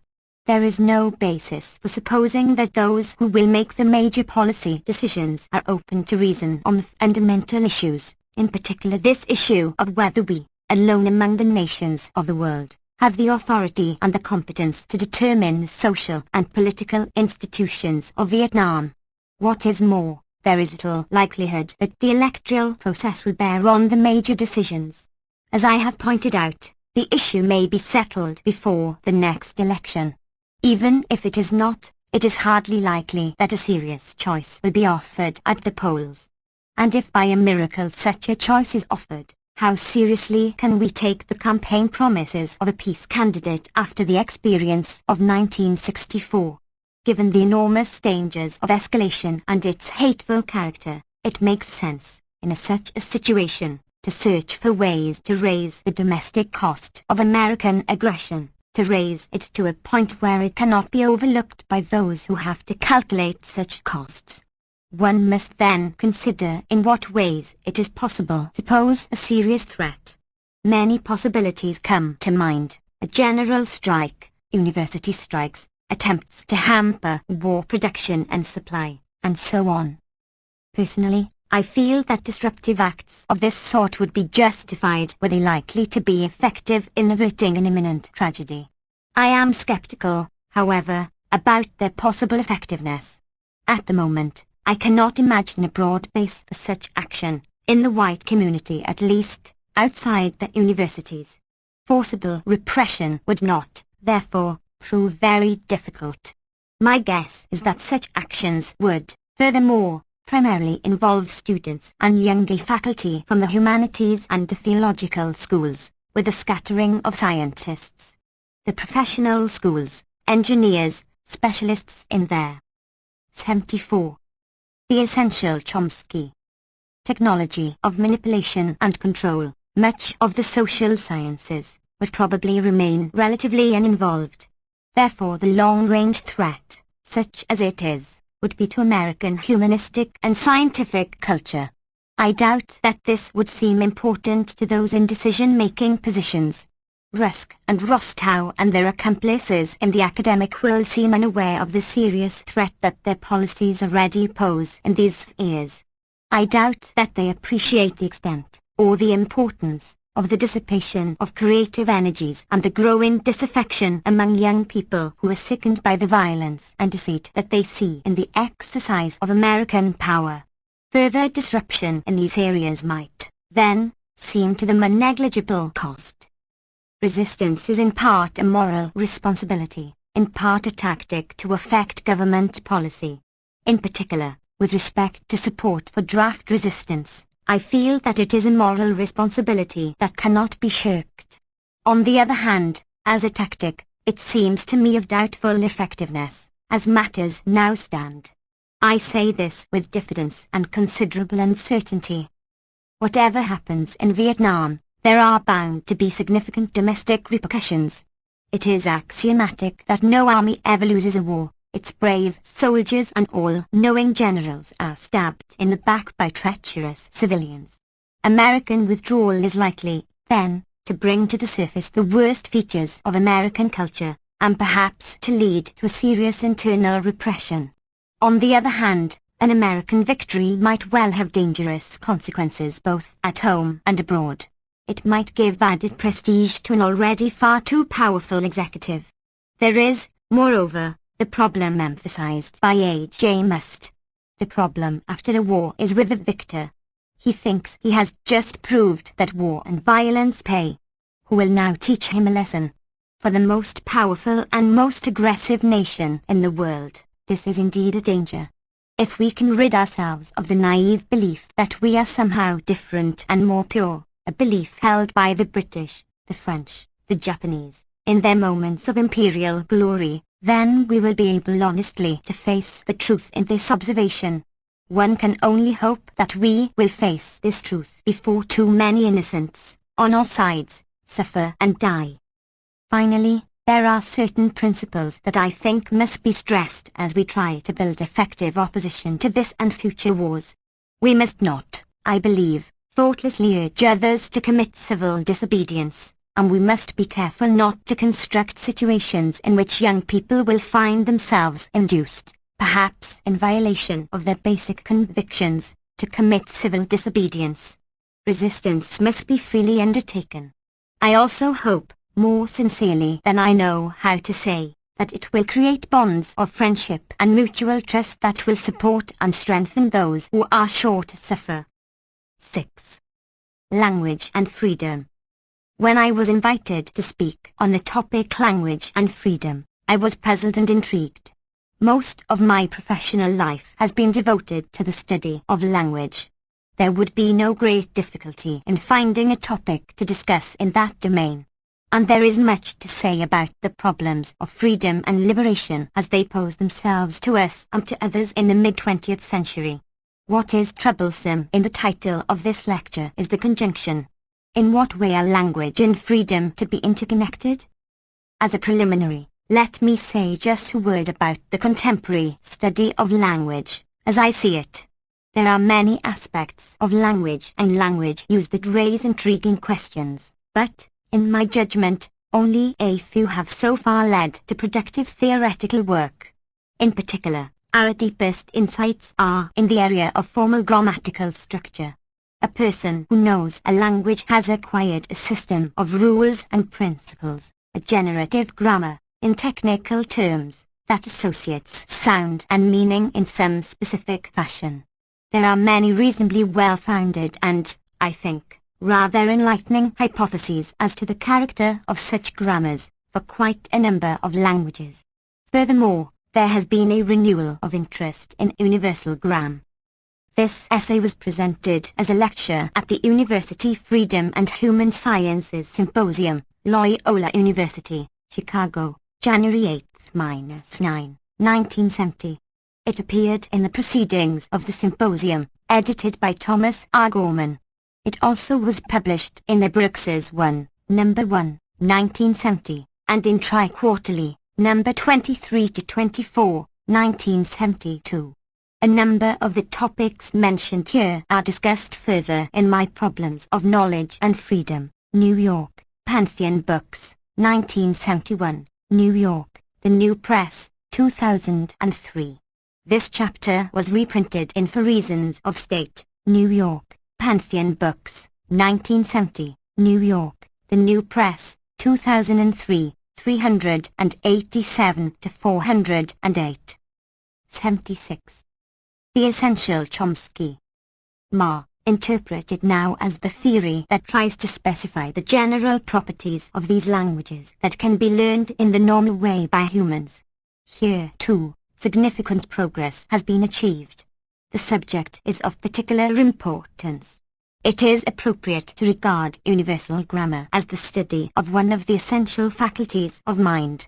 It is, therefore, extremely interesting to discover, as I believe we do, that the principles of universal grammar are rich, abstract, and restrictive, and can be used to construct principled explanations for a variety of phenomena.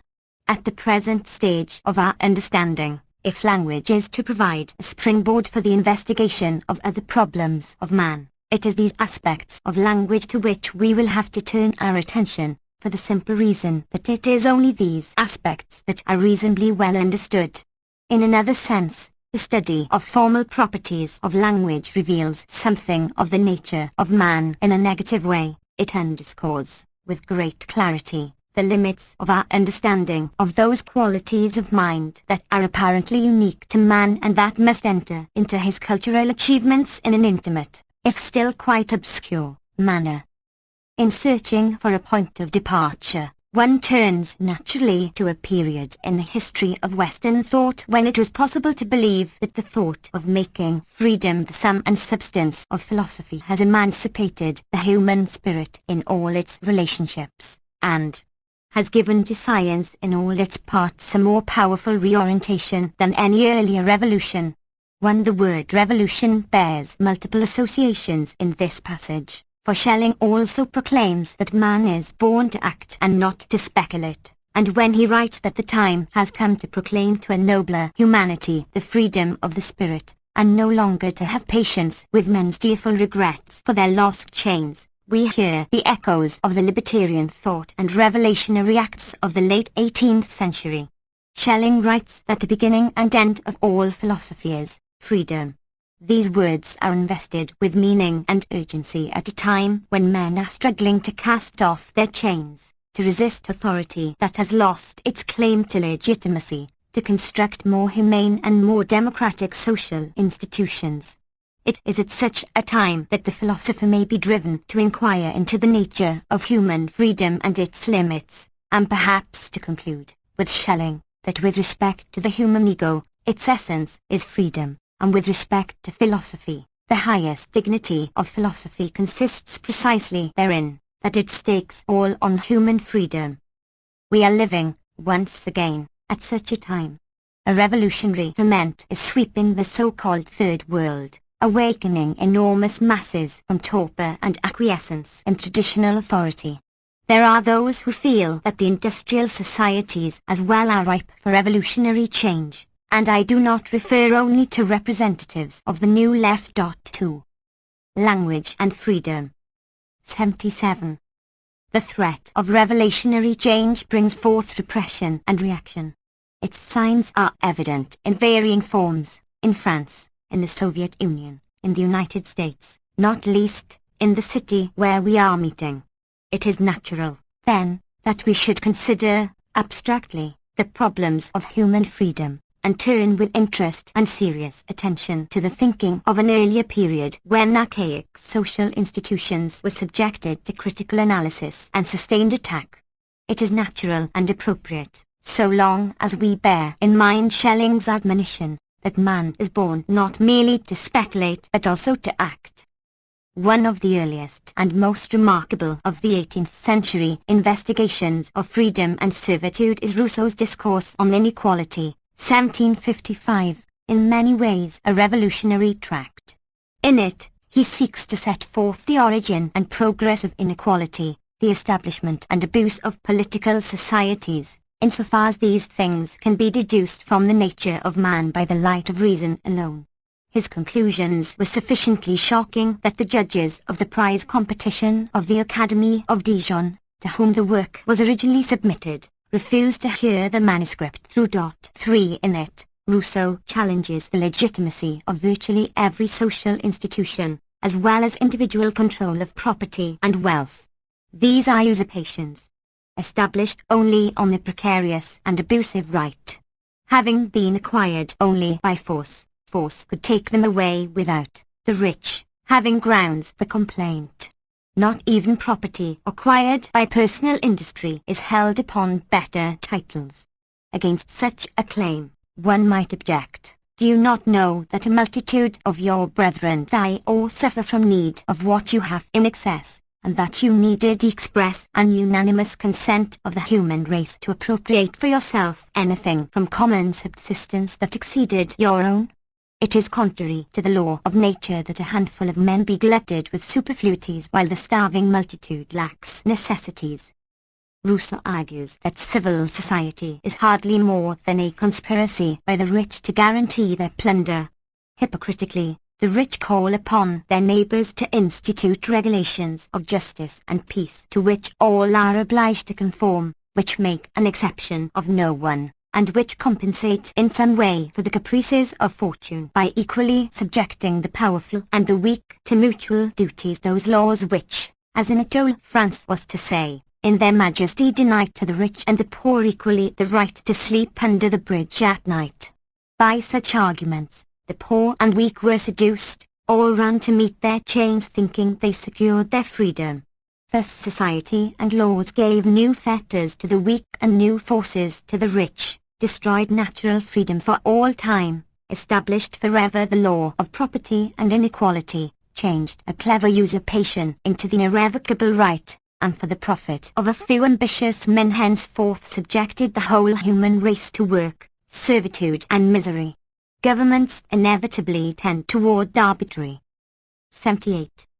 The Essential Chomsky. Power, as their corruption and extreme limit. This power is by its nature illegitimate, and new revolutions must dissolve the government altogether or bring it closer to its legitimate institution. The uprising that ends by strangling or dethroning a sultan is as lawful an act as those by which he disposed, the day before, of the lives and goods of his subjects. Force alone maintained him, force alone overthrows him.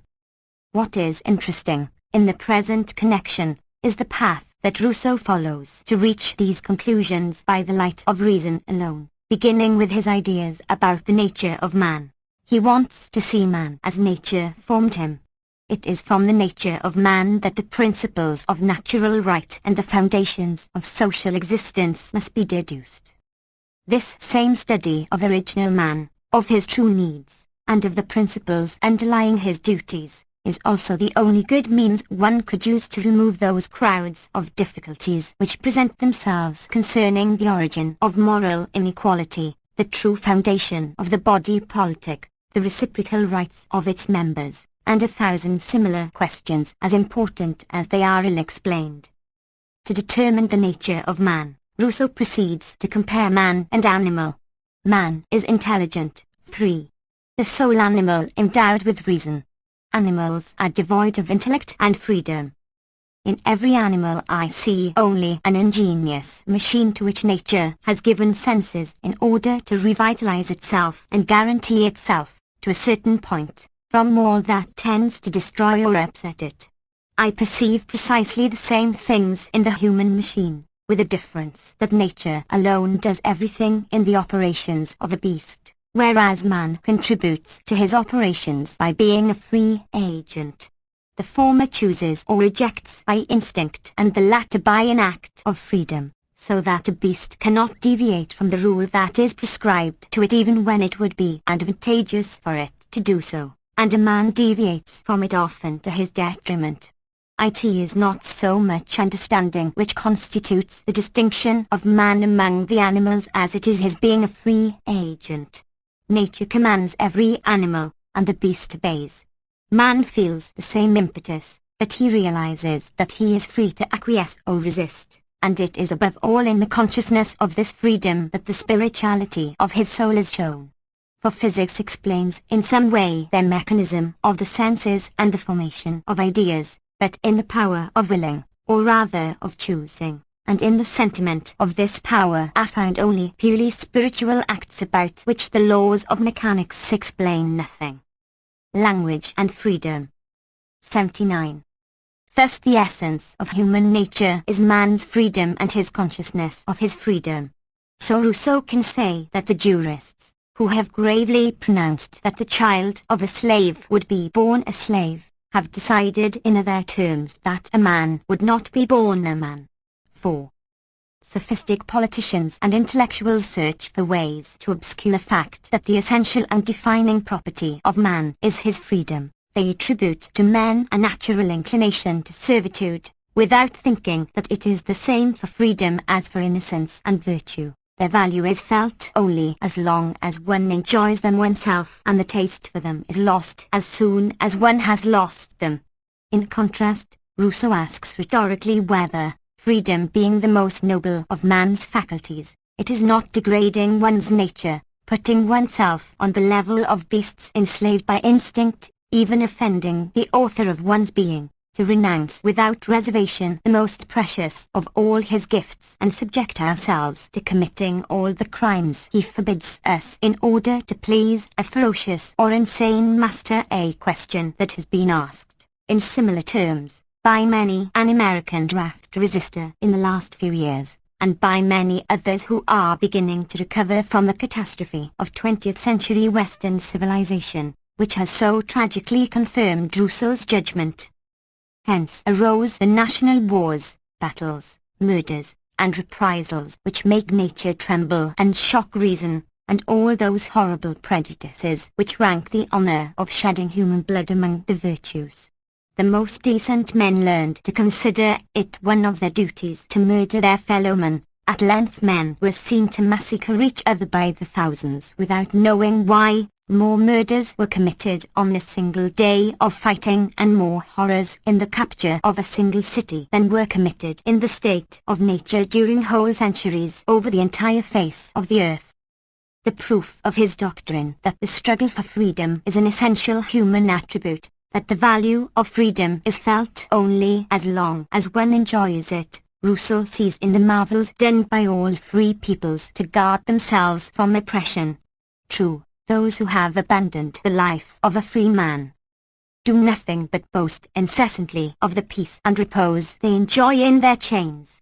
But when I see the others sacrifice pleasures, repose, wealth, power, and life itself for the preservation of this sole good which is so disdained by those who have lost it, when I see animals born free and despising captivity break their heads against the bars of their prison, when I see multitudes of entirely naked. 80. The Essential Chomsky. Savages scorn European voluptuousness and endure hunger, fire, the sword, and death to preserve only their independence. I feel that it does not behoove slaves to reason about freedom. Rather similar thoughts were expressed by Kant 40 years later. He cannot, he says, accept the proposition that certain people are not ripe for freedom, for example, the serfs of some landlord.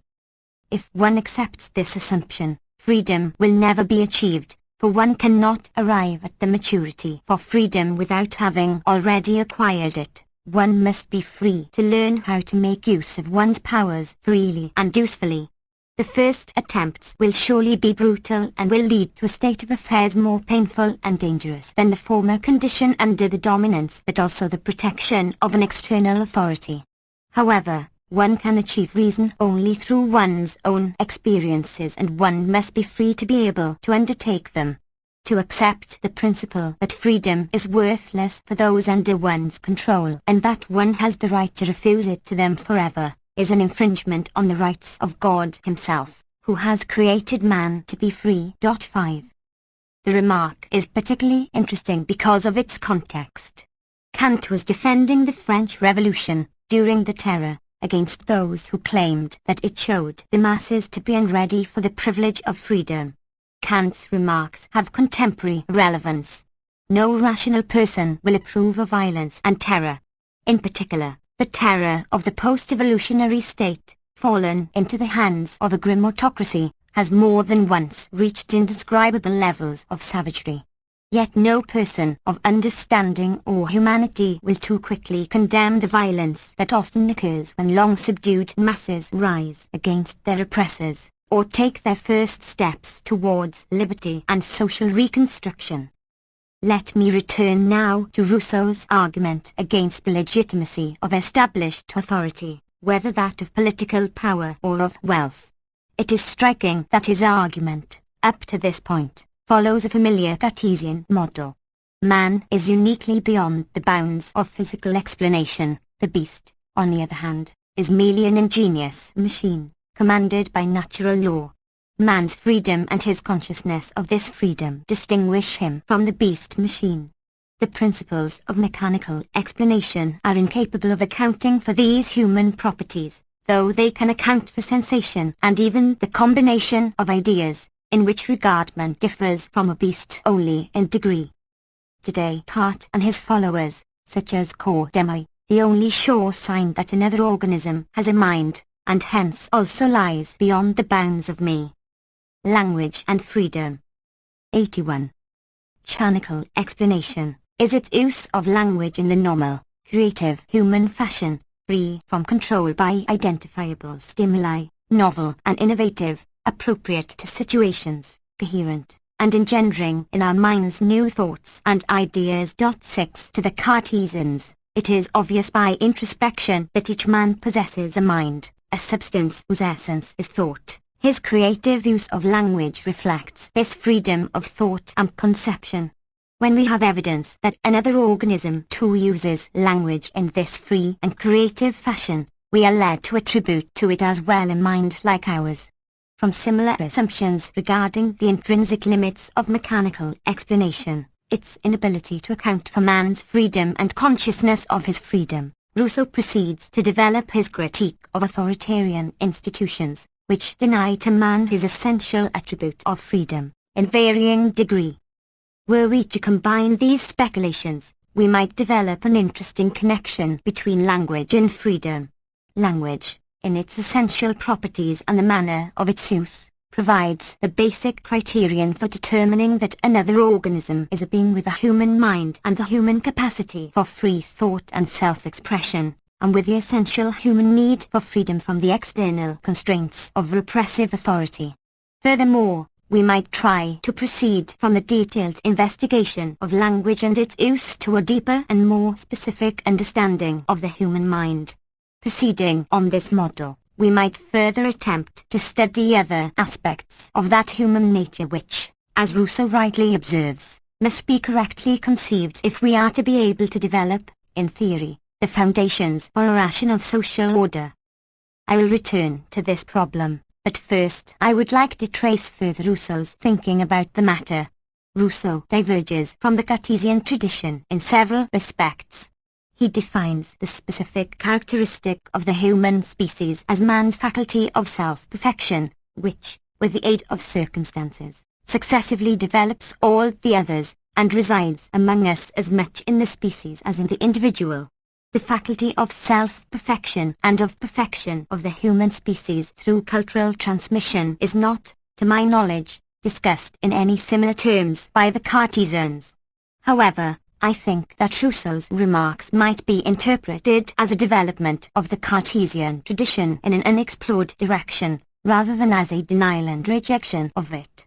There is no inconsistency in the notion that the restrictive attributes of mind underlie a historically evolving human nature that develops within the limits that they set, or that these attributes of mind provide the possibility for self-perfection, or that, by providing the consciousness of freedom, these essential attributes of human nature give man the opportunity to create social conditions and social forms to maximize the possibilities for freedom, diversity, and individual self-realization.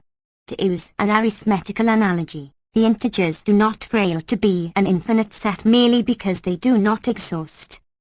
82. The Essential Chomsky. The rational numbers. Analogously, It is no denial of man's capacity for infinite self-perfection to hold that there are intrinsic properties of mind that constrain his development. I would like to argue that in a sense the opposite is true, that without a system of formal constraints there are no creative acts, specifically, in the absence of intrinsic and restrictive properties of mind, there can be only shaping of behavior but no creative acts of self-perfection. Furthermore, Rousseau's concern for the evolutionary character of self-perfection brings us back, from another point of view, to a concern for human language, which would appear to be a prerequisite for such evolution of society and culture, for Rousseau's perfection of the species, beyond the most rudimentary forms. Rousseau holds that although the organ of speech is natural to man, speech itself is nonetheless not natural to him. Again, I see no inconsistency between this observation and the typical Cartesian view that innate abilities are dispositional faculties that lead us to produce ideas, specifically, innate ideas, in a particular manner under given conditions of external stimulation, but that also provide us with the ability to proceed in our thinking without such external factors. Language too, then, is natural to man only in a specific way. This is an important and, I believe, quite fundamental insight of the rationalist linguists that was disregarded, very largely, under the impact of empiricist psychology in the 18th century and since. 7.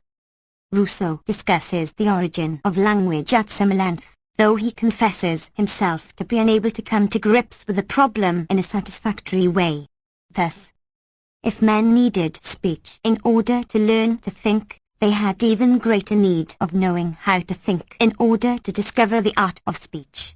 So that one can hardly form tenable conjectures about this art of communicating thoughts and establishing intercourse between minds, a sublime art which is now very far from its origin. He holds that general ideas can come into the mind only with the aid of words, and the understanding grasps them only through propositions, a fact that prevents animals, devoid of reason, from formulating such ideas or ever acquiring the perfectibility which depends upon them. Thus he cannot conceive of the means by which our new grammarians began to extend their ideas and to generalize their words, or to develop the means to express all the thoughts of men, numbers, abstract words, aorists, and all the tenses of verbs, particles, syntax, the linking of propositions, reasoning, and the forming of all the logic of discourse. He does speculate about later stages of the perfection of the species, when the ideas of men began to spread and multi. Language and freedom. 83. Ply, and when closer communication was established among them, and they sought more numerous signs and a more extensive language. But he must, unhappily, abandon the following difficult problem, which was most necessary: previously formed society for the institution of languages, or previously invented languages for the establishment of society. The Cartesians cut the Gordian knot by postulating the existence of a species-specific characteristic, a second substance that serves as what we might call a creative principle alongside the mechanical principle that determines totally the behavior of animals. There was, for them, no need to explain the origin of language in the course of historical evolution. Rather, man's nature is qualitatively distinct. There is no passage from body to mind. We might reinterpret this idea in more current terms by speculating that rather sudden and dramatic mutations might have led to qualities of intelligence that are, so far as we know, unique to man. Possession of language in the human sense being the most distinctive index of these qualities. 8. If this is correct, as at least a first approximation to the facts, the study of language might be expected to offer an entering wedge, or perhaps a model, for an investigation of human nature that would provide the grounding for a much broader theory of human nature. To conclude these historical remarks, I would like to turn, as I have elsewhere commented, to Wilhelm von Humboldt, one of the most stimulating and intriguing thinkers of the period. Humboldt was, on the one hand, one of the most profound theorists of general linguistics, and on the other, an early and forceful advocate of libertarian values. The basic concept of his philosophy is bile dung, by which, as J.W. Burrow expresses it, he meant the fullest, richest and most harmonious development of the potentialities of the individual, the community or the human race. 10. His own thought might serve as an exemplary case. Though he does not, to my knowledge, explicitly relate his ideas about language to his libertarian social thought, there is quite clearly a common ground from which they develop, a concept of human nature that inspires each. Mill's essay on liberty takes as its epigraph Humboldt's formulation of the leading principle of his thought, the absolute and essential importance of human development in its richest diversity. Humboldt concludes his critique of the authoritarian state by saying, I have felt myself animated throughout with a sense of the deepest respect for the inherent dignity of human nature, and for freedom, which alone befits that dignity. Briefly put, his concept of human nature is this: the true end of man, or that which is prescribed by the eternal and immutable dictates of reason, and not suggested by vague and transient desires, is the highest and most harmonious development of his powers to a complete and consistent whole. 84. The Essential Chomsky. Freedom is the first and indispensable condition which the possibility of such a development presupposes, but there is besides another essential, intimately connected with freedom, it is true, a variety of situations. 11. Like Rousseau and Kant, he holds that nothing promotes this ripeness of freedom so much as freedom itself. This truth, perhaps, may not be acknowledged by those who have so often used this unripeness as an excuse for continuing repression. But it seems to me to follow unquestionably from the very nature of man. The incapacity for freedom can only arise from a want of moral and intellectual power. To heighten this power is the only way to supply this want, but to do this presupposes the exercise of the power, and this exercise presupposes the freedom which awakens spontaneous activity. Only it is clear we cannot call it giving freedom, when bonds are relaxed which are not felt as such by him who wears them. But of no man on earth, however neglected by nature, and however degraded by circumstances, is this true of all the bonds which oppress him. Let us undo them one by one, as the feeling of freedom awakens in men's hearts, and we shall hasten progress at every step.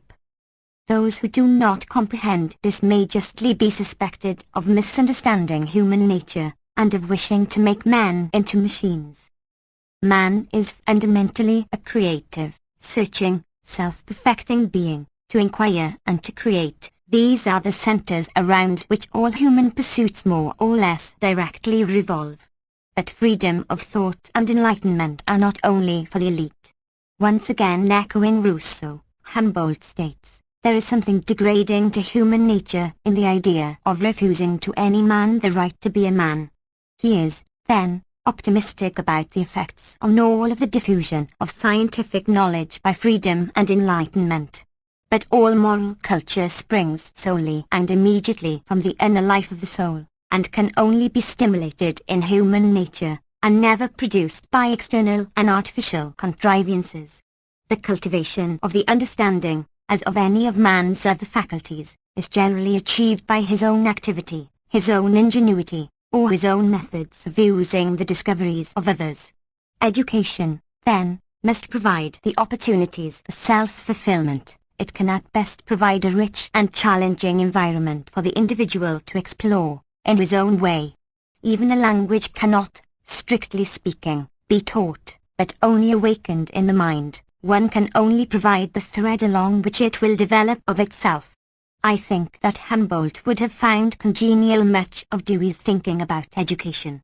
And he might also have appreciated the recent revolutionary extension of such ideas, for example, by the radical Catholics of Latin America who are concerned with the awakening of language and freedom.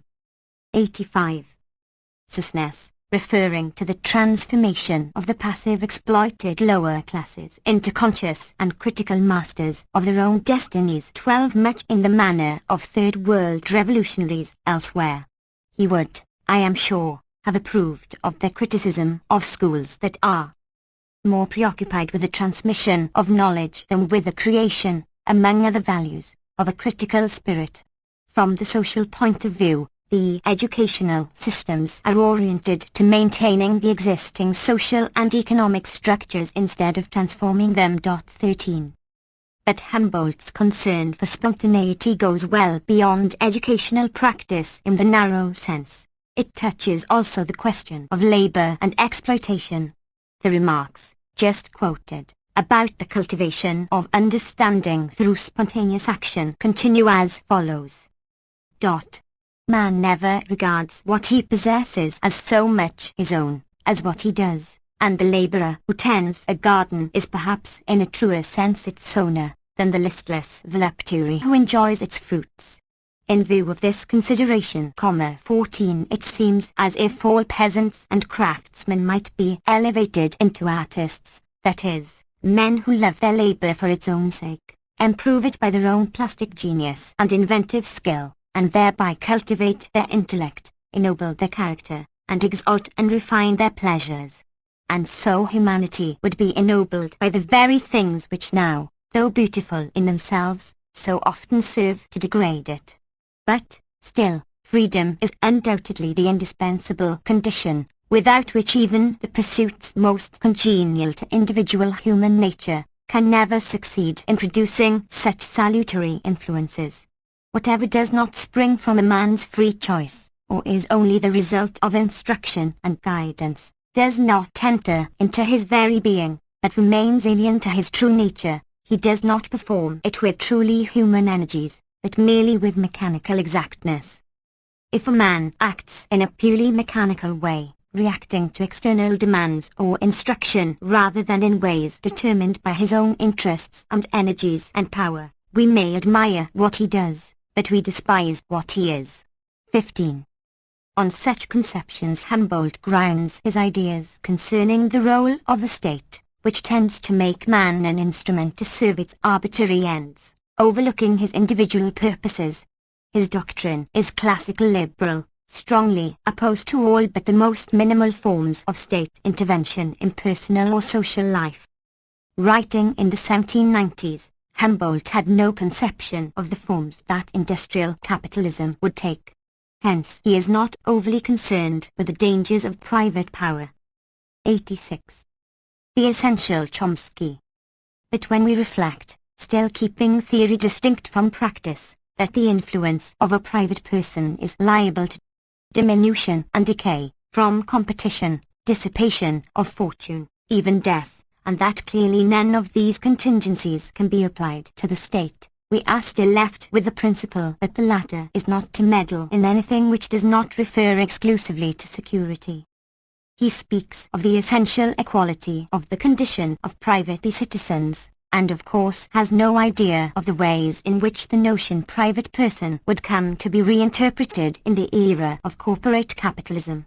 He did not foresee that democracy with its motto of equality of all citizens before the law and liberalism with its right of man over his own person both, would be wrecked on realities of capitalist economy.